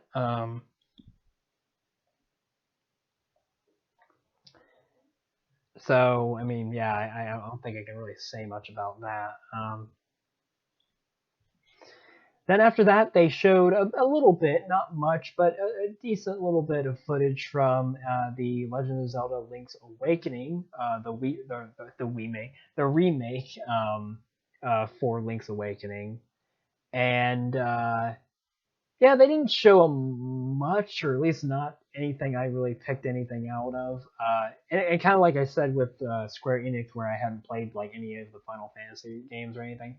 I don't really own Nintendo consoles, so I haven't really played. I've never played a Zelda game. I've played Mario games, but I've never played a Zelda game or like any other stuff like that. I never played like Luigi's Mansion, so I can't really comment too much on this stuff in that respect. But the thing is, I think a good amount of people are excited for the Link's Awakening remake. Also, just because of the fact that Link's Awakening was originally on the Game Boy, and of course, putting a game like this on the Switch, you got a lot more buttons and stuff to work with. And I think that's one problem that people had with the Link's Awakening on the Game Boy was you didn't have that many buttons, and it seemed like a game that would have benefited from having more buttons to have certain actions and stuff. So and one of the things they did show in the trailer was I'm not sure exactly what role this plays in the game or impact it has, but there is kind of a feature that is almost kind of like a dungeon maker. So it's kind of almost like we're somewhat kind of getting a quote unquote Zelda Maker, which I think some people have been, because we've got Mario Maker and we're getting another Mario Maker, but like what about a Zelda Maker? But it doesn't seem all that in depth. It just seems kind of like pretty fairly straightforward. But again, I don't know what impact that necessarily has, like what the role of it is in the game, but it's something that's there. But they gave a release date of September 20th, 2019. I do not know if they gave the release date before or if this is the first time they gave it, but yeah, so September 20th, 2019, Link's Awakening remake is coming out. So that's cool. This one is a pretty big deal.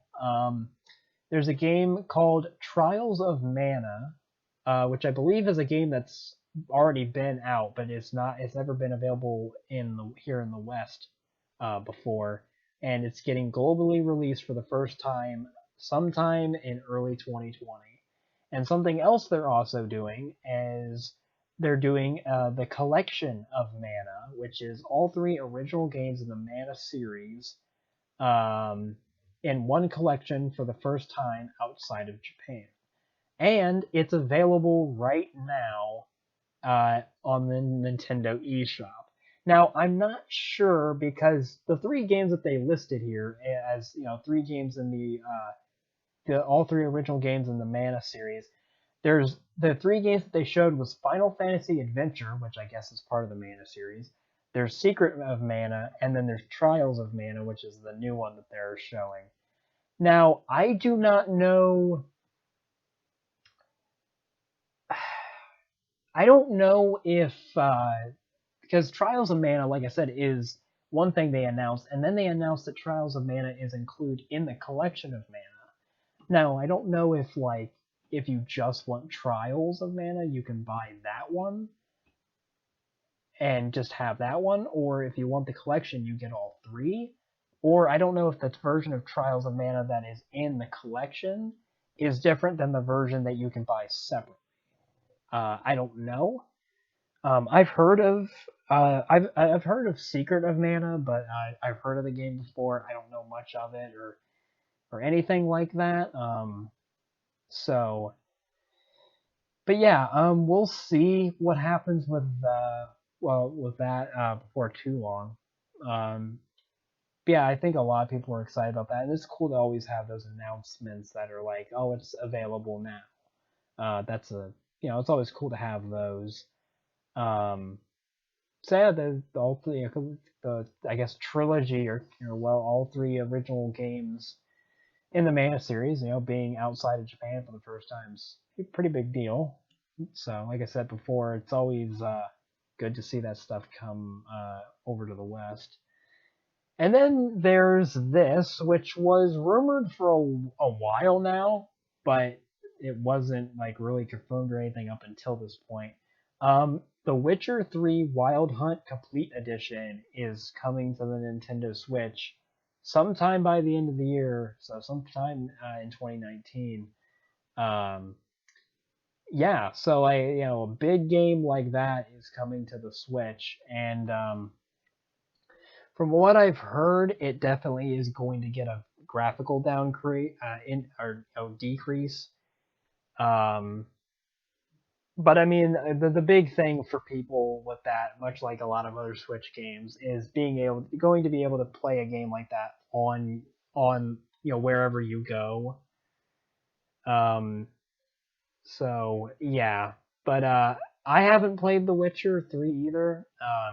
But I've heard a lot of good things about it. So having a game like that on the Switch with the complete edition and being able to play it wherever you go, sounds pretty good to me.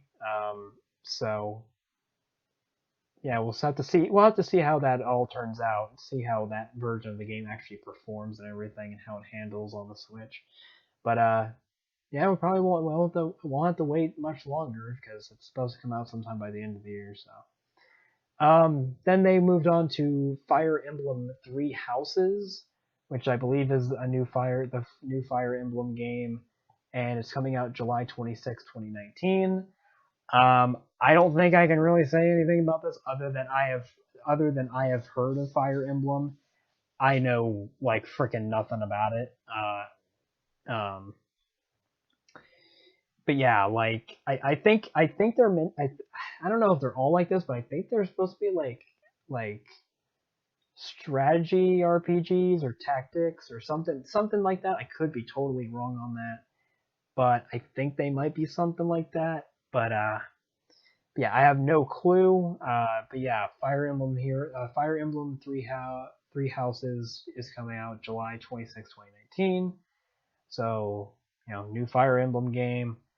Then they moved on to something that was Resident Evil related, but they they initially showed footage of the Resident Evil like remake that they did back on the GameCube, but it was like the PS4, or like the HD version of the remake.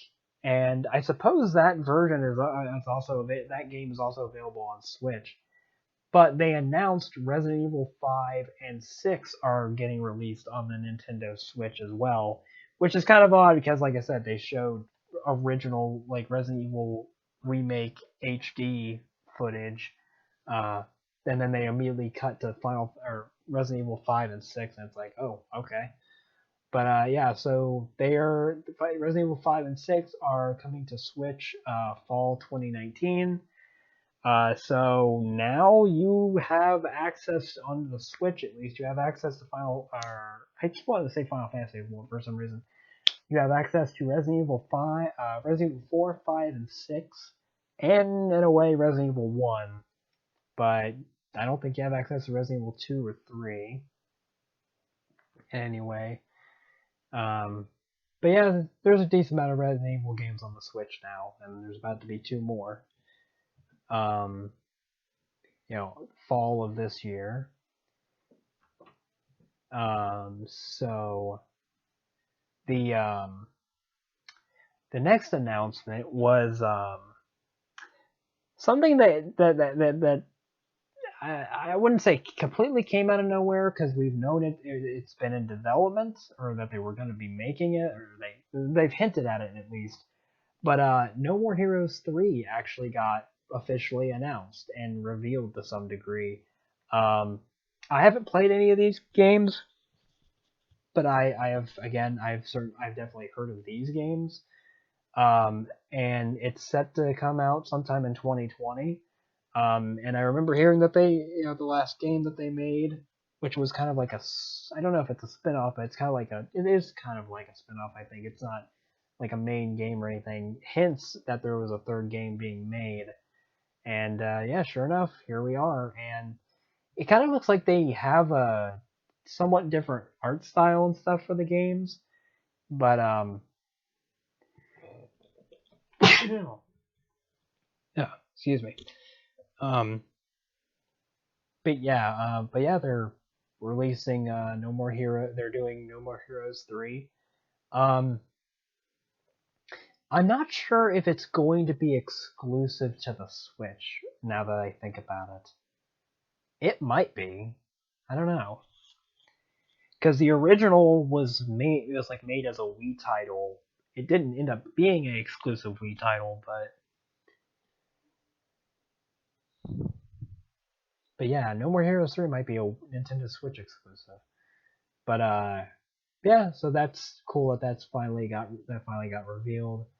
After that, they showed a new Contra game, Contra Rogue Corps, uh, or Cores, whatever, however you decide that, I'm not really sure. And that's set to release September 24th of 2019. And alongside that, they also, I think this was announced beforehand, but it was released during this. The Contra Anniversary Collection is now available on the Nintendo eShop. It includes 10 Contra games and a 74-page ebook, which I don't know if that's I don't know what that necessarily is. It doesn't sound like it's an art book, but whatever. So yeah, there's a bunch of Contra stuff on Switch now, with a new game coming out.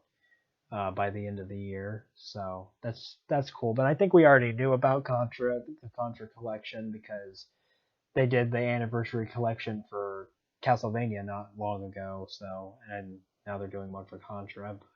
So yeah, there's that. Don't really have any experience with the Contra games. I think I played a demo, like a trial of the first one or something on Xbox 360 back years ago. But I think that's the most I ever uh, got out of Contra myself. But I do know of it.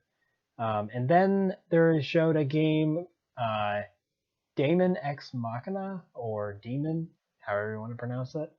Um, it's a looks like a mech game. It looks pretty cool. Uh, it's rather flashy and stuff like that. It looks like it'd be a fun kind of action game. But that's set to come out September 3rd, 2019. So seems like something that could be fun. Then they announced they revealed a remake, I believe, of Panzer Dragoon, which was a game on the Sega Saturn. Which because of that, not many people probably played it, but I think a good amount of people that did play it, I think, liked it. So they're doing a remake of that. I don't know if it's exclusive to the Switch or if they're releasing it elsewhere, but it's still happening regardless. But yeah, Panzer Dragoon remake coming winter 2019, so it's coming out by the end of the year. So I guess so have that to look forward to. But yeah, they showed a little trailer of that. Wasn't a whole lot, but it was something. And then they briefly touched upon the next Pokemon games, Pokemon Sword and Shield, which are coming out November 15th, 2019. And I think the reason why they probably barely touched on these in this direct was I believe they had an entire Nintendo Direct prior dedicated to Pokemon Sword and Shield, a decent amount of time ago before E3. So, but I think they announced a few new things. I don't know, the big differences or anything. I've never played a Pokemon game in my life, believe it or not. So I don't know all that stuff. But yeah, the next Pokemon games are coming out November 15th, 2019. Uh, and then I mentioned this game earlier, but one of Platinum's games that they're Platinum Games is games that they're working on right now. Astral Chain, which I believe is a Switch exclusive, it's coming out August 30th, 2019. They showed a trailer for that. That was pretty much it. I think it was the first time I've heard about it before, but I think this is the first time I really saw anything like from the actual game. It looks like it could be fun and everything. But I mean, if it's only on the Switch, then I don't know if I'm gonna get around to play it. But yeah, it looked cool. It definitely looks like something Platinum would probably come up with or you would make. But yeah, so it would probably be a pretty fun uh, action game and everything. So that's pretty good. Then they moved on to a short kind of trailer for I don't know what type of game this is. I don't know if it showed any gameplay or not, but it's a game called Empire of Sin, and it's scheduled for spring 2020 release, and um, I think it almost kind of had like this noir, maybe noir isn't quite the same, quite how to sum it up, but it had that kind of style to it. I don't know what type of game it's meant to be. I don't remember if it showed gameplay, but it was something that's in development, apparently. But yeah, I mean, I don't know, didn't make too much of it, but it's something, I suppose. Then they showed, I believe it's just a trailer for Marvel Ultimate Alliance 3: The Black Order, which we've known about this for a while, but I think that we've known about this since December of last year. and it's coming July 19th, 2019. I don't know if we had a release date before or not, but if we didn't, we do now. And at the end of the trailer, he also mentioned that there's an expansion pass that will be available featuring content from Marvel, Knights, X-Men, and Fantastic Four, and that will be coming fall 2019. So some, I guess, extra content. I've played both the first two Marvel Ultimate Alliance games. I've had fun with them. I haven't played them or gone back to them in a long time, but I have played them and I had fun with them. But this one I probably won't be getting because, well, it's only on the Switch, and we'll have to see if it stays that way. But it's only on the Switch right now, so. But yeah, from my experience, the Ultimate Alliance games are pretty fun. At least the first two. We'll see how this one turns out, I guess. And then there's a game. I don't know if this is the actual full title, but there's a game called Cadence of Hyrule, which I believe it seems like to me it's a crossover between, I believe it said Crypt of the Necrodancer, and it's crossing over with Zelda, which I've seen this game talked about here and there, but I don't know what it actually is, what the history of it is or whatever. But it's scheduled for June 13th, 2019, or it's available now at the time of this recording. Yeah, so I mean, that's something as well. I think we've known about that for a decent amount of time, but yeah, they got to they talked about that, and it's out now, so there's that. Then they showed a new trailer. This is something we've known about for a little while now, a good while now. But they showed a new trailer for a new Mario and Sonic at the Olympic Games, Tokyo 2020, and that's scheduled for a November 2019 release. I've never played any of the Mario and Sonic at the Olympic Games, but there's certainly a lot of them, and I think it's been at least a good 1 to 2 years since they even did one of these games, because I think the way the Olympic Games or Olympic-based video games work is there's I think there's there's a license you have to have in order to have an officially licensed Olympic game video game. And I believe Ubisoft had that for a few years because they did a Olympic. I don't know if it's so much an Olympic game base, but I think it was kind of tied into that, or at least it was for the Winter Games or something like that. But now, after a couple of years or so, the Mario and Sonic at the Olympic Games series is back again, and you know, it's something. I don't mind it. So it might end up being something. And it's the first one on the Switch, so we'll see how that plays out. So something new. And then a big one for a lot of people was a new Animal Crossing game, Animal Crossing New Horizons. So it's the brand new Animal Crossing game, and for the Switch. And they showed some gameplay or footage and stuff like that, and then they gave a release date of March 20th, 2020. Now apparently they originally had scheduled it at the very. I don't know if they had a specific release date, but they had it scheduled for sometime by the end of 2019.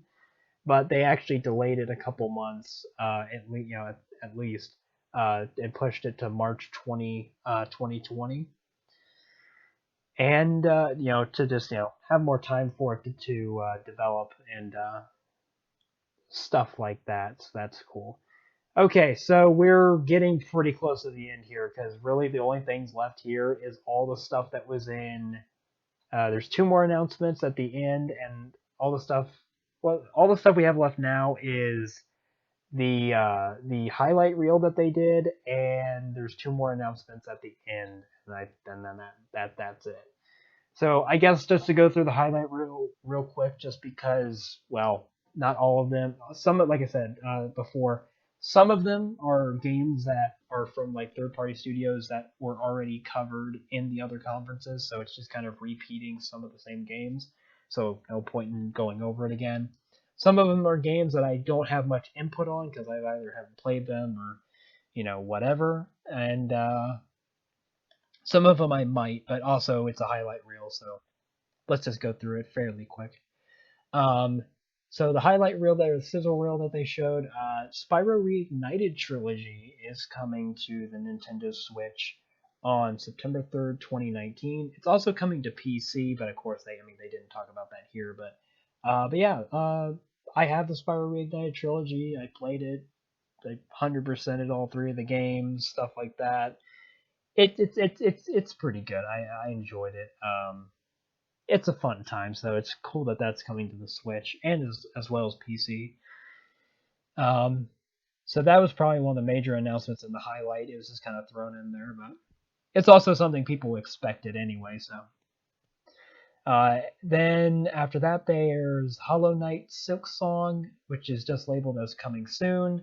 I've heard of Hollow Knight before. I think it is a fairly popular game. I have no real idea what it is necessarily. I don't know if this is a sequel or if it's like something else or um, I don't know, but it's on there and it's labeled as coming soon.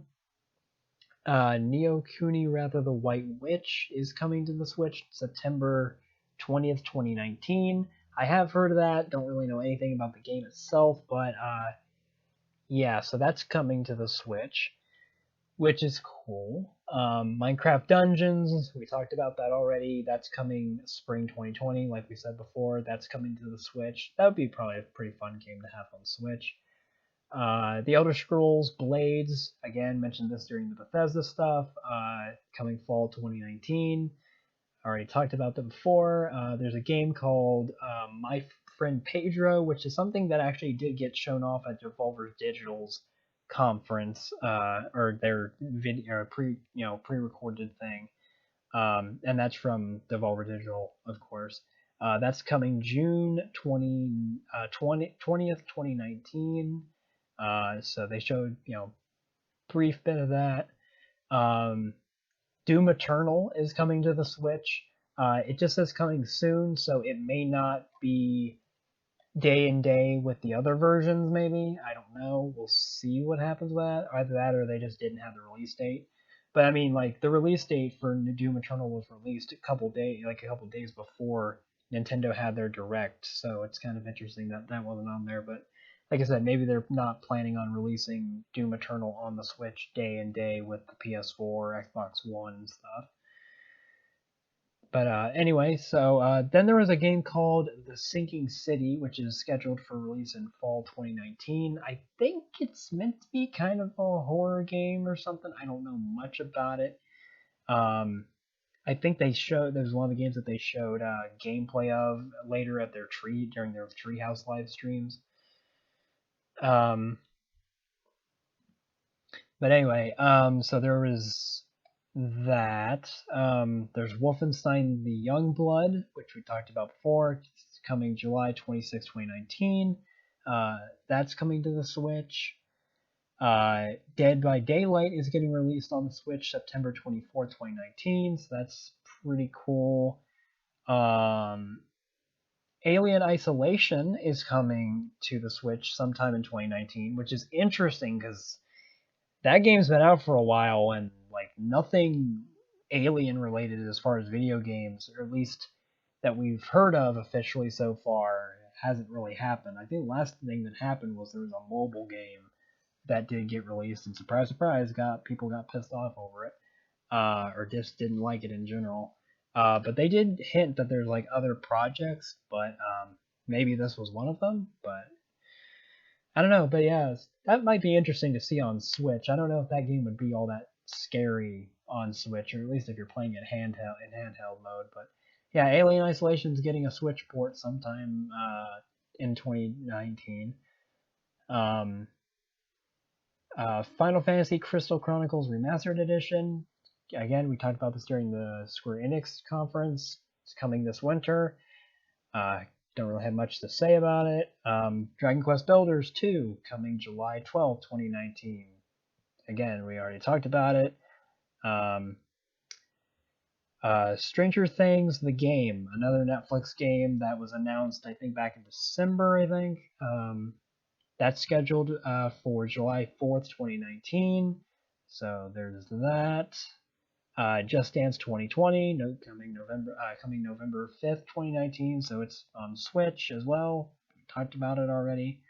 And then there's the last couple here.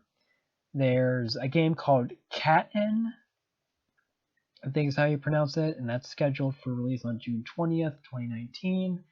I think it's a card game from what I remember briefly seeing of it in the highlight reel. So there's that. Super Lucky's Tale is coming to the Switch fall 2019. This was originally a game on the Xbox One. I don't know if it was published by Microsoft, but it was something that was announced at E3 a couple years back, so it's kind of still recent, I think. It's like 2017 or something. But yeah, so there's that, which is interesting. Then there's a game called Dauntless, which is coming late 2019. I don't really know anything about that, so I can't really say anything. And then the last one for the highlight reel was Super Mario Maker 2, which is scheduled for release on June 28th, 2019. So that's pretty cool. Another Mario Maker game. And that was the entire highlight reel. Now for the final two things for Nintendo. They showed the second character for Super Smash Bros. Ultimate, and it is Banjo and Kazooie are a DLC fighter for Smash Bros. Ultimate. So yep, Banjo is actually in a Smash Bros. Game now. And the world lost its collective mind. And he is getting added to the game, and he is getting released fall 2019, so by the end of the year. Yeah, it's cool to see Banjo. I've never played the Banjo games myself. The only one I've even had remote experience with was actually the third one, which is the one that people don't really like as much. But yeah, the Banjo games I've never really played much of myself. I certainly know of them, and I do like Rare stuff, and at some point I should probably pick up Rare Replay or something because I want to experience. Because I've had some experience with some Rare games in my past, in the past as well. It's just not like the ones that everybody always thinks of. So maybe I should probably get around to playing some of those at some point. But yeah, seeing a character like Banjo in Smash Brothers is it's pretty cool because I mean that is technically I think owned by Microsoft at the very in some ways. So it's cool that Banjo is actually in Smash Brothers Ultimate. So just add another character to the already massive roster. But yeah, I think that's all I can say about that. But then the final announcement was a fairly big announcement. Um, there is currently in development. There is a Legend of Zelda Breath of the Wild sequel currently in development right now. And they did show a trailer. At least for me, I didn't get much from it, and I don't think they really showed much. They are kind of playing up a bit more of a creepier vibe, it seems, from what they've been talking about it. And how like this is going to be like the Majora's Mask of like this new kind of Zelda, which is interesting. Like I said, never played a Zelda game before, but seems seems interesting, and I think it's one of the few times they've actually done a sequel to a Zelda game because Nintendo usually doesn't seem like they're the company that does like sequels or direct numbered sequels to games because like how often do they do sequels to Mario games, you know? Because I mean, only ones I can think of is like, you have Mario 2, you have Mario 3, and then you had Galaxy 2, and like what else is there? Like Nintendo doesn't seem like really they rarely go after like numbered sequels. Like none of the Zelda games are like even really numbered, which actually kind of makes me wonder what the name of this sequel is going to be.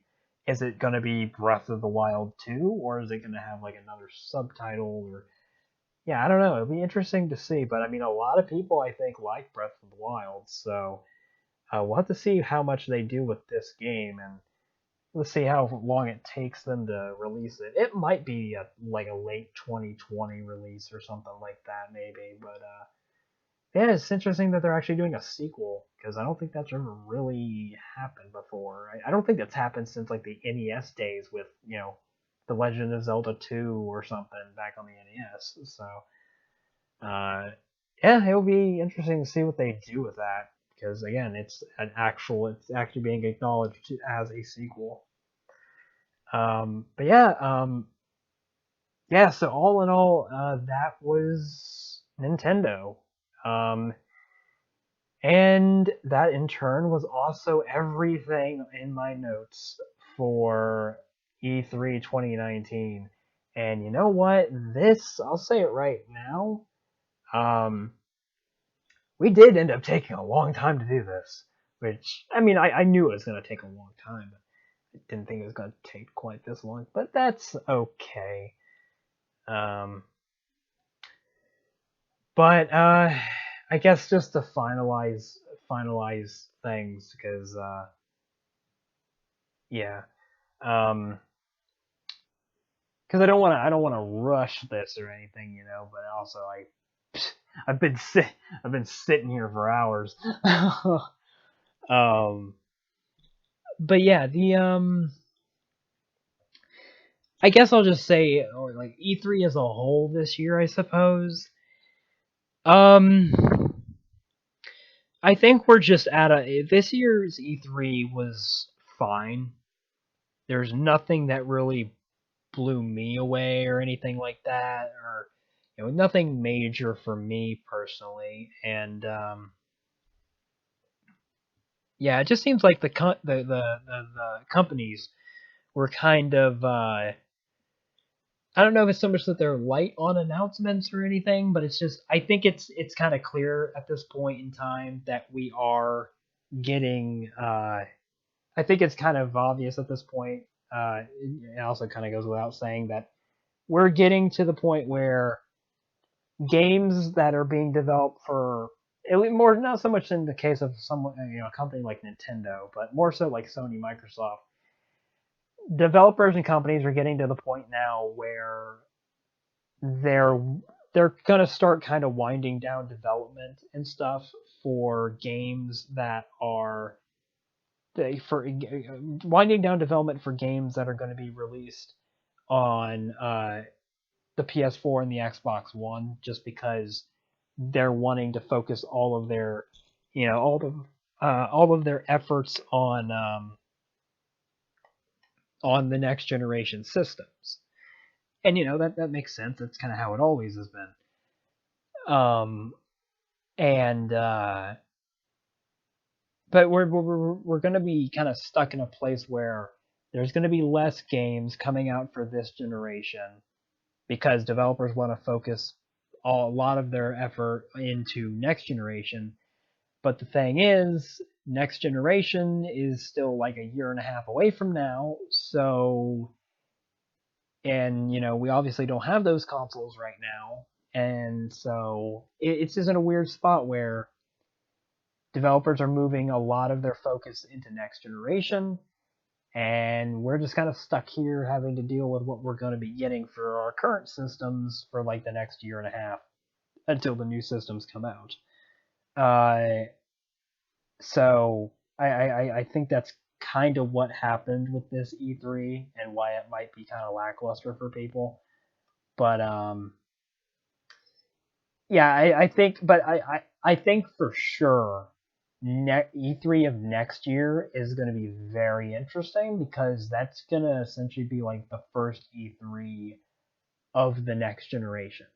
The next generation of consoles is going to start to some degree, it's going to really kick off with the E3 next year because I am assuming that Microsoft is going to really go all out with their next Xbox. They're going to reveal what the actual name of the console is. They'll probably talk about the features. They'll probably talk a little bit about the hardware. They'll probably show off what the UI is.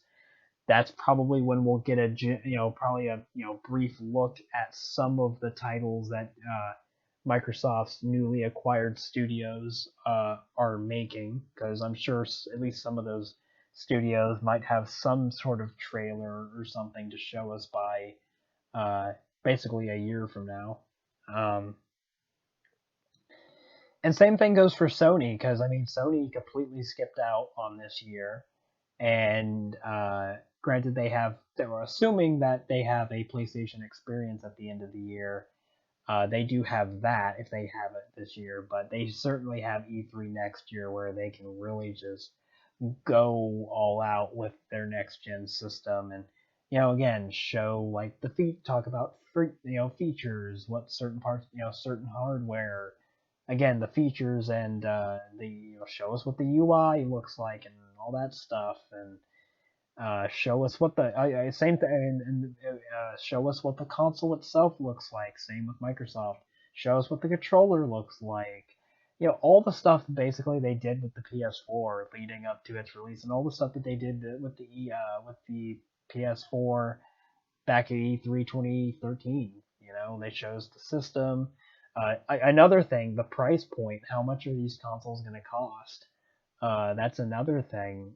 So like, there's so much that is probably going to be put into E3 next year. I mean, another thing is how all the services and stuff are going to work for the consoles.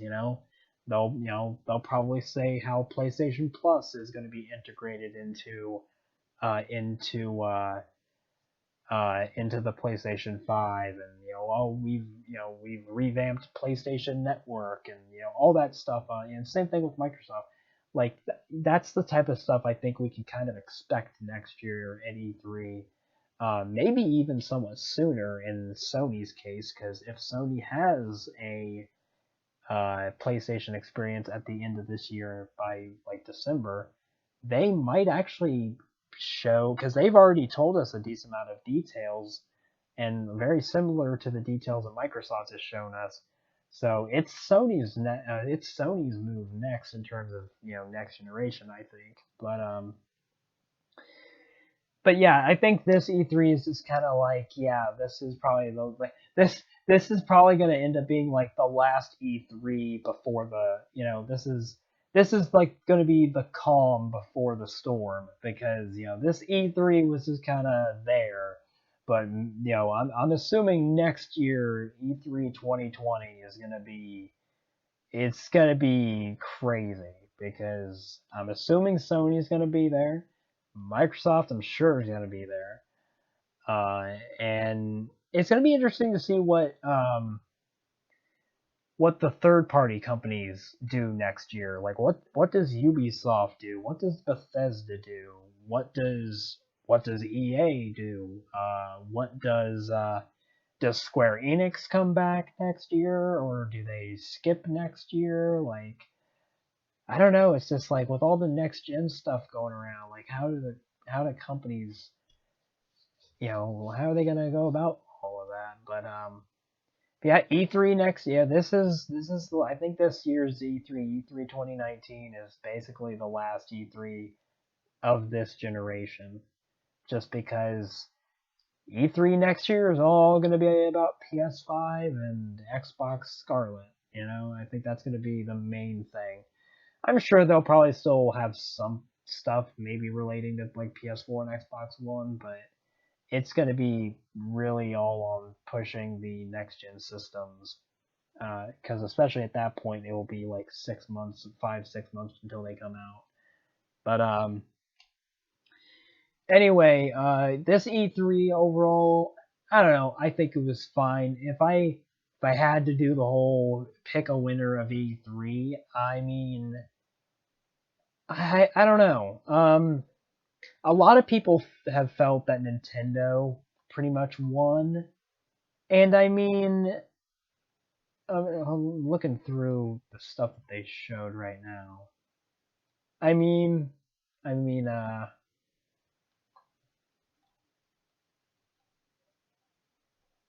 I don't know. I certainly will not say that Nintendo did a bad job. They did a pretty good job. I mean, like I said, I mean, granted that highlight reel, you know, you know, boosted up a bunch of my stuff, but even without the highlight reel, I mean, there's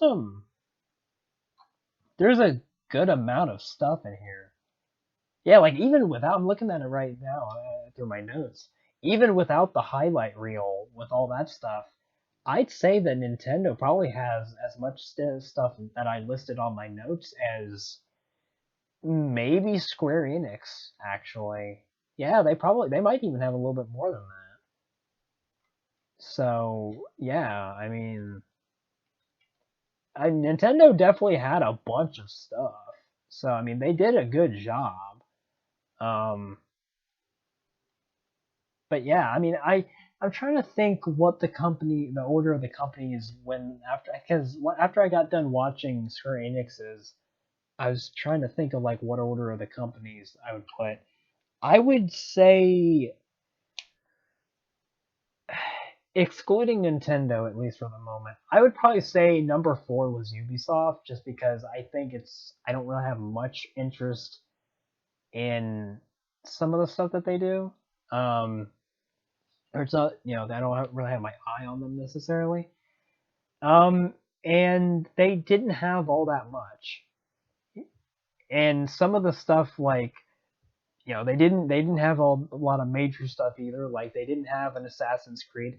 They didn't show any more Beyond Good and Evil 2, which is surprising considering they did that for the past 2 years in a row. Which makes me wonder at this point. I wonder if that's going to be a next gen game. Um, and so we didn't see any of that. We didn't see anything from Far Cry, but I think that is kind of to be expected, considering I think they've done a good amount with Far Cry in the past couple of years. But like, yeah, it's just, I mean, I don't know. I'd probably say Ubisoft was at the bottom. They were fourth. Excuse me. They were fourth, and then I'd say I guess it would be I can't freaking think. Number three would, I guess, be Bethesda, and then number two, I guess, would maybe be Microsoft, and then Square Enix would be number one. Just because I think Square Enix probably out of all of them had some things that did, I was like, oh, this is pretty freaking cool. But I don't know. I don't really know how I would do the whole ranking thing, but I don't know. Like I said, the Final Fantasy VII remake stuff, did kind of interest me. I was like, oh, this looks pretty cool. It'd be something I could maybe actually get into and everything. But I don't know. I think in case of Ubisoft, I think they probably have a good amount of stuff that is being held over for next gen, just because I think Ubisoft usually tries to have a decent amount of stuff for next generation ready anyway. So I think you can expect that from anybody. It's probably them. We know Bethesda. They said beforehand that they were not going to show Elder Scrolls 6 or Starfield, and it kind of annoys me, or it just baffles me when anybody says they need to show Elder Scrolls 6 or Starfield this year. No, they don't, because first of all, uh, they already said the fact that they've already said that it wasn't going to be at this year's E3. And on top of that, I think at this point, Starfield and Elder Scrolls 6 are easily going to be next generation games. At this point, I think it's pretty much, at the very least, Elder Scrolls 6 is absolutely a next generation game. Starfield, I'd imagine it's probably next gen as well. But if either of those is next gen, it's definitely Elder Scrolls 6. So we're not seeing that anytime soon. So we weren't going to be seeing that at Bethesda. And yeah, it actually kind of makes me wonder because like I'm sure Bethesda's gearing up for next generation to some extent, but like how much are they? Like because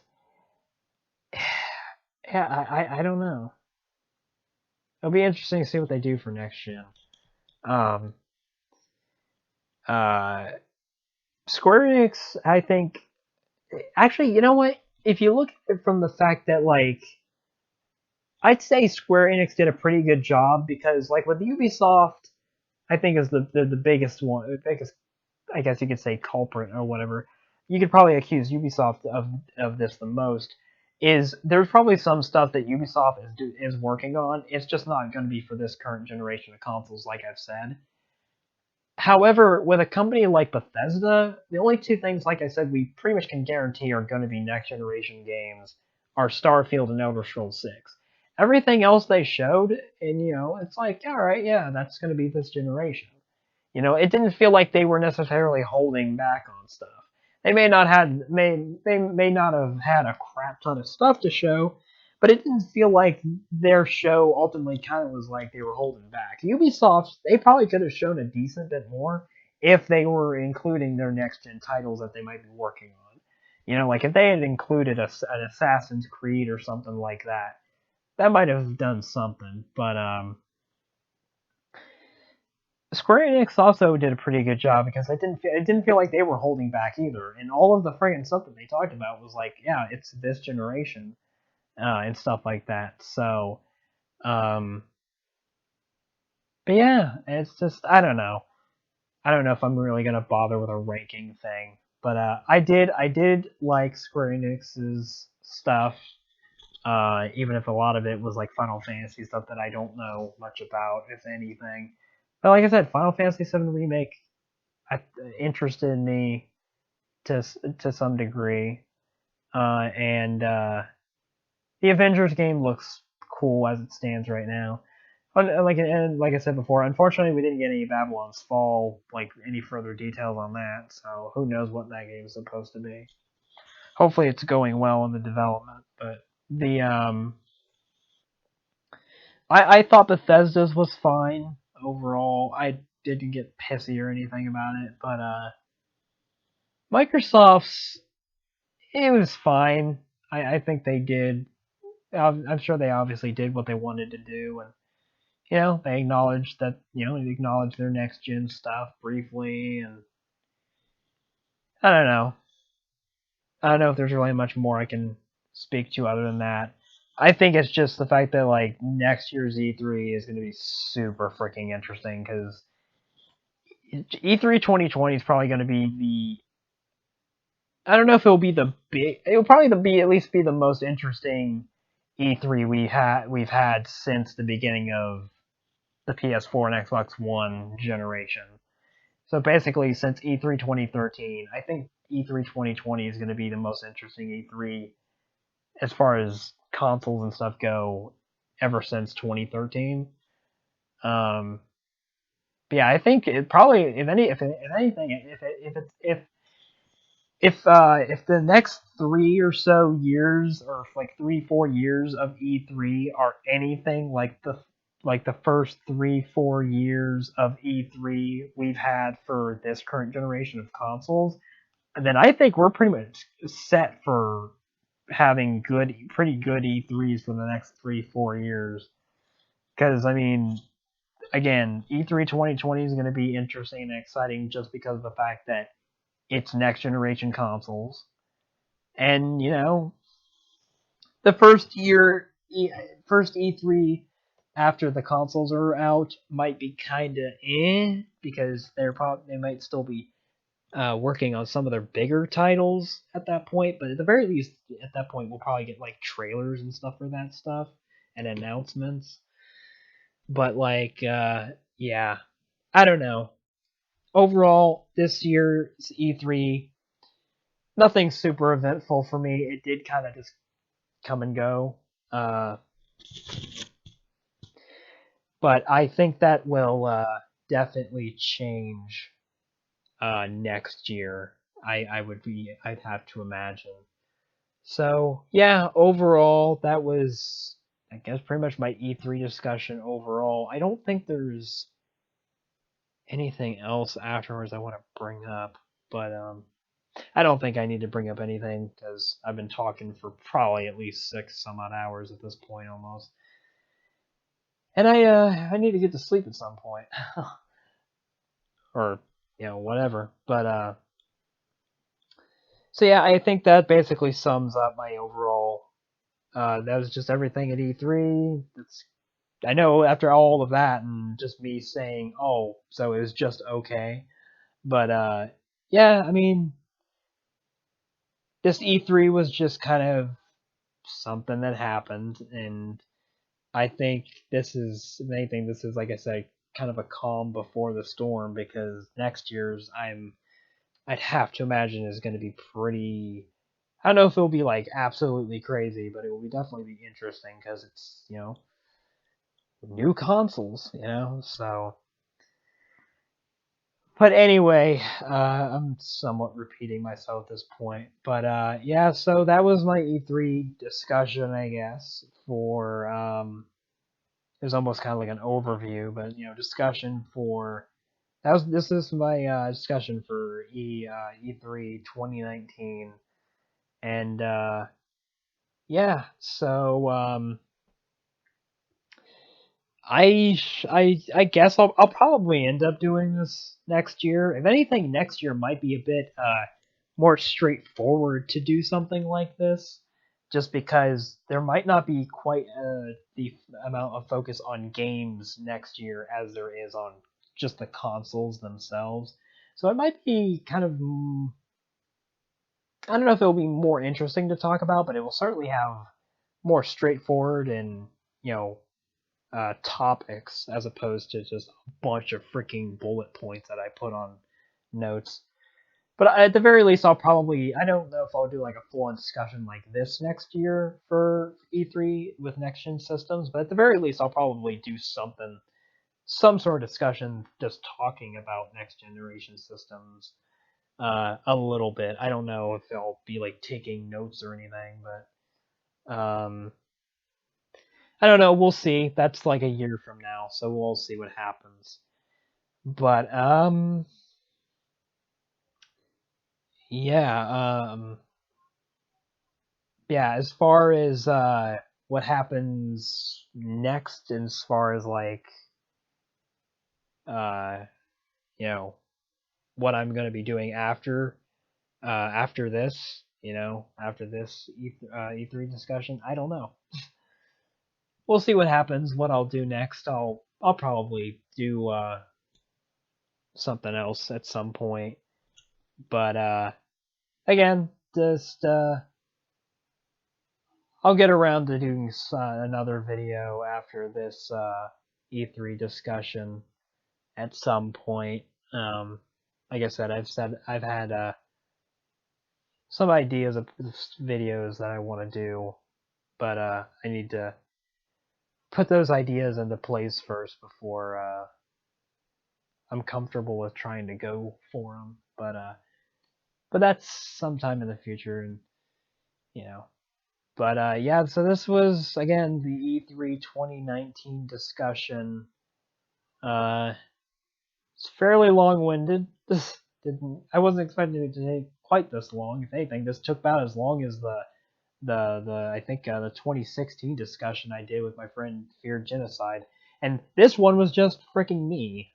It was just me this year, and it took just as long as freaking two people. And I think we had a lot of a decent amount of tangents that year too. Good lord. Anyway, but yeah. So I guess I'm gonna call it here. It's pretty freaking late right now by the time I'm done recording this, but yeah. So yeah, I guess that's pretty much it. Thanks for possibly listening to a decent amount of this at the very least. If you made it all the way to the end of this, thank you very much for listening to. I would maybe say my incoherent babbling, but I don't think it's necessarily incoherent. It's just me going on about, oh, hey, here's all the freaking things of E3, as if you may or may not know. But anyway, um, yeah, this was my E3 2019 discussion. We'll see how it goes next year. Um, I want to be at least consistent with I want to be able to do. I want to be consistent and do another one next year, but we'll ultimately see how it turns out next year. But this year's E3, I think was fine. It was inoffensive. It was harmless, but I mean, I could say it could. I could be someone that says, oh, it could have been a lot more, and yeah, maybe it could have been a bit more, but at the again, we're at a weird transitional period right now between generations, so I think that has a big part to do with it. But yeah, we'll see what happens from a year from now. But anyway, so yeah, um, perhaps see you, next year for whatever happens next year's E3 for E3, and we'll see if we have a discussion then. But yeah, and then just in general, see you in whatever and whenever my next video is. Uh, don't know when it will be. It will happen when it happens, and I'll keep thinking about it, but it will happen when it happens. So yeah. So until then, whenever that is, however long it may be, um, thank you all for well watching, I guess, or listening more so. Uh, So yeah, thank you all. Have a great night and take care. See you next time.